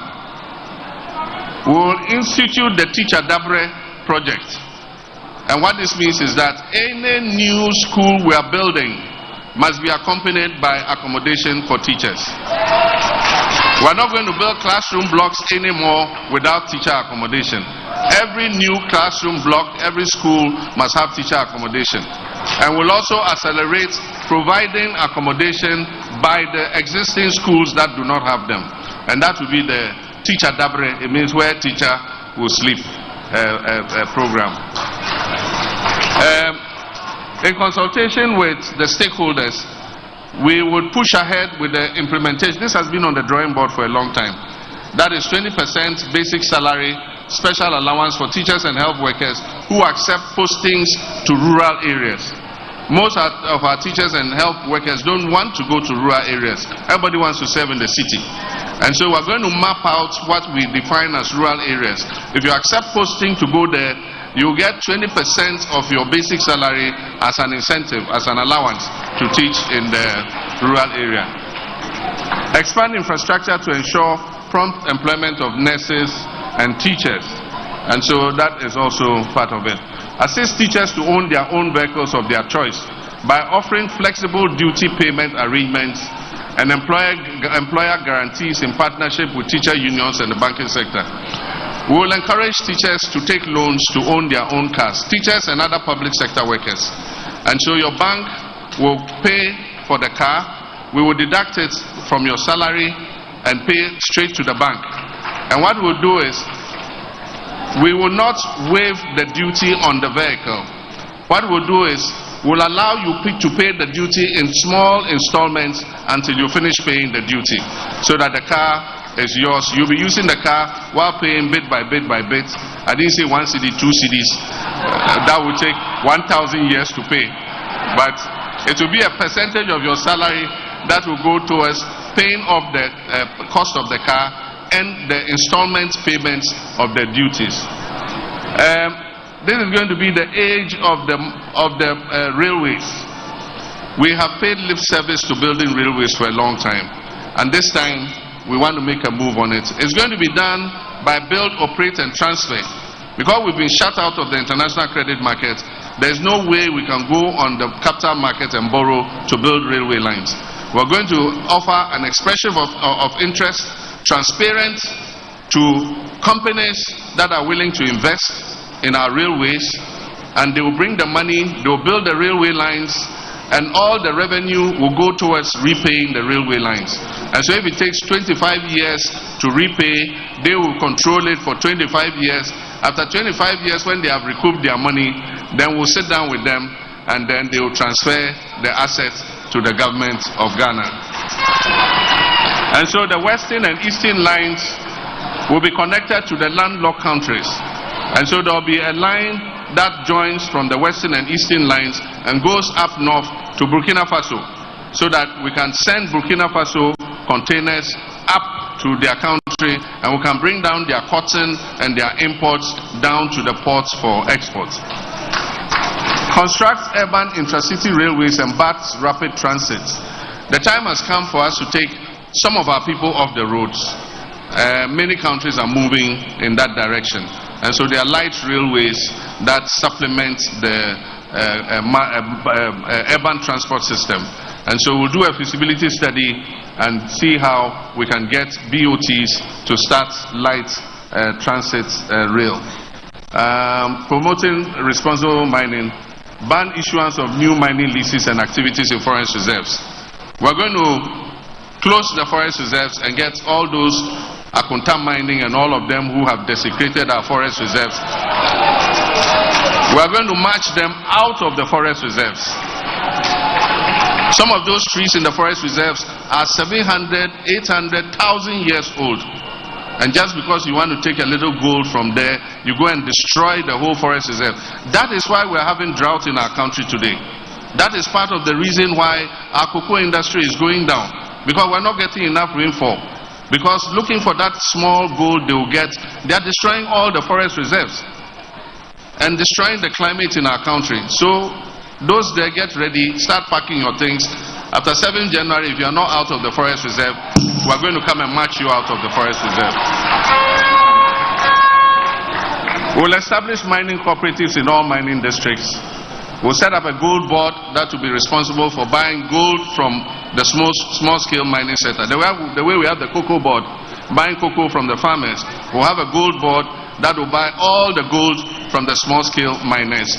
It will send it to our own refinery to be refined, and we'll export refined gold and get all the value addition instead of sending the raw bullion out the way we are currently doing. Decentralized regulatory licensing and processes for artisanal miners. That is setting up offices of the Minerals Commission in all mining districts. Implement a blue water initiative to heal and harness the environment. We're going to clean the poisoned waters that have been poisoned by mining so that we can discharge those waters back into our rivers. We're also going to hide the young people in tree growing.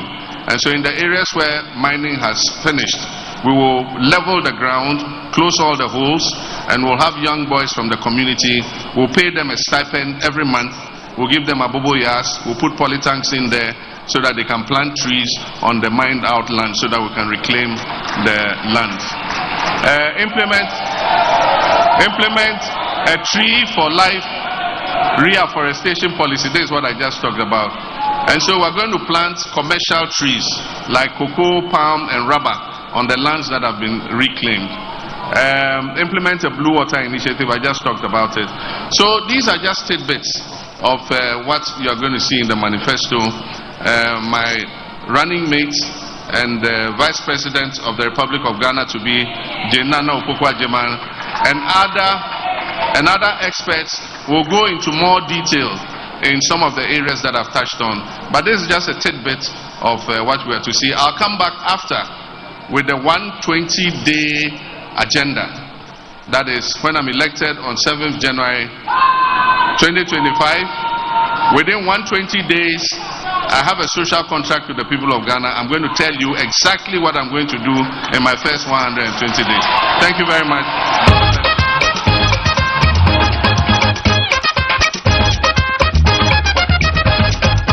Come on! The victory of Mahama!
Hello.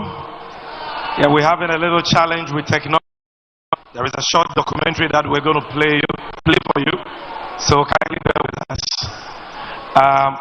Choboy, our nation needs a reset. Our democracy needs a reset. Our economy needs a reset. And our attitudes need what? A reset. These are the words of the nation builder, His Excellency John Dramani Mahama. Another round of applause for him. He's a visionary who is coming to the presidency with the benefits of hindsight and experience. A man who fears God. A man who speaks the truth. And because he speaks the truth, he speaks like a president. So when he is speaking, he stands at one place. He doesn't move up and down. And you can see that his suit is not wet, like somebody we know. Choboy. So His Excellency will be back. But before we move on, there is a huge crowd out there made up of committed, dedicated, loyal NDC constituency executives, regional executives, branch executives, and members of the party. Ladies and gentlemen, let's give all of them a round of applause.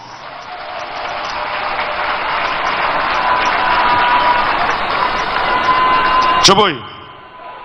So, if you listen to His Excellency's speech, there was one policy that he really majored on. That policy is dear to his heart. Because that policy is the solution to the biggest problem confronting our nation today, and that is the problem of high unemployment. This policy is what organized labor, the TUC, says is what?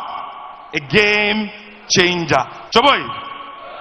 And so because of how important this policy is, and because His Excellency wants this policy to go viral to every nook and cranny of Ghana, today we are officially launching the official song of the 24-hour economy policy. Are you happy?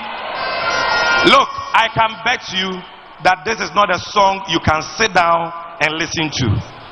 I can bet even those on the front seat that they will stand up and dance. DJ, let the music flow. Are you ready for the 24-hour economy? A Yezu. Ladies and gentlemen, the leader has spoken. You know, in our tradition, when the chief speaks, the linguist now expatiates and explain what the chief has said. The NDC has the men and women to explain the broad message our flag bearer has put out in various thematic areas. Choboy. Choboy. And so we will now call some thematic speakers to come and shed light on some of the key policies contained in the manifesto. And to start this session is a man who served as a deputy finance minister between 2013 and 7 January 2017. He's been a ranking member in Parliament for Finance, and because of his sterling leadership, he was promoted, and today he's a leader of the NDC caucus in Parliament. He is a proud son of this region, the Central Region. The Member of Parliament for the good people of Ejumaku Enyan is Siam. Ladies and gentlemen, with a round of applause, welcome to the microphone the Minority Leader, Honorable Dr. Atoforsen.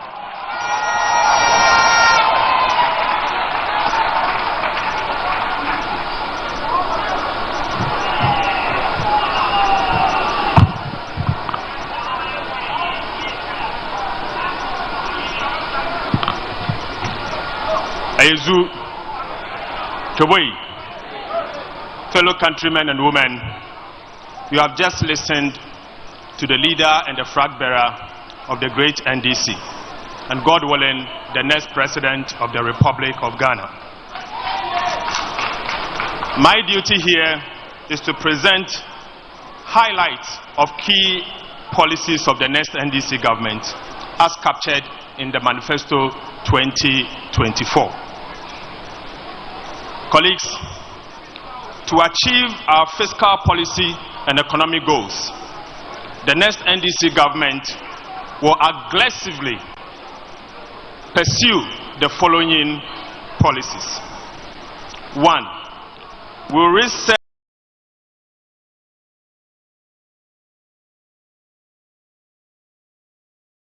resource mobilization and effective utilization of public funds.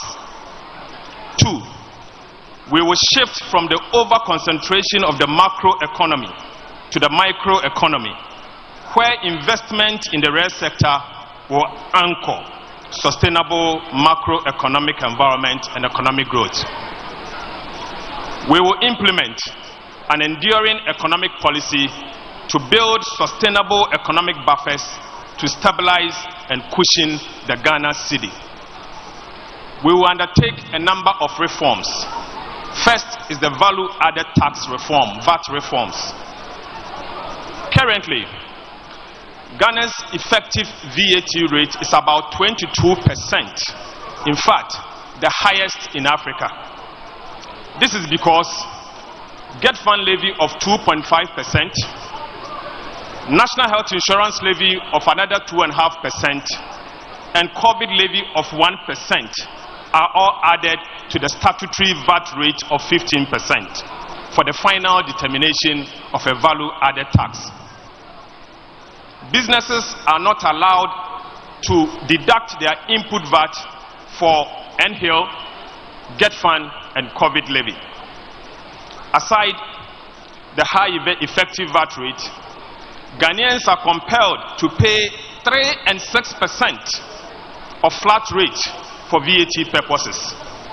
This effectively defeats the key principles of the input-output of the value-added tax regime.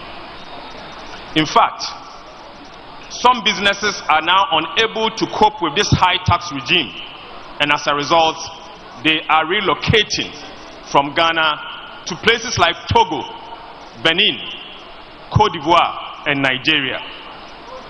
It's also a fact that this is part of the reasons why some of our citizens, particularly professionals, are migrating out of our country in droves in search for greener pastures.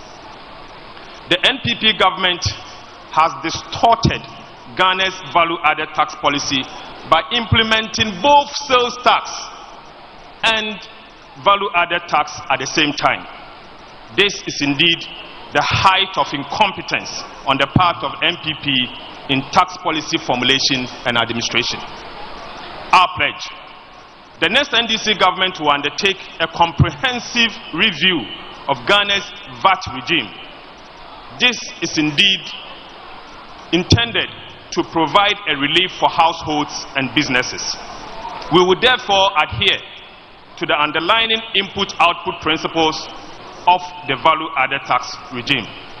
The next NDC government will do the following: 1. Abolish the COVID levy. 2.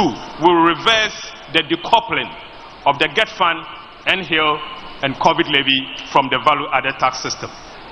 We will reduce the effective VAT rate from the 22% to a bearable limit.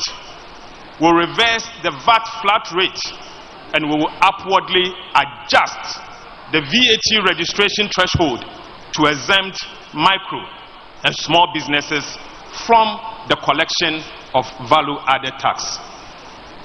We will improve VAT compliance through public education and awareness. Aside the VAT reforms, we will also undertake a public debt management reforms. In fact, to restore confidence in Ghana's economy and the capital market, and to prevent a repeat of President Akufo-Addo and Vice President Bawumia's reckless and excessive borrowing that resulted in crude and painful haircuts, the next NDC government will establish an independent public debt management office to ensure effective public debt management. We'll also review and enforce the Fiscal Responsibility Act, Act 982, and implement a fiscal consolidation plan to ensure fiscal discipline. We will also implement a deliberate policy to build sustainable economic buffers to cushion and stabilize the Ghana city. We will also undertake a public expenditure management reforms, and in doing so, we will tackle the wastage of public funds and ensure prudent expenditure management, and we will also do the following. We will establish an independent value for money office to scrutinize government procurement above a threshold to be determined by Parliament. We will reset the entire fiscal framework and implement a robust fiscal policy regime for effective utilization of public funds. Colleagues, historically, the Ghanaian economy has been the second largest in West Africa, aside Nigeria. But Ghana has lost its enviable position to Cote d'Ivoire due to lack of investment and dedicated policy towards economic transformation and growth. As at end 2016, the size of Ghana's economy was 55 billion Ghana cedis, representing the second in West Africa, whilst that of Cote d'Ivoire was 48 billion Ghana cedis, the third largest in West Africa. However, in 2022, Ghana lost its enviable position of the second largest economy in West Africa to Cote d'Ivoire. As at the time, in the year 2022, Ghana's GDP was $73 billion, whilst that of Ivory Coast was $75 billion. So since independence, for the first time, Ivory Coast overtook us in terms of the size of GDP as at the year 2022. This situation is projected to worsen by end of this year. While the Ivory Coast GDP is projected to be $89 billion, Ghana's projected GDP by end of this year is estimated to be $75 billion. Honorable members and colleagues, in order to reverse this downward trend, the next NDC government will introduce and implement a $10 billion big push. This big push is aimed at driving the needed focus and investment for economic growth and transformation. The big push will be a major economic policy of the next NDC government with 4 key economic growth poles. First is the Western Corridor Economic Enclave project, and then second is the Eastern Corridor Golden Growth Agenda. The third is the Transformational Road Transport Plan, and the fourth is the Cocoa and Palm Economic Crop Rejuvenation Program. Ladies and gentlemen, the NPP government has been a monumental failure. They have destroyed our livelihood. They have indeed driven our economy aground. They have collapsed Ghana's cocoa sector. They have wasted and dissipated Ghana's public fund. They have destroyed our good governance. They have reversed the progress of our country. They have delivered crude and painful haircuts across board. They have corrupted the moral fiber of our dear country. And of course, they have implemented the Ejapadiye state capture plan. Let me say, fellow countrymen and women, that the time has come for us to come together to restore our country and reset our country.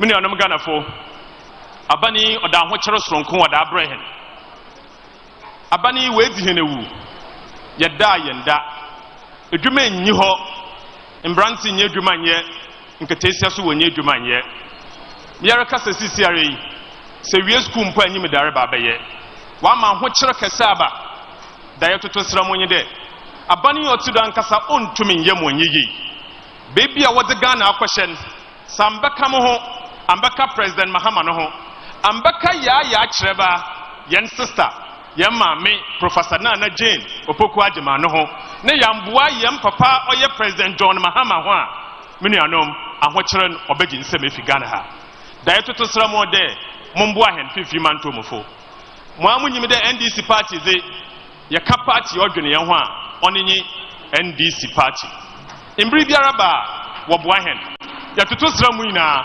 mombaka yen ho ne yenye na Ghana onye yei usande baby a Ghana rokon wa ya humuto dodo baby o mane ikoi se yanka mbom na se yamje o mane emfi MPP wonsema ekroyi obesei medam ase bebre nyame sramu ina.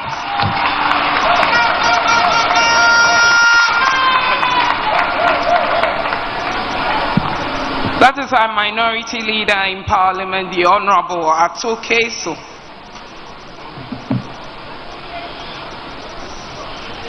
Forson. We are moving straight to agriculture and agribusiness, and we are inviting on stage the Honorable Eric Opoku, MP for Isunafo South and ranking member for the Parliamentary Committee on Food and Agriculture. The Honorable Eric Opoku. Thank you very much. Thank you very much for the opportunity. Your Excellency, the incoming President of the Republic of Ghana, distinguished ladies and gentlemen, I crave your indulgence to stand on the established protocols to dissect the agricultural policies of the next NDC government. The agricultural sector is confronted with low production, low productivity, food losses, limited markets, and poor access to credit, among others. These have largely been occasioned by low investment in the agricultural modernization and the entire value chain, leading to food insecurity and the alarmingly high food inflation the nation is grappling with. Also confronting the sector is the problem of climate change and environmental degradation, aggravated by the increased rate of illegal mining. It is estimated that Ghana spends $2 billion cedi equivalent of almost 32 billion to import food annually to supplement local production.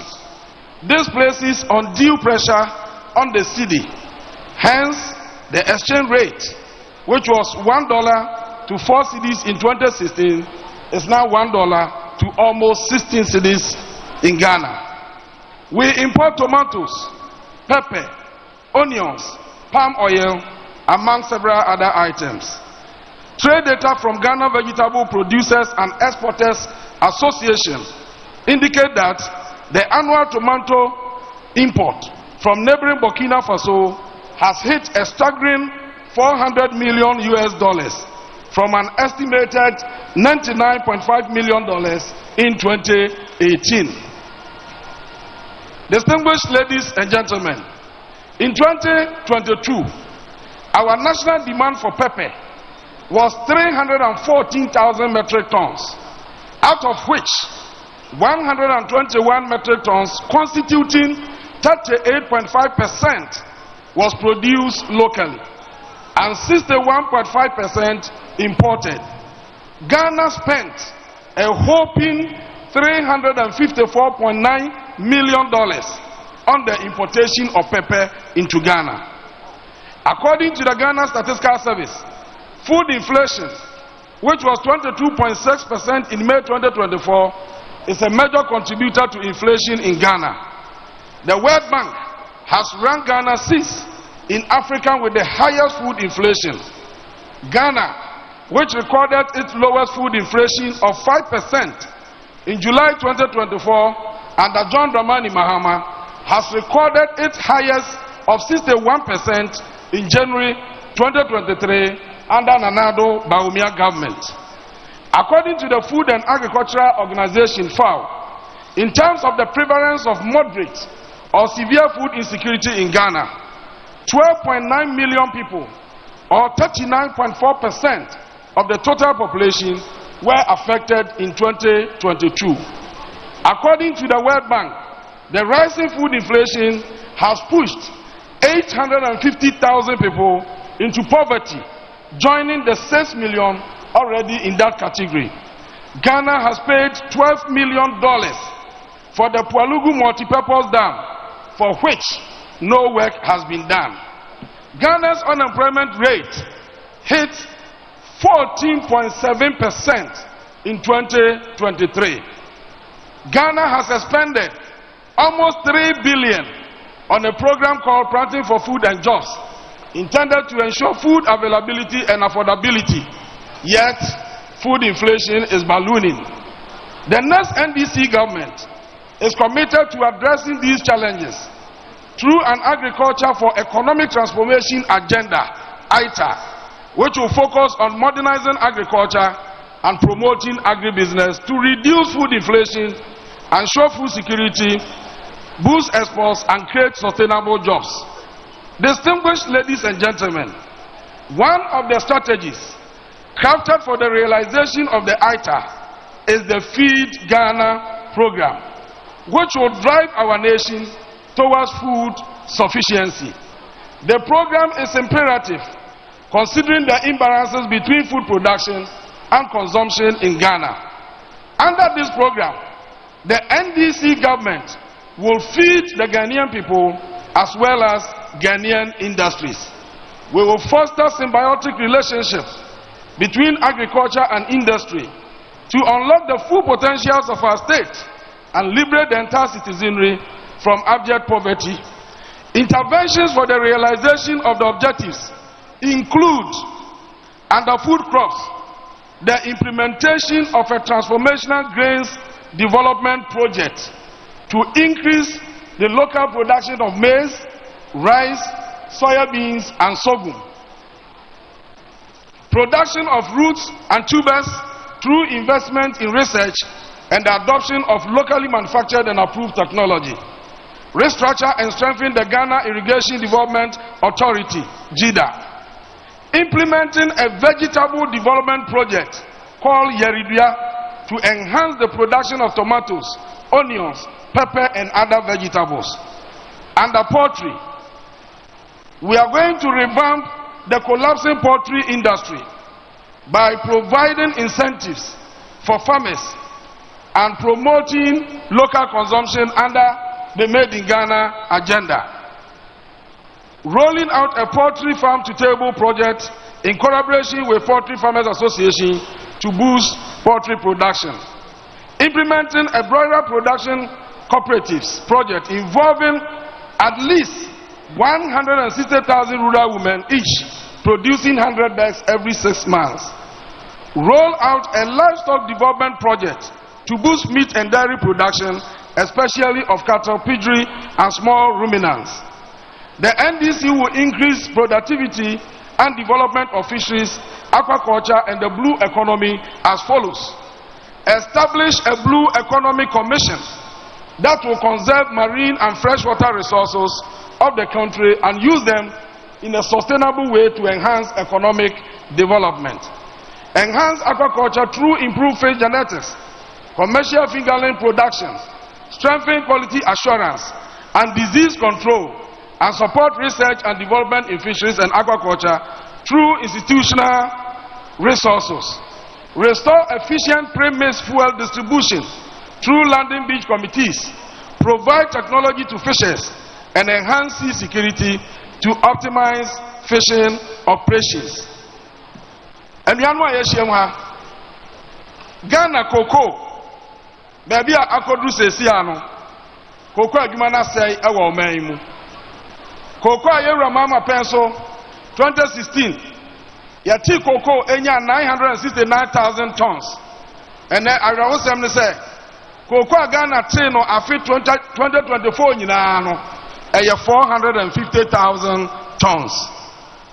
Cocoa Mama Toye 2013 cocoa board nyamfaso, 2014 cocoa board nyamfaso, 2015 cocoa board nyamfaso. Ebra Nana Akufo-Addo ene Bawumia ebedi akonyan 2017 cocoa board boka, 2018 cocoa board boka, 2019 cocoa board boka, 2020 cocoa board boka, 2021 cocoa board boka, 2022 cocoa board boka. Ara say 2023 omo di aba abontin say omo nyamfaso ye ka krom say nya no prese cocoa board nyamfaso omo si de nti omo nyamfaso no say omo tu omo kani bi ahyeda da akye ya tua nti utifiri mu de a omo nyamfaso na je say de cocoa board akodro no abusuafo sesi a ye ka say for the first time in our history cocoa board ajibosia ewo banks e wo Ghana ha abusia no ye be 13 billion sa abusia no cocoa board se ontimi ntua nti wati ahyeda say da akye se nkwala wo Ghana no ba oma ba betua atua eho esi ho sesi a ye no mo ka say cocoa sika abanya ni nyina no dodo ni nyina no omu yusu no office eno om de kakra bi ekọ akuafo no nchen 2021 omu se Ghana nya cocoa 1,045,000 sabre no sika omu yusu no office eye office expenditure na ye 1.7 billion Ghana cedis. 2022 cocoa yete ye no so tey ye nya 1 million bio ye nya 683,000 na so sika ye di no office no epeja free 1.7 billion ekodu 2.6 billion Ghana cedis. 2023 de si o man mu ya rahosam kra cocoa ye ton Ghana nyina ye 655,000 na so office expenditure eno kwa ye 3.4 billion Ghana cedis. Eti cocoa scan nyina no o ma yusu no office akuafo no enya ho mfaso bia enfiansu ni MPP abantua bonus ama akuani bia da na so admayefo na ahwe cocoa no so aboka no omo de omo tua bonus e de ma wo mo ho sesi aye ka sei nyame yadma na watwe wayanim no e wo se aban odi cocoa buo eba ebuo foforo a wode ma Ghana akuafo Ghana enfia aduasam yenu ni de ayaya ne se yakwa mansan dwom ne akogye bosia ensi hu wo fom ne ade abeto cocoa ne ade cocoa no akotuaka NDC time 2016 yakoya no yaje 1.8 billion dollars na ensi hu no eye 1.5%. Yetimi ye ni nyina kama etuaka oha obi anya dai ama afi atwa mu 2023 Ghana kopa bosiana na yɛpɛ $1.5 billion. Yakwa emrafo no say omo yɛsɛ ne yɛsi yɛ koko sector na yɛntimi ntua. Enti yɛnya $1.5 billion.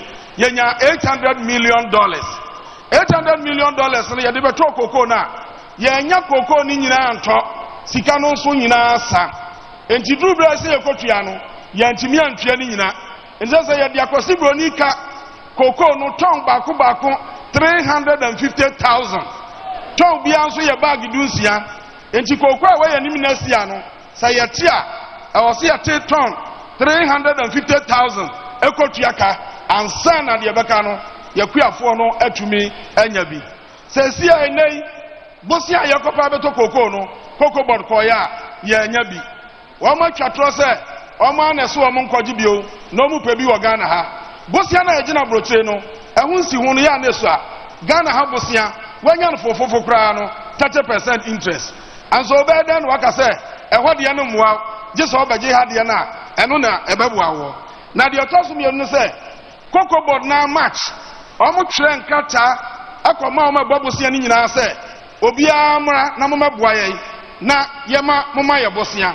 Ɔmo de nkata no nyinaa kɔe ama wɔn hwɛ mu na ɔmo so daabi deɛ mobɛgye na no mo antumi antua yɛde ma mo bie wa nya de am betumi atua enti yɛmfa yɛsi kama ho nti sɛ siai so mo bie koko next week a sika yɛde bɛtɔ koko wɔ ma mu no ɛbɛyɛ den ɛna me no mo kasa yi sɛ wokuta koko bag na wa so kɔtɔn na brokyire ɛwɔ abrokyire dwom a wo sisa ba Ghana sika no mu a koko bag biara no ɛyɛ 9,720 cedis 97 million koko bag baako enti yɛhwɛ aban no sɛ 97 million no anya bibia koraa no akuafo na dua koko no deɛ 6,000 deɛ ɛwɔ sɛ wode ma akuafo no sɛ aban amfa saa amma akuafo no a ɛyɛ 60 million a ɛneɛ na ɛdɔm kuma yɛne akuafo ɛbɛte aban no so tua ɛdeɛ na NDC aban sɛ yɛbɛyɛ kuadwuma deɛ ɛbɛyɛ nie deɛ di kan ɔma kɔgye bosia atwa yɛ koko ni nyinaa gu so mbedua $600 million. Sika no sa koko no so ɔma ntimi anua ɔma ka kyerɛ kuafoɔ sɛ ɔma anua omumfuo yɛwura jɔma ma ne NDC sɛ so nyame de ne ba bedi akonnwa yi a yɛbɛyɛ nhyehyɛ na kuafoɔ a yɛtwa mumfuo a yɛanua ni nyinaa aban aboa mo ama yɛdua saa koko ni nyinaa ama koko no asan aba bio afei yɛbɛyɛ koko colleges our regions edua koko ni nyinaa na yɛakyerɛkyerɛ koko akuafoɔ sɛnea ɛbɛyɛ wɔn bɛhunu koko adwuma no so yie na yɛtrɛn wɔn moma no nso bi sɛnea ɛbɛyɛ a si yɛfɛ adwumayɛfoɔ ama wɔn ayɛ koko no ho adwuma a koko akuafoɔ ma nso ɛbɛtumi ayɛ adwuma no bie afei deɛ ɔtɔ so no sɛ NDC aban bɛdi akonnwa yi a na yɛwɔ akonnwa so no yɛkɔtɔn koko no a ne boɔ no yɛde mu nkyekyɛmu wɔ ha no 70% ɛna ma akuafoɔ sɛsi akoko abua wɔ sɛsi ai aban no kyɛmu 9 aban fa mmiɛnsa ɛna ɔde baako ɛma akuafoɔ yɛwura mama so obɛdi akonnwa yi a sɛ wɔhwɛ akuafoɔ yi a koko adwuma no so bɛyɛ dɛ ɛbɛyɛ yie enti sika ɛbɛba koko no ho no wɔde dodoɔ no nyinaa bɛma akuafoɔ no na ɔmo de adua koko no dodo na ama Ghana nso so ɛnya mfasoɔ afei koko kuani biara wɔ Ghana sɛ yɛwura mama bɛdi akonnwa yi a koko kuani biara wobɛkɔ hospital free a health insurance wonyɛ bio ebisɛ koko board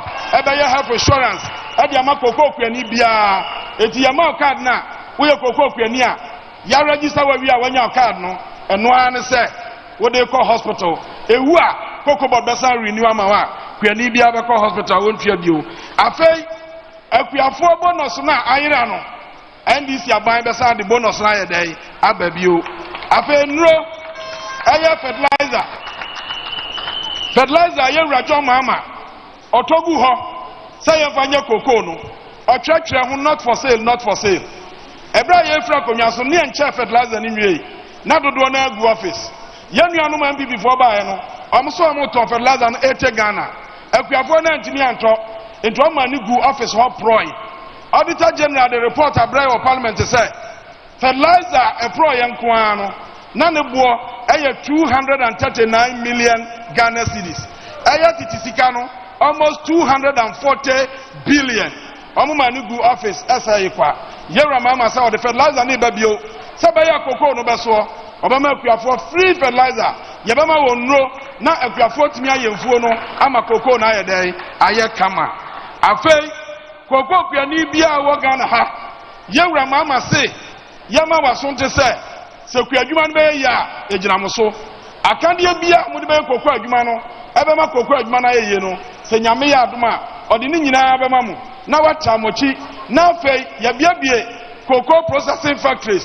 Now your cocoa nano, yet timid be a chocolate in your baby waha, na ya farm ma, and Munana Nunyanso, Ejuma, Medama say, Yamishamu. Thank you very much, MP for Isunafo South and ranking member for the Parliamentary Committee on Food and Agriculture. That was revealing. Thank you very much. Cocoa Boda Brankasa. Anyway, moving on, let's introduce some of our chiefs who have joined us. Osaberi Makwekwata II is Omahini of the Ogwa traditional area. A round of applause for Osaberi Ma. Dasibre Kwebu Ewusi VII, former vice chairman of the House of Chiefs and the chief of Abiaze. Thank you very much for your time, Nana. Oketeku Kome the 8th, chief of commander, hometown of our running mate. Thank you very much, and thank you for giving us such a beautiful woman with a beautiful soul. Nanam Mate Wayo II, chief of Achim Asenho. Thank you very much for your time. Nana Kusibuedum, representing Amentim Otu the 11th, the paramount chief of Abra State. Thank you very much, Nana. And representative of the chief of Winneba, led by Neyi Gati Jankuma III, Adontihini of the Winneba traditional area. Thank you very much, and thank you for accepting us into your constituency. Next is the Honorable, I call him Son of Man, Honorable Samuel Okujeto Ablakwa is MP. Is MP for the Northern constituency, and he will be speaking on good governance. I think that he's the best person to speak on governance. Every morning I'm looking for his wall on Facebook to read what is the scandal of the day. Honorable Samuel Okujeto Ablakwa, thank you very much for your time. Thank you very much, Obi. Eyezu, Eyezazu, Zuzazu. Our incoming president, His Excellency John Dramani Mahama, our incoming first lady, our incoming first female vice president of the Republic of Ghana, my own mother, Professor Naana Jane Opoku-Agyemang.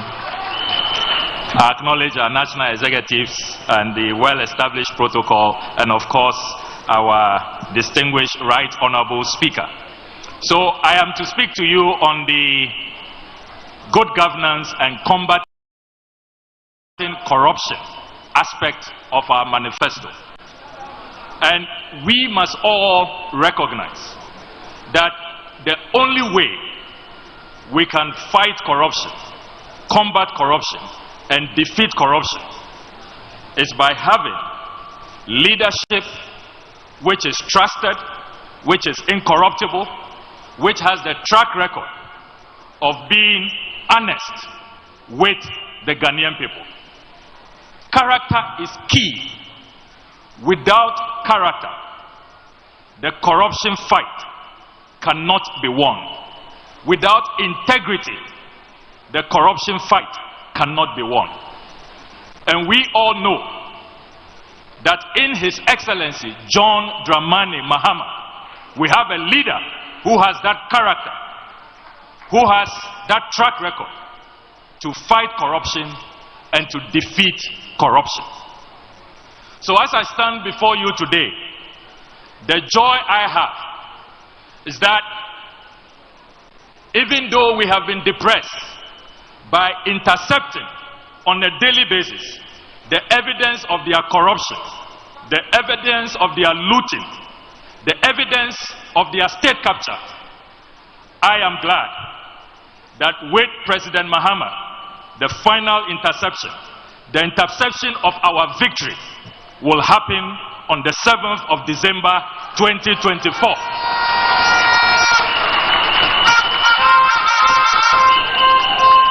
Comrades, brothers and sisters, you hear on a daily basis some people saying the two parties appear the same. NPP, NDC are the same. In this fight against corruption, we refuse, we reject that baseless and unfounded claim that the two parties are the same. We are not the same. The NDC is different. We are not the same. Fortunately, President Mahama has been in office before. Did you ever hear President Mahama say that he woke up with a nightmare and so has decided to make a personal pledge, and so he's going to sink $58.1 million in the world's most expensive pit? That has never happened under any NDC leader. Where God is deceived, the clergy are deceived, and the Ghanaian people are deceived. It has never happened and will never happen under President Mahama. That was not the only deceit with the 339 million CD National Cathedral. In the process, so many important edifices were demolished. As we speak, the Judicial Training Institute has been demolished. Judges' bungalows have been demolished. Scholarship Secretariat demolished. Passport Head Office demolished. NCCE bungalows demolished. Comsys IT firm demolished. Waterstone Realty Apartment Complex demolished. The Malian Ambassador's residence demolished. So we have one leader who is a nation builder.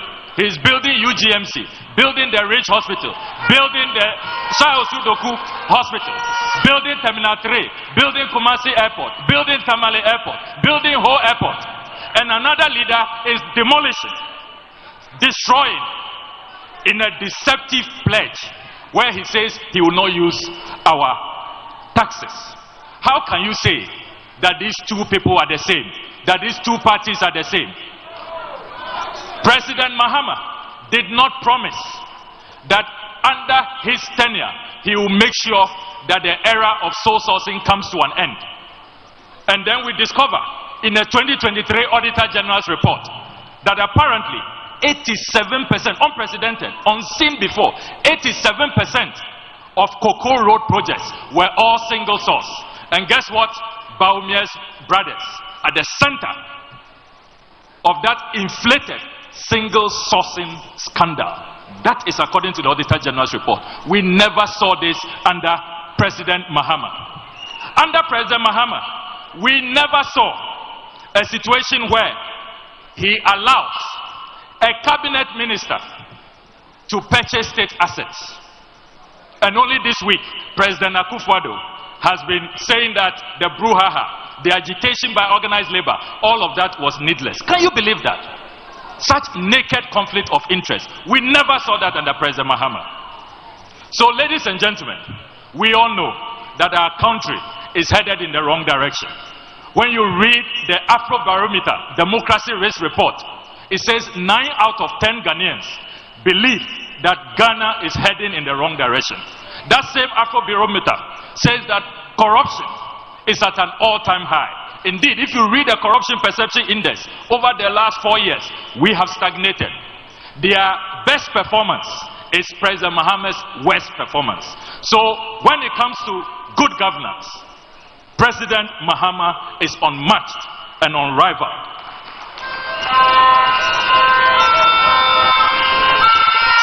I can confirm to you this afternoon that President Mahama's manifesto, the Resetting Ghana Manifesto, has the most far-reaching policies to uproot corruption, to ruthlessly deal with corruption and end corruption once and for all.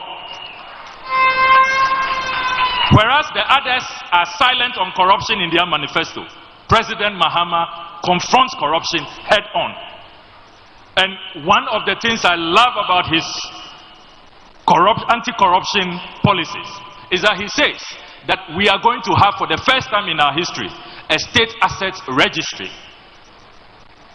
We will all, as Ghanaians, know where our state assets are.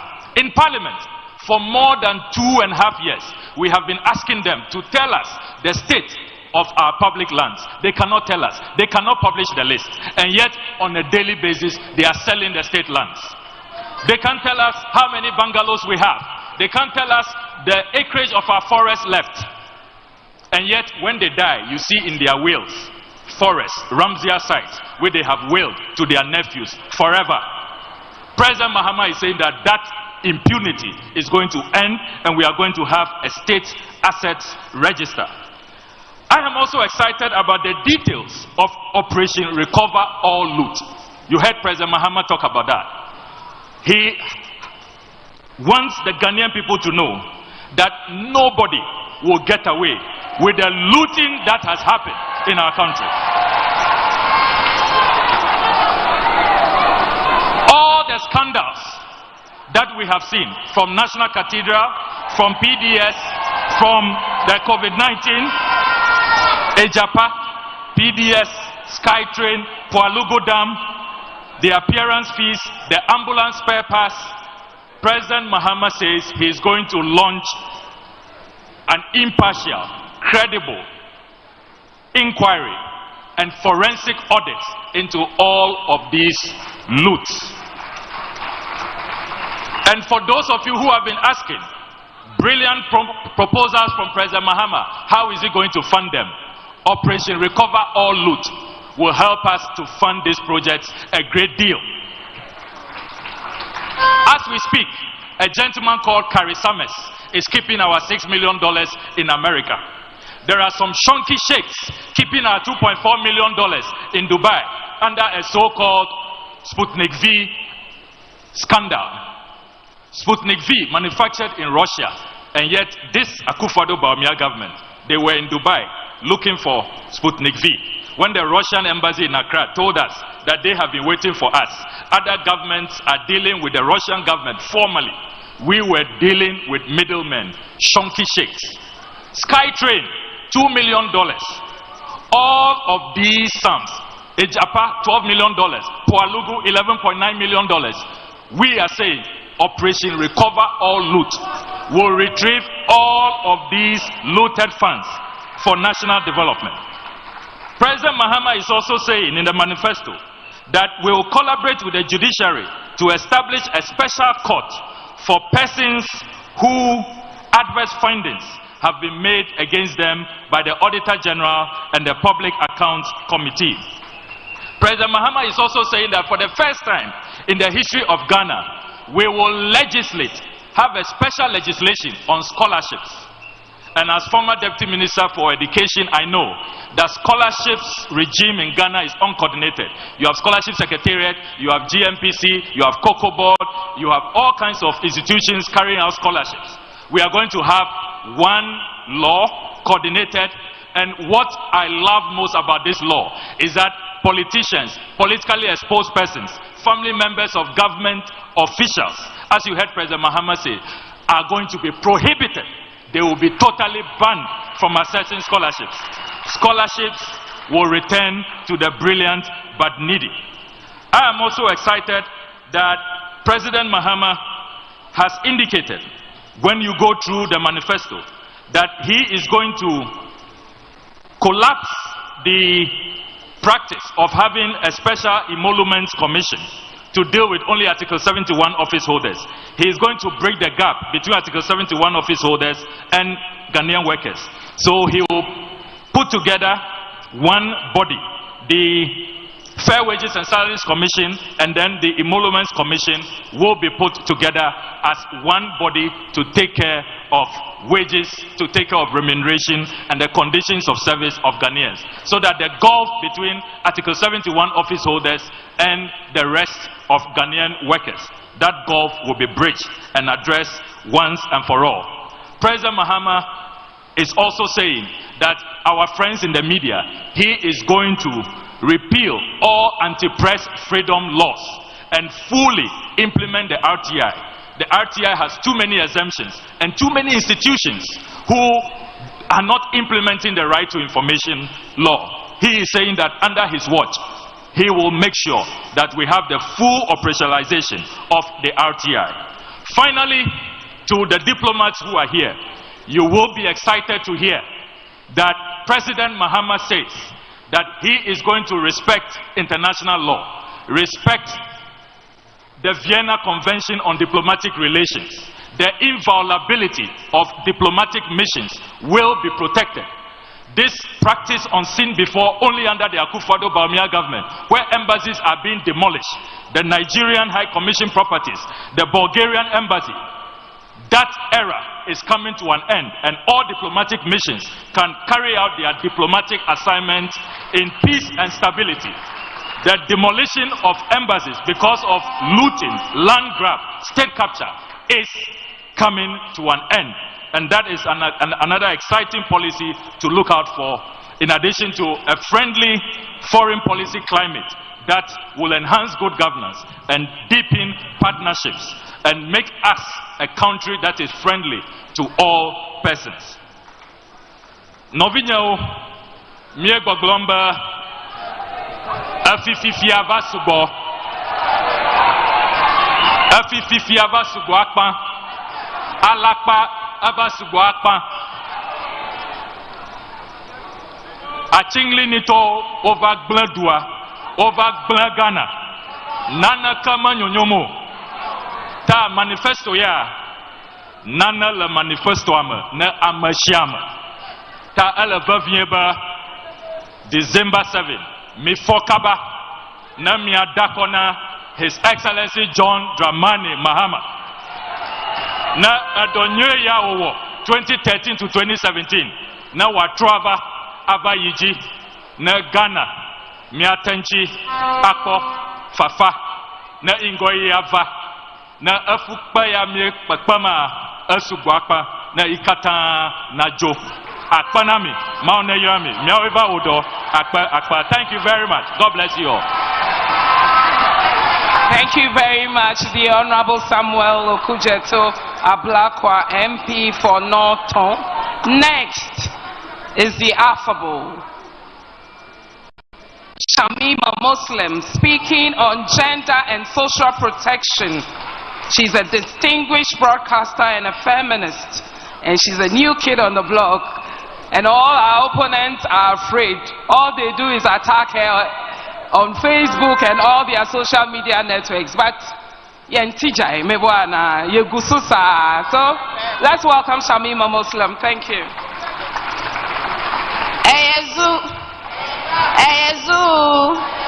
Ezuza. Assalamu alaikum wa rahmatullahi wa barakatuhu. As my sister has said, I am speaking on the highlights on gender, children, disability inclusion, and social protection. Permit me, Your Excellency, to stand on existing protocols as a result of time. Greetings to you, my dear mothers, Lodina and Prof. I would like to express my utmost humility and deepest gratitude to the NDC and to His Excellency John Dramani Mahama on behalf of the industrious, hard-working women of Ghana, those who lead, those who birth, those who guide, teach, till the land, feed, nurture this nation, those women who create, innovate, and build this nation, women who step up and just get the work done, period. I'd like, on behalf of the young girls, like Habiba, Lamisi, Saha, Ewanam, Patricia, Adjoa, across every nook and cranny of this country, of our dear nation, dreaming new dreams because of this exact moment. On behalf of our dear children, for whom we labor and pray for their protection, their safety, and their growth.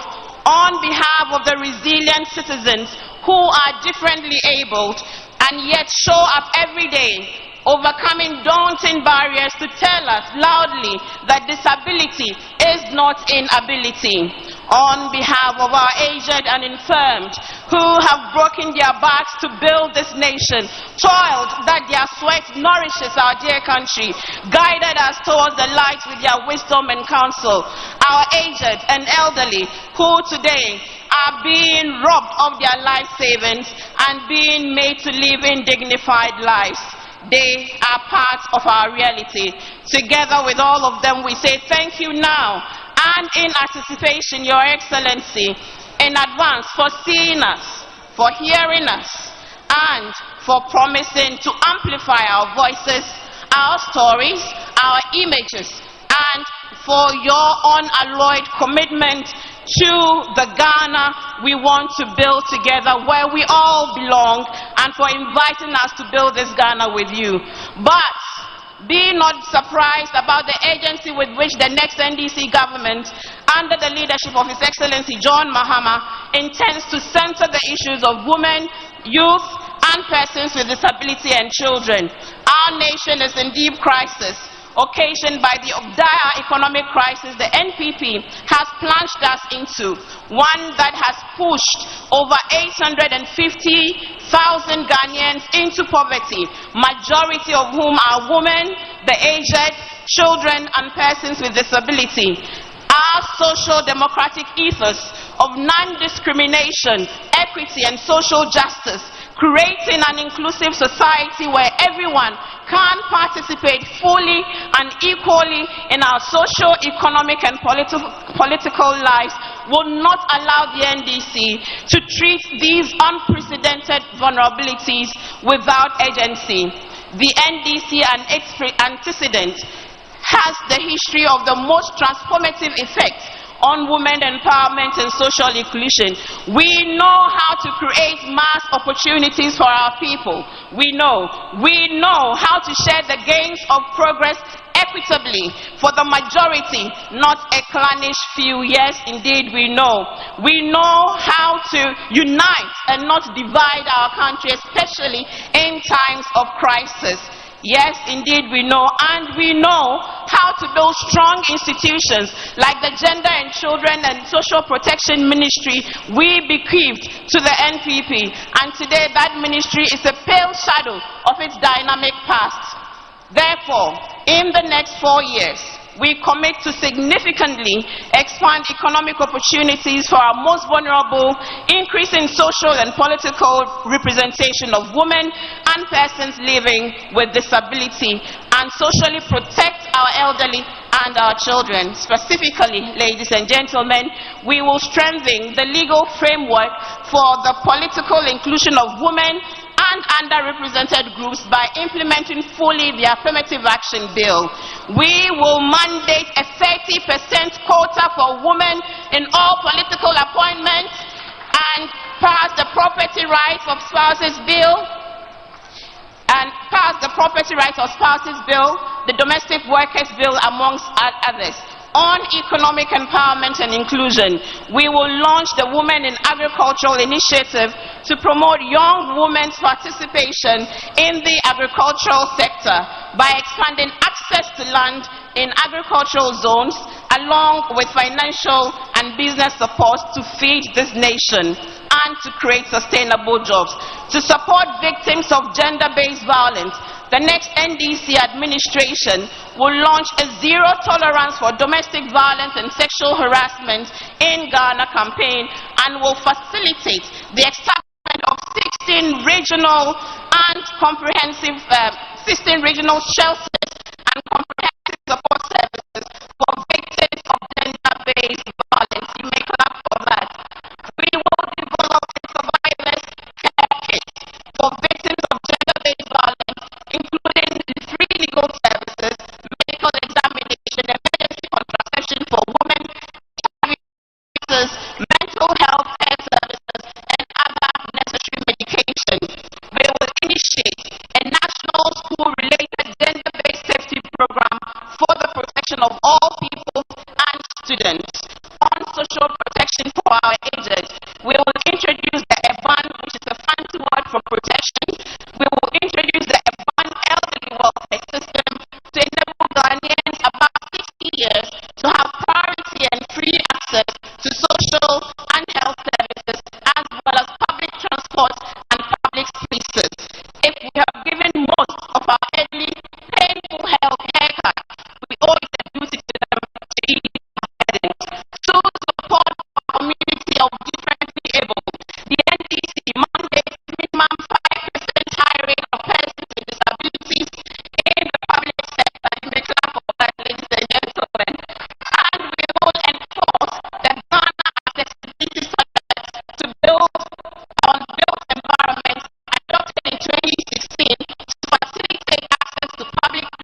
equity. Vote for the NDC. Vote for John Dramani Mahama. Vote for the NDC parliamentary candidates. Vote because you are a true patriot. It does not matter which political party you belong to.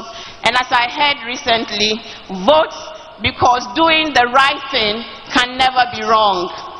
On behalf of the Gender Committee and our Chair, Nanoye, and the entire membership of the committee, once again, I invite you to vote.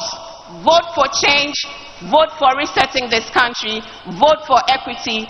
Vote for accountability. A vote for His Excellency John Dramani Mahama is a vote for women.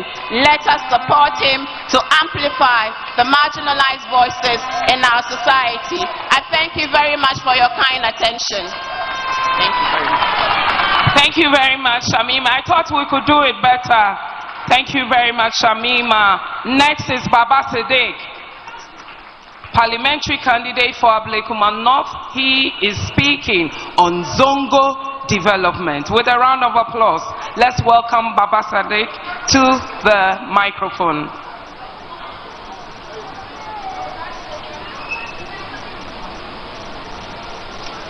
He is parliamentary candidate for the Okaikwe Central Constituency.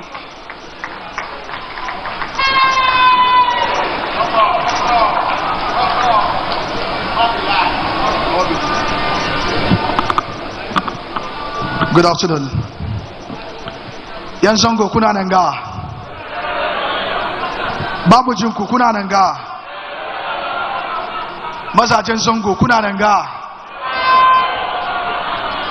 Matan Zongo kuna nanga. Matasan Zongo kuna nanga. All right. So I'm presenting the manifesto on Zongo development and inner city areas. When I'm done with this, delivering it in English, I'll translate it in Hausa for the benefit of all Hausa speakers as well. The next NDC government commits to implementing targeted affirmative action measures aimed at bringing significant development gaps and accelerating growth in Zongo communities and inner city areas. This is aimed at promoting social equity, stimulating economic development and fostering social inclusion for a more balanced and prosperous Ghana. To achieve these goals, we will establish the Soyeya Fund to provide working capital for SMEs in Zongo communities. We will also reduce the extremely high Hajj fares.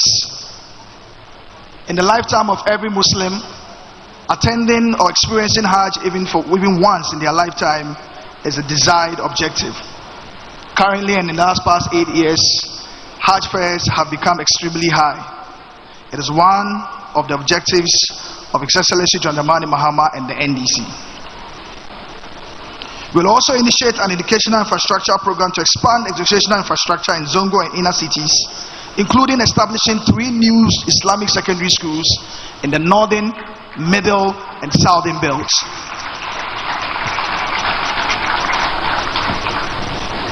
We would also establish STEM and TVET model schools in selected regions to serve selected Zongo communities. The next NDC government would also commence an infrastructure upgrade of the Al-Farouk College of Education. It is worthy to note that in 2015, even though the Al-Farouk College of Education is a private institution, His Excellency John Dramani Mahama started the process to expand access at the college. We would also facilitate accreditation of Islamic schools, such as the Institute of Islamic Research, to support the training of more Arabic school teachers. The next NDC government would also provide scholarships to Zongo and inner city students, particularly in the fields of law, medicine, and engineering and ICT. We will also facilitate partnerships to establish Islamic tertiary institutions and link Zongo and inner city communities to opportunities under the National Apprenticeship Program. Assalamu alaikum. Annabi Muhammad. Farko zan mika gaisuwa zuwa yan jaman Zongo duka baki daya. kuma za mu gode muku on behalf of jam'iyyar NDC da irin soyayyen da kuka gwada da NDC shekaru in kuka duba har wa yau, in kuka duba irin constituencies na musulmai ko zongo ke da yawa har wa yau, kowane constituency duka zongo da musulmai kun ba NDC, from daga Nima har ka zo a Yawasu North, har ka zo ka wuce Madina, ka zo ka shiga a Yawasu Central, ka zo a Bilikuma Central, ka zo har ka zo ya sunan shi Asawasi, ka zo Niyo Dibiase, ka zo Ejurase Chidumase, ka zo wurin Afram Plains, ka zo ka wuce ka je Tachiman, ka je Kintampo har ka kai Boku, wanga seat, wanga wurare duka musulmai yan Zongo kun gwada muna soyayya shekaru ke ga.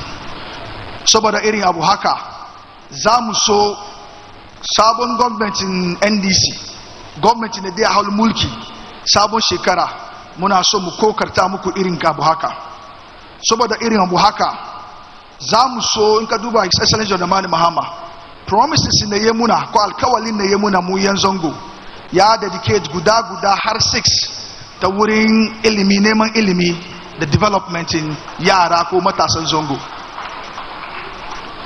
Cikin manifesto promises shi ya bari mun sani kaman zai so ya zo ya kafa Islamic secondary school guda 3, guda daga arewa, guda kuma daga sakiyan Ghana, guda kuma daga southern Ghana.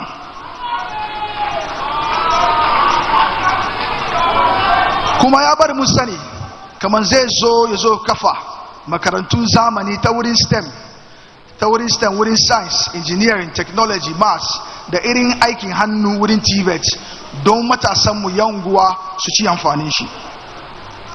Kuma His Excellency Dramani Mahama ya bari da NDC ya bari mun sani kamar ya muna alkawari kamar in muka zo mulki kan da ya fara develop Al-Faru College of Education zai zo ya continue 2015 in kun tuna da shi ya fara expand, amma in the last 8 years nan babu gan komai kai ba. Ya muna alkawali kamar in ya zo kuma zai zo ya expand saboda yaran mu ko matasan mu da suke neman su koyi abu su zama teachers. Kuma His Excellency Dramani Mahama ya bari mun sani kamar in ya zo da new government shi zai so ya ba irin institutes kamar Islamic Research dai ba su izini don kuma da taimako zon su iya su korkota muna wurin koyar da malamai makarantar yammu.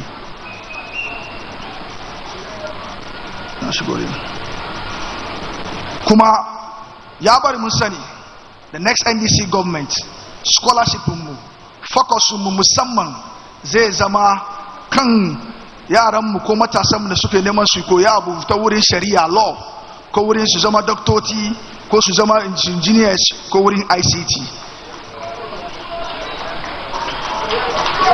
Na domin kuma ya bari mun sani kuma kaman cikin manifesto mu kaman zai so gwamnatin shi za mu samu alaka ko link da irin garuka ko organizations na za su so su tanye Ghana ko da state of Ghana mu establish sabon universities daga Ghana ta wurin Zongo da na musulmai na gwamnati. Bayan wanga guda 6 ta wurin neman ilimi da education yaran mu ko matasan mu, ya bari mun sani kuma saboda neman cin gaban Zongo da kasuwancin Zongo ya ce muna kaman zai zo ya create muna soyayya fund saboda yan unguwa jama'an Zongo duka, ko mai sayar da koko, ko mai dunki, mai sayar da shanu, kaya da mutane da masu jejuma duka, don ku samu taimako ku iya kusa cikin aikin da kuke yin shi. Yau in kuka duba an ce muna kaman vice presidentin gari, mataimakin presidentin gari shi musulmi ne, amma abu gudan na musulmi duka ke so yayi cikin laifin shi guda shine cikin rayuwar shi shine zai so ya samu hajj ko so guda ne cikin rayuwar shi.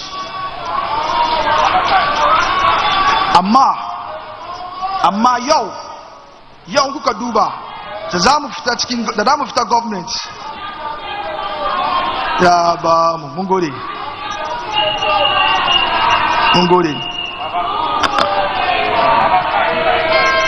Mongole. His Excellency Dramani Mahama da NDC sun bari mun sani kaman ta wurin lamarin haji zon ya muna sauki yan zango da musulmai kowa ya ci amfanin shi zai so ya zo rage muna kudin lamarin haji. Yau kudin haji almost 18,000 cities 800 million kudin dada ya ce muna kaman ya zo zai so ya rage wannan duka. Bayan wanga kuma ya bari mun sani kuma kaman in ya zo zai so ya kara muna holiday kan Idil Fitr. Zai so ya kara muna holiday kan Idil Fitr saboda irin matsalolin da muke samu ta wurin sallah. Da shi irin shirye-shiryen ga duka muna so mu jawo hankalin ku duka. Shekaran ga in kai ka fito Zongo, shekaran ga in ka ce irin soyayyen da kuka bamu shekaru cikin Zongo, ku tuna kama akwai mutum guda mai gaskiya, mutum guda na yi muna kokari, mutum guda na shi ya gwada muna soyayya cikin Zongo, mutum guda na ya muna alkawali dai make sure kamar yaranmu sun ci amfanin gwamnati shi, ya muna alkawali kamar yan Zongo duka za mu ci amfanin sabon gwamnati shi. Da shi don Allah in kana jin mu yau ko ina kake duka ka tuna in da je a yi election, ka tuna Excellency Dramani Mahama da NDC, ka tuna da matasan Zongo kamar irin mu da NDC za su ba mu opportunity don cin gaban Zongo. Jama'a salamu alaikum.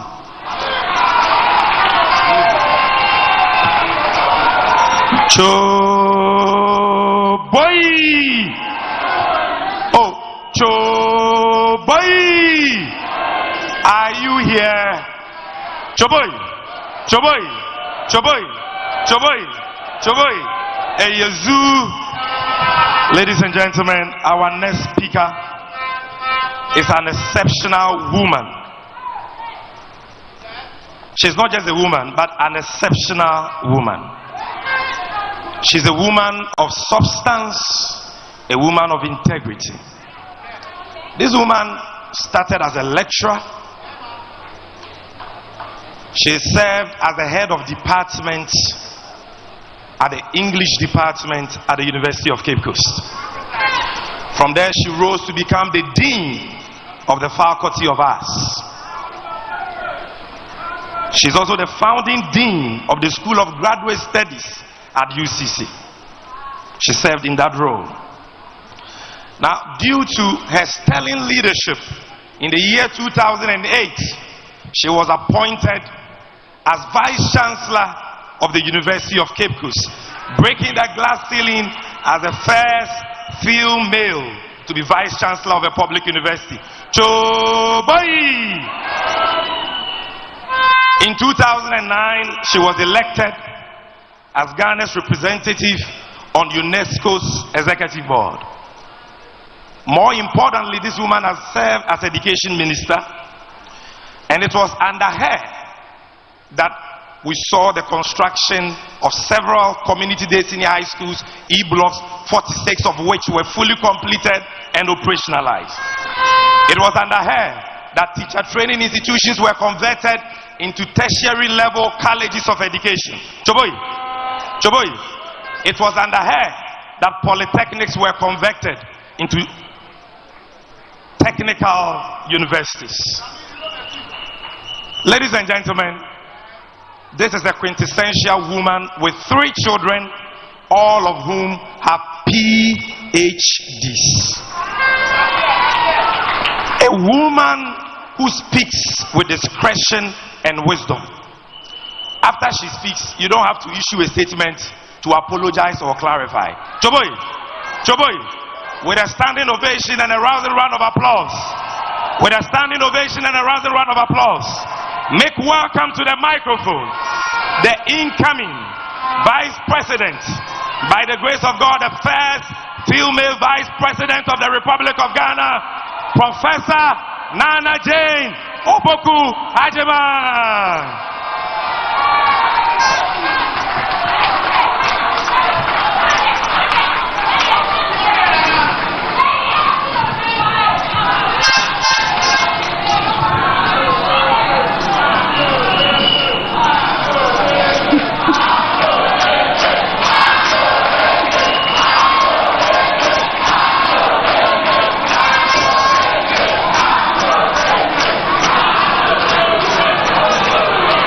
Thank you all very, very much for the kind reception. And I wish to begin by acknowledging the next President of the Republic of Ghana, His Excellency John Dramani Mahama, the Speaker of Parliament, the Chairman of our beloved party, and Naana too, and go on to recognize our lady, the sign language interpreter, and all of us who are here. And I want to acknowledge especially those who are outside.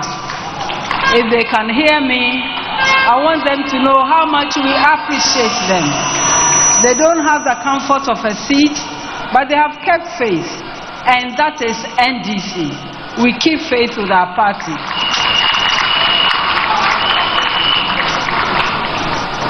So I greet all of us who are here and those who are not able to join us. We often describe constitutions as living documents, and manifestos serve as blueprints for progressive policies and democratic development. While dynamic audiences such as these remind us all about the importance of people-centered projects. It is no coincidence, therefore, that we have met in Winneba, and this city has long been recognized as a center for development in education, culture, and vision. In Tebusiafo Momo nyina akwaba, medawana say. The Wadam NDC, I'm party no more Dawam Obia poor back home. Yes, Obia Ambra, eh, Jobia, Yim. So we have heard the manifesto, and many of our speakers have come before me, and I want to recognize each of them. And the manifesto is a culmination of many town hall meetings, community engagements held across the country and led by His Excellency John Dramani Mahama. And therefore, when we call it the People's Manifesto, or that we are resetting Ghana, this is not a decision a few of us have made indoors.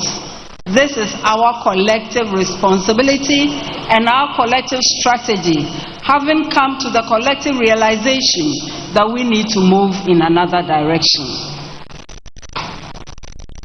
So, I also want to recognize Professor Dansobuafo, the chair of all the efforts. I've never seen anyone so patient, so focused, so determined.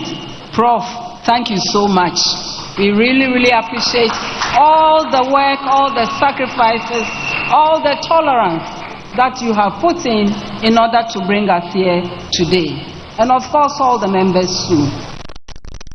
And again, to all those who made Association Loop and Abidjan Close their second and third homes, I want to say Ayuko to all of you. It has been a long walk, but we have arrived at the right destination. So we are not complaining. Actually, we are just happy. So, this launch today is the result of a visionary initiative commissioned by His Excellency Mahama some 4 years ago, and it has sustained us in the policy direction through its incubation right to its evolution and the launch today. With foresight, His Excellency asked for the beginning of crafting of what might someday become a manifesto. And even if it didn't, it would have been the collection of thoughts, the collection of strategies that we might hand over to another group. And since it's all within the party, there was no problem. So, over the past 4 years, we have engaged in countless discussions, debates, we have come to agreements and compromises, and refined many drafts and revisions to bring this document to life. We came from the party, but also from stakeholder organizations, civil society, many other concerned groups, anyone who wished to be part of the drive to change things for the better. Therefore, we have included input from private citizens because that is also very important. As a party, we have a proud tradition of listening to diverse perspectives. As is often said here in the Central Region, those standing behind us have the clearest view of whether the path we are laying is straight or not. This philosophy has resulted in what is being launched today, which is truly a collective document shaped by contributions from Ghanaians from all walks of life, regardless.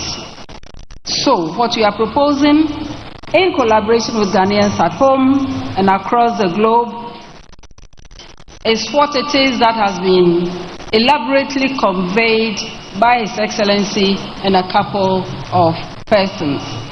I wish to begin with education. The NDC remains unwavering in its commitment to quality and accessible education for all Ghanaian children, from kindergarten through senior high school to the university and beyond. Education is the bedrock of national development, and we are determined to ensure that every child, no matter their background, has access to a conducive learning environment. To achieve this, we will prioritize personnel quality, provision of infrastructure and learning material, and especially the relevance of what the learners are acquiring towards our future development. And we will pay particular attention to our schools in the rural areas and in deprived areas. Having said that, what I'm trying to say is that the education goes beyond the infrastructure. Although that is basic, it is fundamental. It ought to have been there, but it has not been. And that is why we pay attention to it. And we also pay attention to the quality of the facilitators of the whole learning process. And that explains why we keep raising the quality of teacher preparation and teacher training. Vocational and technical education is a very important area of focus. With approximately 70% of our population under the age of 30 and 50% under the age of 18, it is imperative that we prepare our youth for the job market. And I would like to plead here that we look at our semantics again. If somebody went to the vocational school, it is because he is so endowed to go there. It is not so much because he couldn't. We need to tone that language so that the students will feel appreciated and will feel encouraged and will know that we appreciate them also for the talent that God has given them. We know without them, all the value addition and so on may elude us.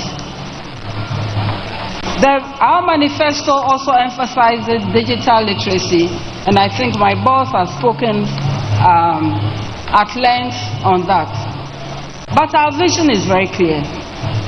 We want and will support an education system that prepares every Ghanaian child for a bright future, and a child who is rooted in their global knowledge through our rich cultural legacy. We consider this to be very, very important, and therefore all the things that have been spoken about in education support this philosophical underpinning. Now let me highlight our women. We recognize the role of women, and Shamima, thanks for emphasizing all of it. It's very, very important, and we agree with you. But distinguished ladies and gentlemen, you also know in this country where we stand as women. In fact, before I go on, Where are the women here? If you don't mind, I would like all the women to stand just for a moment. Actually, we've been sitting for too long, so it's okay. And I want all of you to clap in appreciation. I want you all to clap in appreciation for what the NDC and what His Excellency John Dramani Mahama has done for us. By bringing one of us into the public light, he has brought all of us. Thank you very much. You may sit down. So, Echi, we want to thank you very, very much. And you know, as women, we have all kinds of peculiar problems that only we know, that only we experience. He already talked about how our bodies naturally function and how that can even stop us from moving forward. It is not by accident that when you look at enrollment from P1 to P3, it's almost stable. But you look at P3 to P6, the drop comes after P6, and you ask yourself, why is this happening? And now we know why. And so we made a bold step to ensure that girls can also go to school, stay in school, move up as high as they can, and realize the potential in them. And of course, our bodies didn't just start functioning that way. It's just been who we are. We also know our economic challenges more than others. And what are some of them? For all kinds of reasons, we are not able to stay in school, and that is something we are going to work on aggressively, to remove all the bottlenecks, to remove all the obstacles that prevent girls from moving up. But meanwhile, a lot of us are up there already, and we may have missed a few things. So what happens? It is not by accident again that in this country, many women are in the small-scale businesses. Na yenso ni enyim faso no anamobwa mesiafo no wa ha aze na yeton ana yenton aze yeton aze enye jetri kasibia po na yehwehwe na yekohe yanko yem papa ho a yeboko nana ne fie yanko nana ne fie nde MP sikra no wenwu amenze wo MP de bebia na erko ne fie ana eboko wo fa ne fie anamobwa ana eboko ba benyi ne fie denti na nko ba besia no o se ne nyimde onyibi denti na onyibi ehwa inum ye nsama yerbisa. So what's the solution to all of this? Or we'll go and borrow. Which bank? The bank will say bring a collateral. What is it? The papers to your car. Na car na ye wobia. Tro ne fampo wa ya asam. And then so that for what done the papers bra. Wara mo ete ebusuan fie. Oda na wan ko tinka fa ebusuan na krate na ezekoda ezekaje bosia. Nso the bank no yenta ye nko nso ye hiamboa. So then what do? We go to somebody who will lend us money.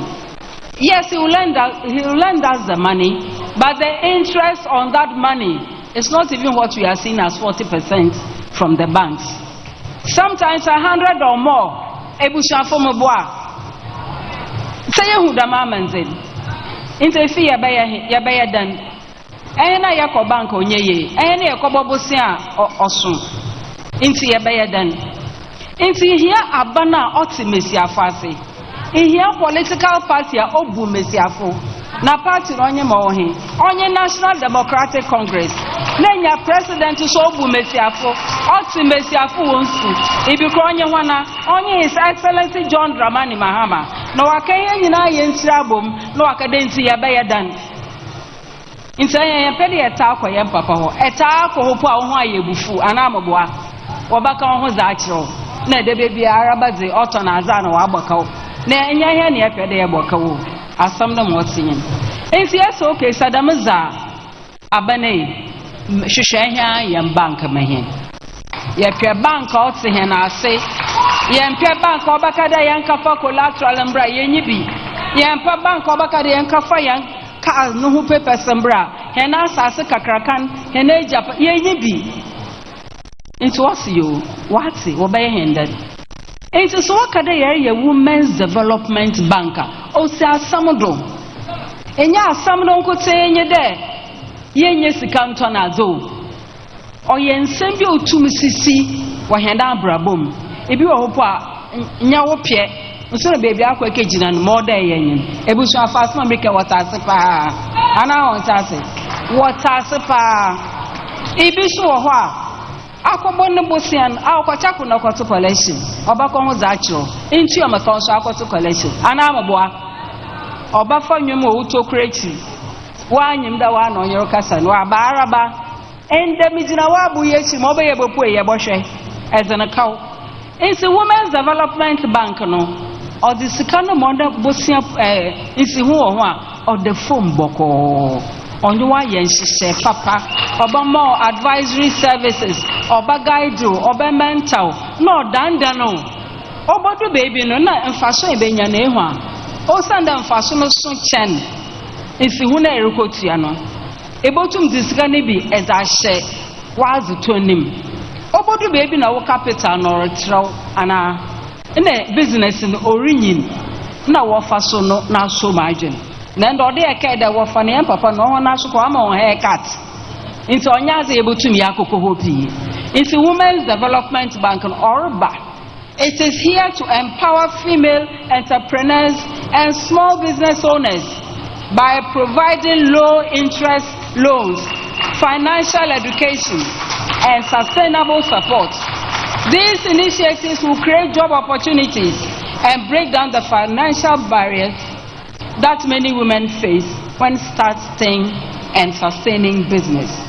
Anti so business no so o so any enjuma dosu anambwa emesiafo njinzire enjuma dosu say ekofie inta asama America menyimfo na aja atuma ama dentra o send on ho sokra won ko nmurubu anamboa say ya badodo inta say ana ya atu do no so ai free ana inta menyimfo no account menyimfo no won bon se me mesiafo oh, so most baby have no Sunday. The Mazio Baba Bobo.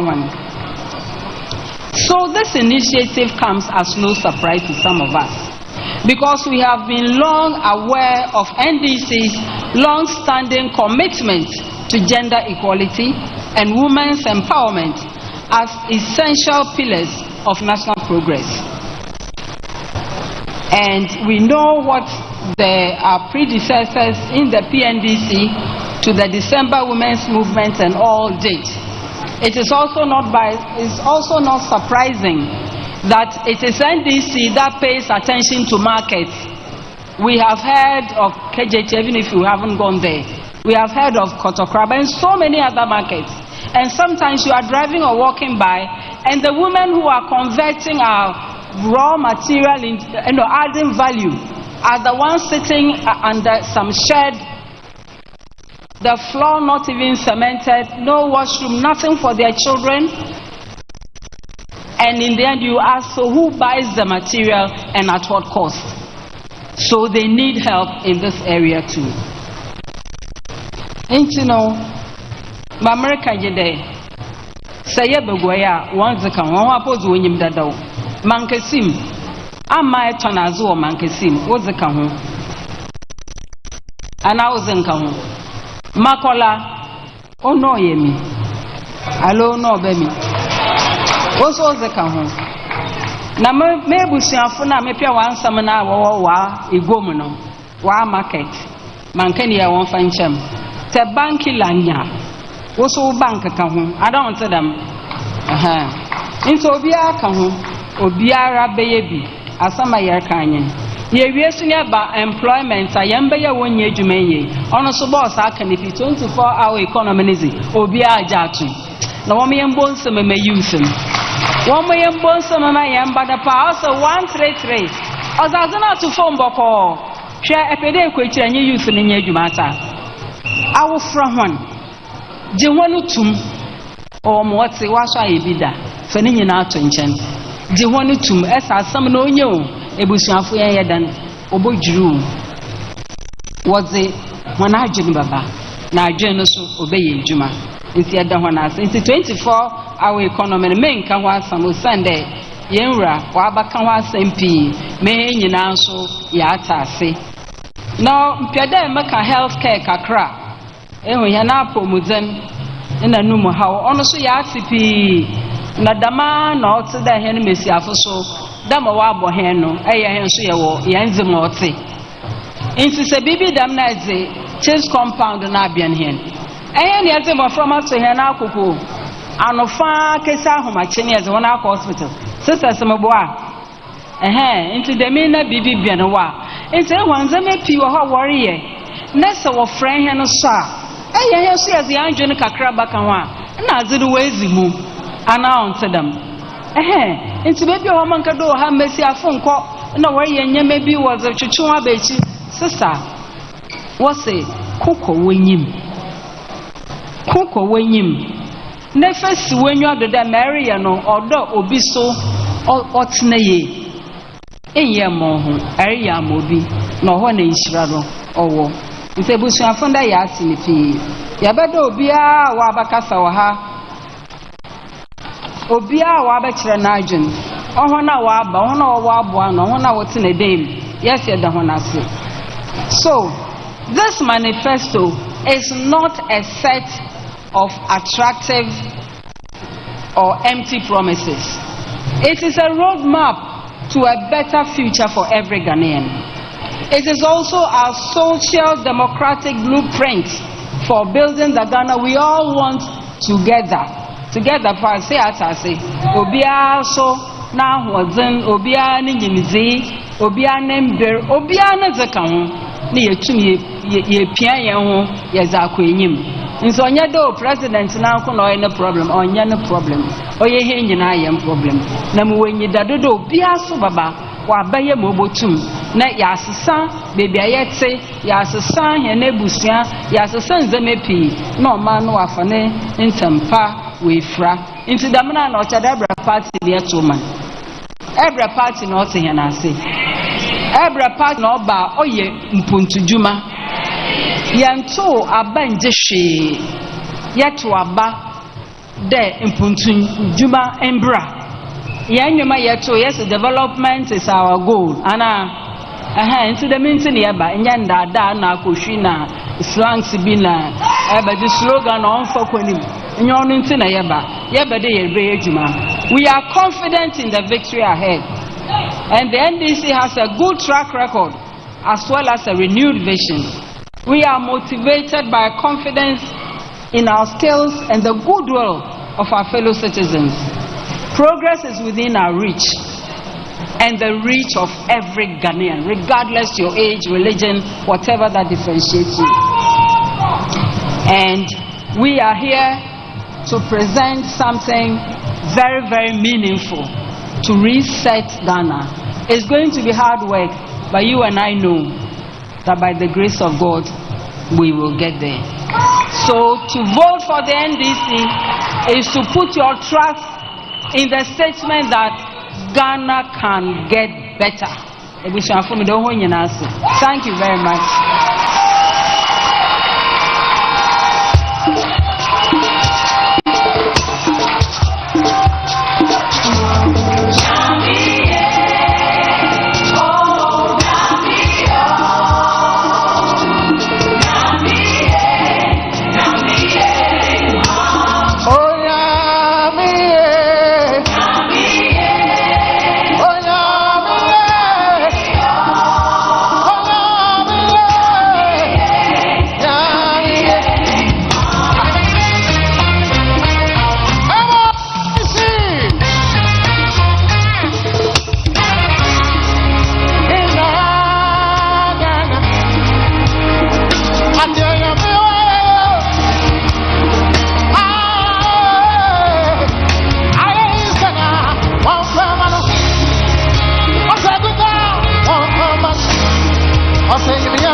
Obedience da beba, obedience to beba, obedience nyam beba o yantio e bobo makade. Obedience da beba, Come on. Yes, one man, and also one more time. Where you're doing the money, you know what I say. Come on. Oh, young Thomas. I say you're beautiful, you're beautiful. You cook for me. Honorable. You cook for Sam. Aha. This is Sam. Come on, everybody, come. Elvis, are you here? Are you ready? Come on. 1, 2, 3, 4. Good New Year. I say it's a fact. Good New Year. Come on, Pablo. Good New Year. Everybody.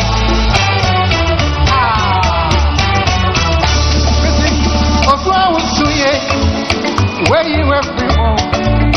I'm a little common. Tell me where you were free more. Yes, you'll be there, man.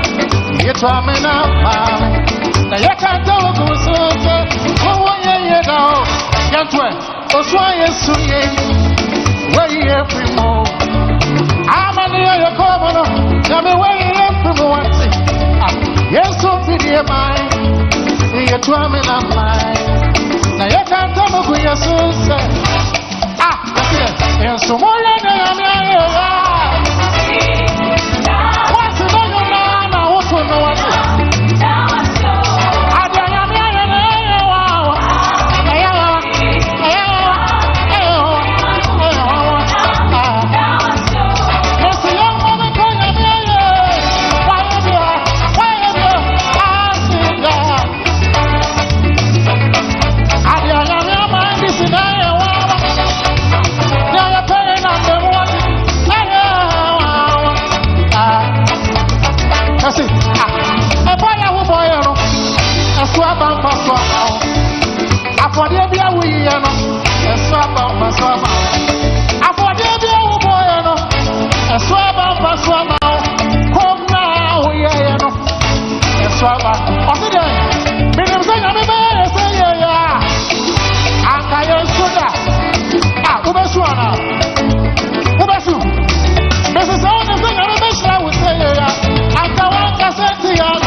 What's it on Sunday?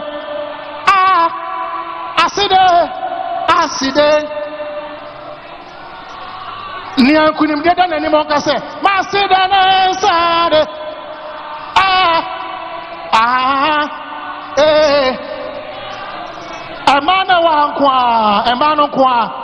Emmanuel Master Sunday.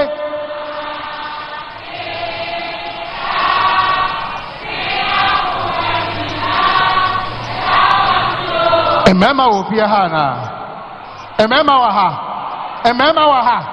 Masidana Sade. Asida.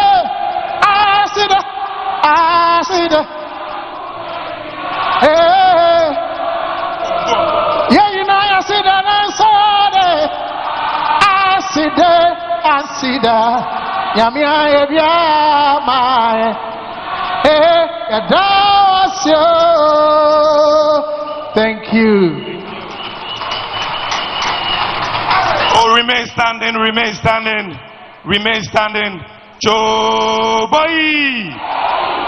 Oh, those of you at the top, are you ready for the second coming of John Mahama? Then let me see your hand. Let me see your hand. Yedede, yedede, yedede, yedede, yedede. Let's welcome back to the stage our father, our leader, our hope, Ghana's hope of a better future, the nation builder, the flag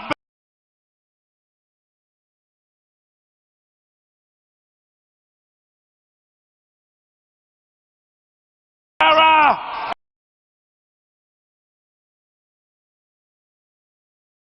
and the incoming president.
We will lay before Parliament a new bill to usher in a new era of government scholarship administration, which will, among others, prohibit political appointees from accessing government scholarships and eliminate political patronage, cronyism, nepotism, and corruption in the award of government scholarships.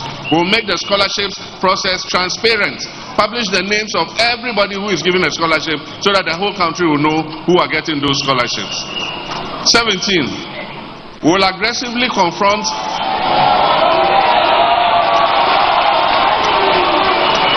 That's number 3. Number 3 is not a small position. We will aggressively confront the illegal mining menace and place a ban on illegal and new mining activities in forest reserve and roll out our Tree for Life and Blue Water initiative to heal and sustainably harness the environment by turning areas and water bodies degraded by illegal mining into economic and ecological recovery hubs. 18. We will launch the Black Star Experience. Unfortunately, the paper on creative industry couldn't be read because we've run out of time. But in there's what we call the Black Star Experience. It's our major creative industry and tourism initiative. So the Black Star Experience will be launched. It's an initiative as Ghana's flagship culture, arts, creative industry and tourism brand to transform Ghana into a preferred hub for creative industry and tourism. 19. We will commence investigative processes to purge state security agencies of all militia and vigilante elements who are causing havoc in our country. 20. We will reopen investigations into major unresolved criminal cases, including the 2020 election killings, Ayawaso West Wagomba election violence, murder of Ahmed Swale and Silas Wulo Chame. 21. Will initiate a probe into the man-made disaster caused by the VRA spillage from the Akosombo and Kon dams that displaced and destroyed the livelihoods of thousands of citizens in the Volta region. And we will take immediate steps to provide compensation for the victims, including those in the lower Volta, those in Oti, those in Bono East, those in the Savannah regions, and other areas that were affected by the flooding. Ezu will carry out a shake-up. We'll carry out a shake-up of all loss-making SOEs and realign them to break even and transition into profit-making. This is a social contract with the people. A lot of people ask me, you're going to find an economy in a mess. How are you going to handle all this? We're going to realign our expenditure. We're going to cut out waste. We'll realign the budget so that we can create more fiscal space in order to finance these projects. We're going to use innovative methods to raise the resources so that we can finance these programs. We're going to prioritize, strictly prioritize, and select the most important projects that will create immediate benefits for the people of Ghana. We're going to put our money where our mouths are. That is what a new NDC government is going to do. Iya maza da mata dan waye na gode kwarai.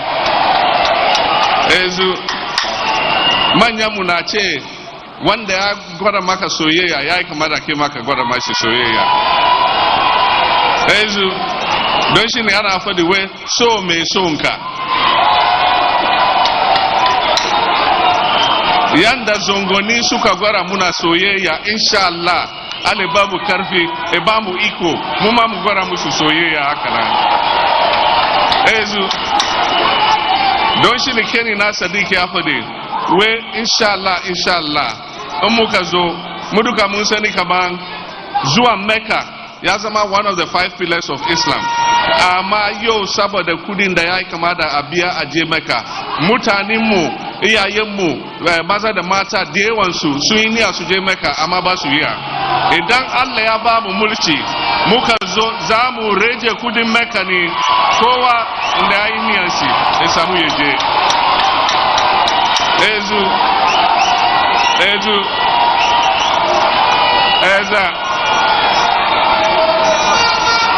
karshen mangana na mun sani watan Ramadan in za a yi azumi ana duba watanni kamun a fara Ramadan.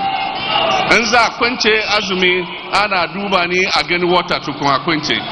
Don shi kowane lokaci ya zo a yi kaman waranga sun ci sallah yau, gobe waranga kuma su ci sallah. Don shi abinda za mu yi mu kawo zaman lafiya, kowa ya ji dadin sallah, za mu kara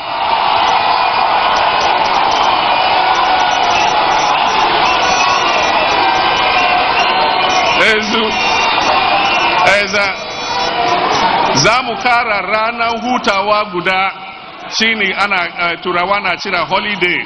Za mu kara guda a kan Idil Fitr, don shi in wayan ga sun kwance yau sun ci sallah yau, waɗanda sun kwance gobe su ma su samu su ci sallansu.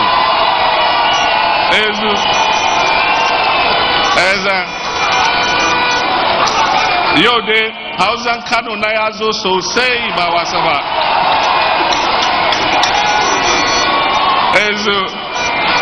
At this juncture, I want to invite my running mate, Professor Naana Opoku-Agyemang, our national chairman, General Mosquito Johnson Asiedu Ketia, our general secretary, Fifi Fiavekwete, and our minority leader, the Honorable Acho Kesel Person, to all join me up here so that we can launch the manifesto. Yeah.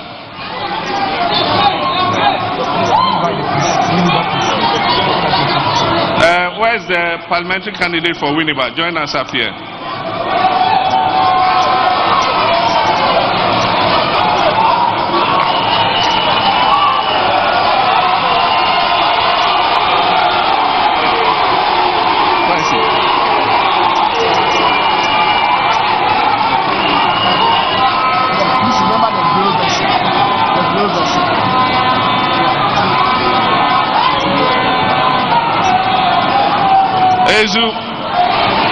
We are launching two versions of the manifesto today. The manifesto itself and then the Braille version for the visually impaired. We are launching both today. So on behalf of the good people of Ghana, the national executives, the rank and file of the National Democratic Congress, and the youth and women of Ghana, I have the honor and privilege to launch the 2024 Resetting Ghana for Jobs, Accountability and Prosperity Manifesto today. I consider it duly launched.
JMA, JMA, Mama Oka, Joboy.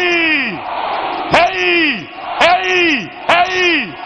Change is coming. Kindly resume your seats. Kindly resume your seat. We'll be out of here very soon. Now, we had many thematic speakers, but because of time, we had to cut it short. But with the permission of the General Secretary, the National Chairman, and our flag bearer and leader, we have appointed spokespersons for various sectors of the manifesto. And at this stage, I would like to call out their names for the benefit of the media. From here, they will begin to speak on the various thematic areas in the manifesto. Choboy, Choboy. So on finance, our spokespersons are 3.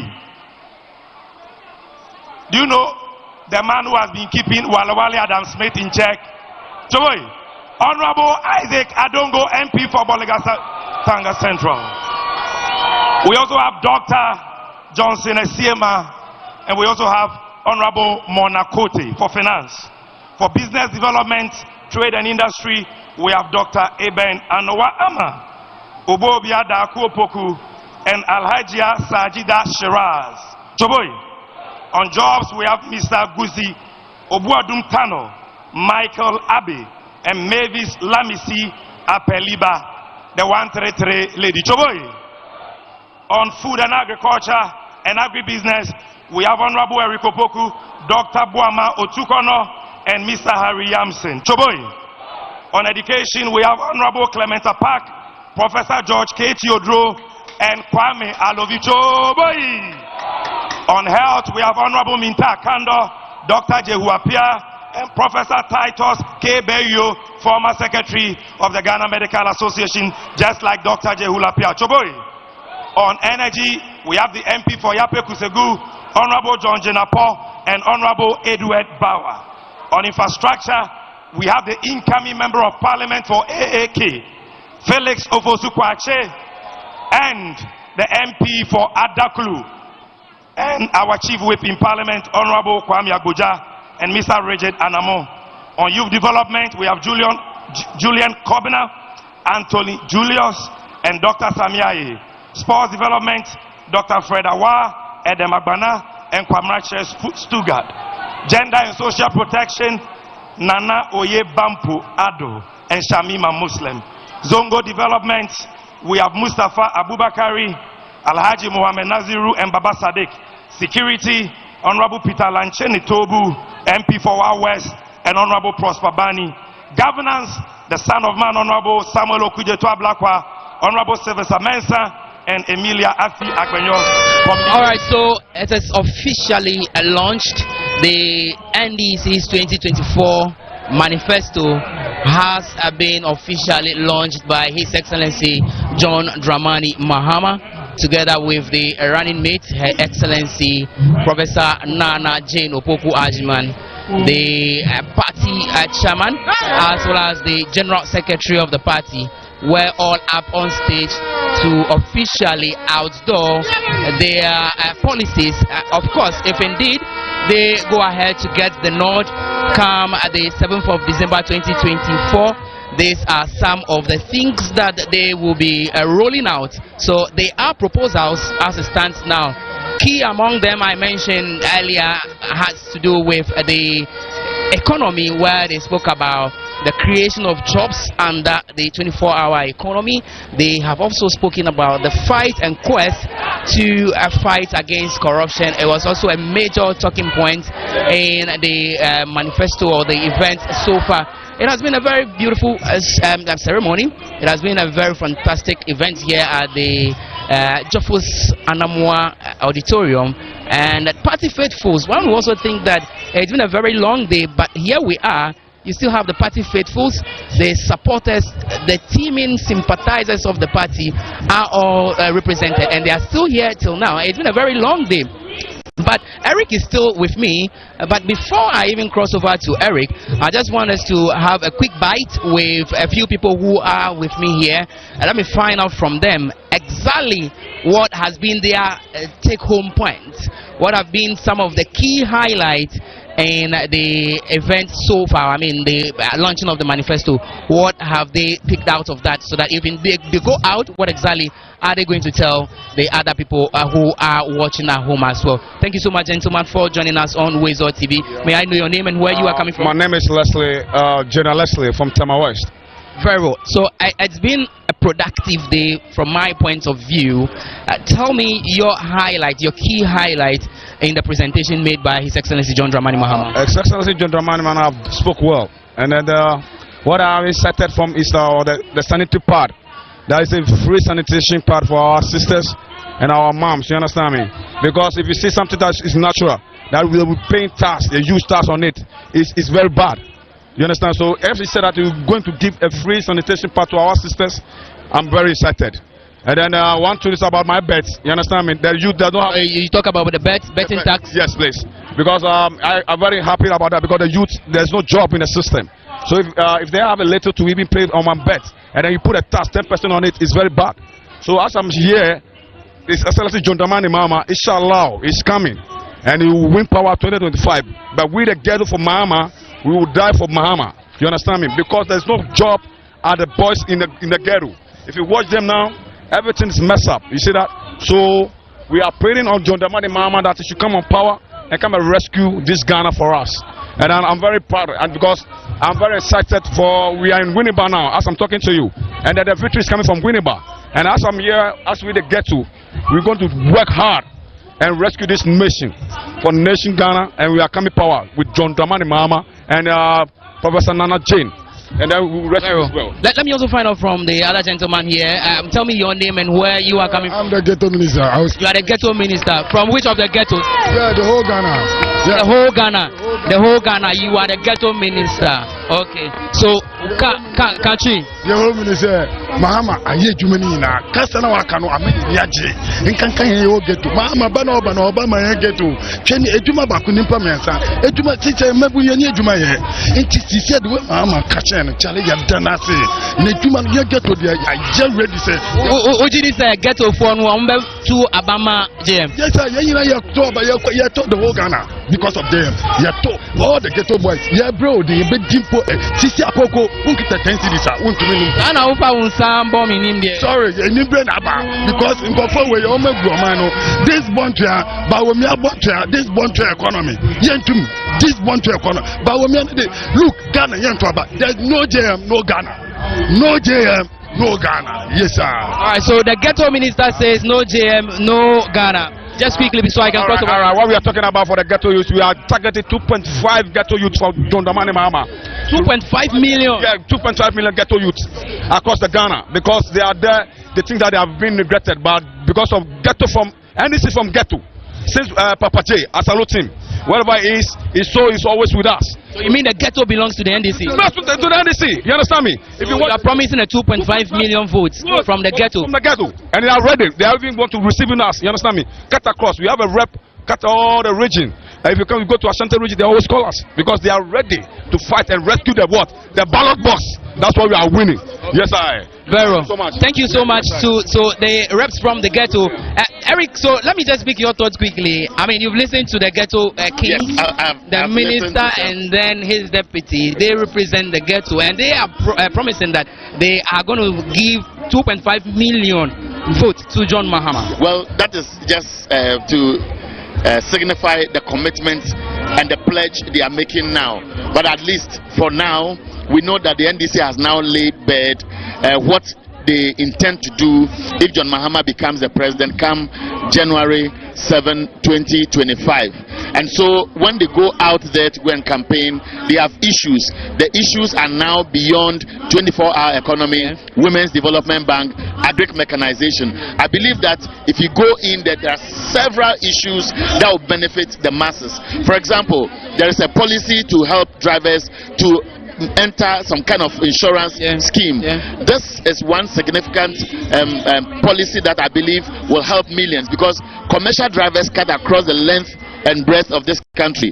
They work hard from morning till evening. Now the job has become very competitive, and so when they retire after 40 years, 50 years, or if the cars run down, there should be some form of source of income And if this retirement or pensions scheme that is supposed to be put together for commercial drivers, I believe this can be extended to several other informal groupings, which will create the opportunities for them at old age. So there's so much in the 2024 manifesto. The rank and file of the party now have enough to speak to. They are not going to be limited to. Not to cut you. You know, at a point in time, people were asking, especially the opponents were asking, what exactly is the detailed information on the 24-hour economy? I believe that after today's program, that has been simplified enough. Let me speak to a young lady around. Madam, don't feel shy. Ghanaians are watching you. For you, after this event, how do you feel? What are your expectations and what is motivating you? My motivation is to vote for John Dramani Mahama and to convince others to also vote for him, because he is bringing a lot of improvement, a lot of change for we youth in Ghana. How old are you? 21. 21-year-old, so much excited. Let me speak to one more before we wrap up. Madam, you are already smiling. What is putting the smile on your face? It's obvious. I'm really, really very happy. Very, very extremely happy. That's all you can say. So, gradually, there is a gentleman beside me. Speak to him. If I don't speak to him, he might leave a lot of them want to also speak. So he is a communications officer from Agona, communications member from Agona. Good. Just give me one or two highlights from today's event quickly. My interest goes to the ladies, or our mommies and our sisters. The tax on pad, I'm very happy. When we came to power and NDC came to power and President Mahama is president, all this tax will be this month. Even especially the youth who are interested in games, which is betting and lotos. Master, they are suffering. You suffer and tear and cast your lotto. After they will take everything from you, 10%. It's not easy.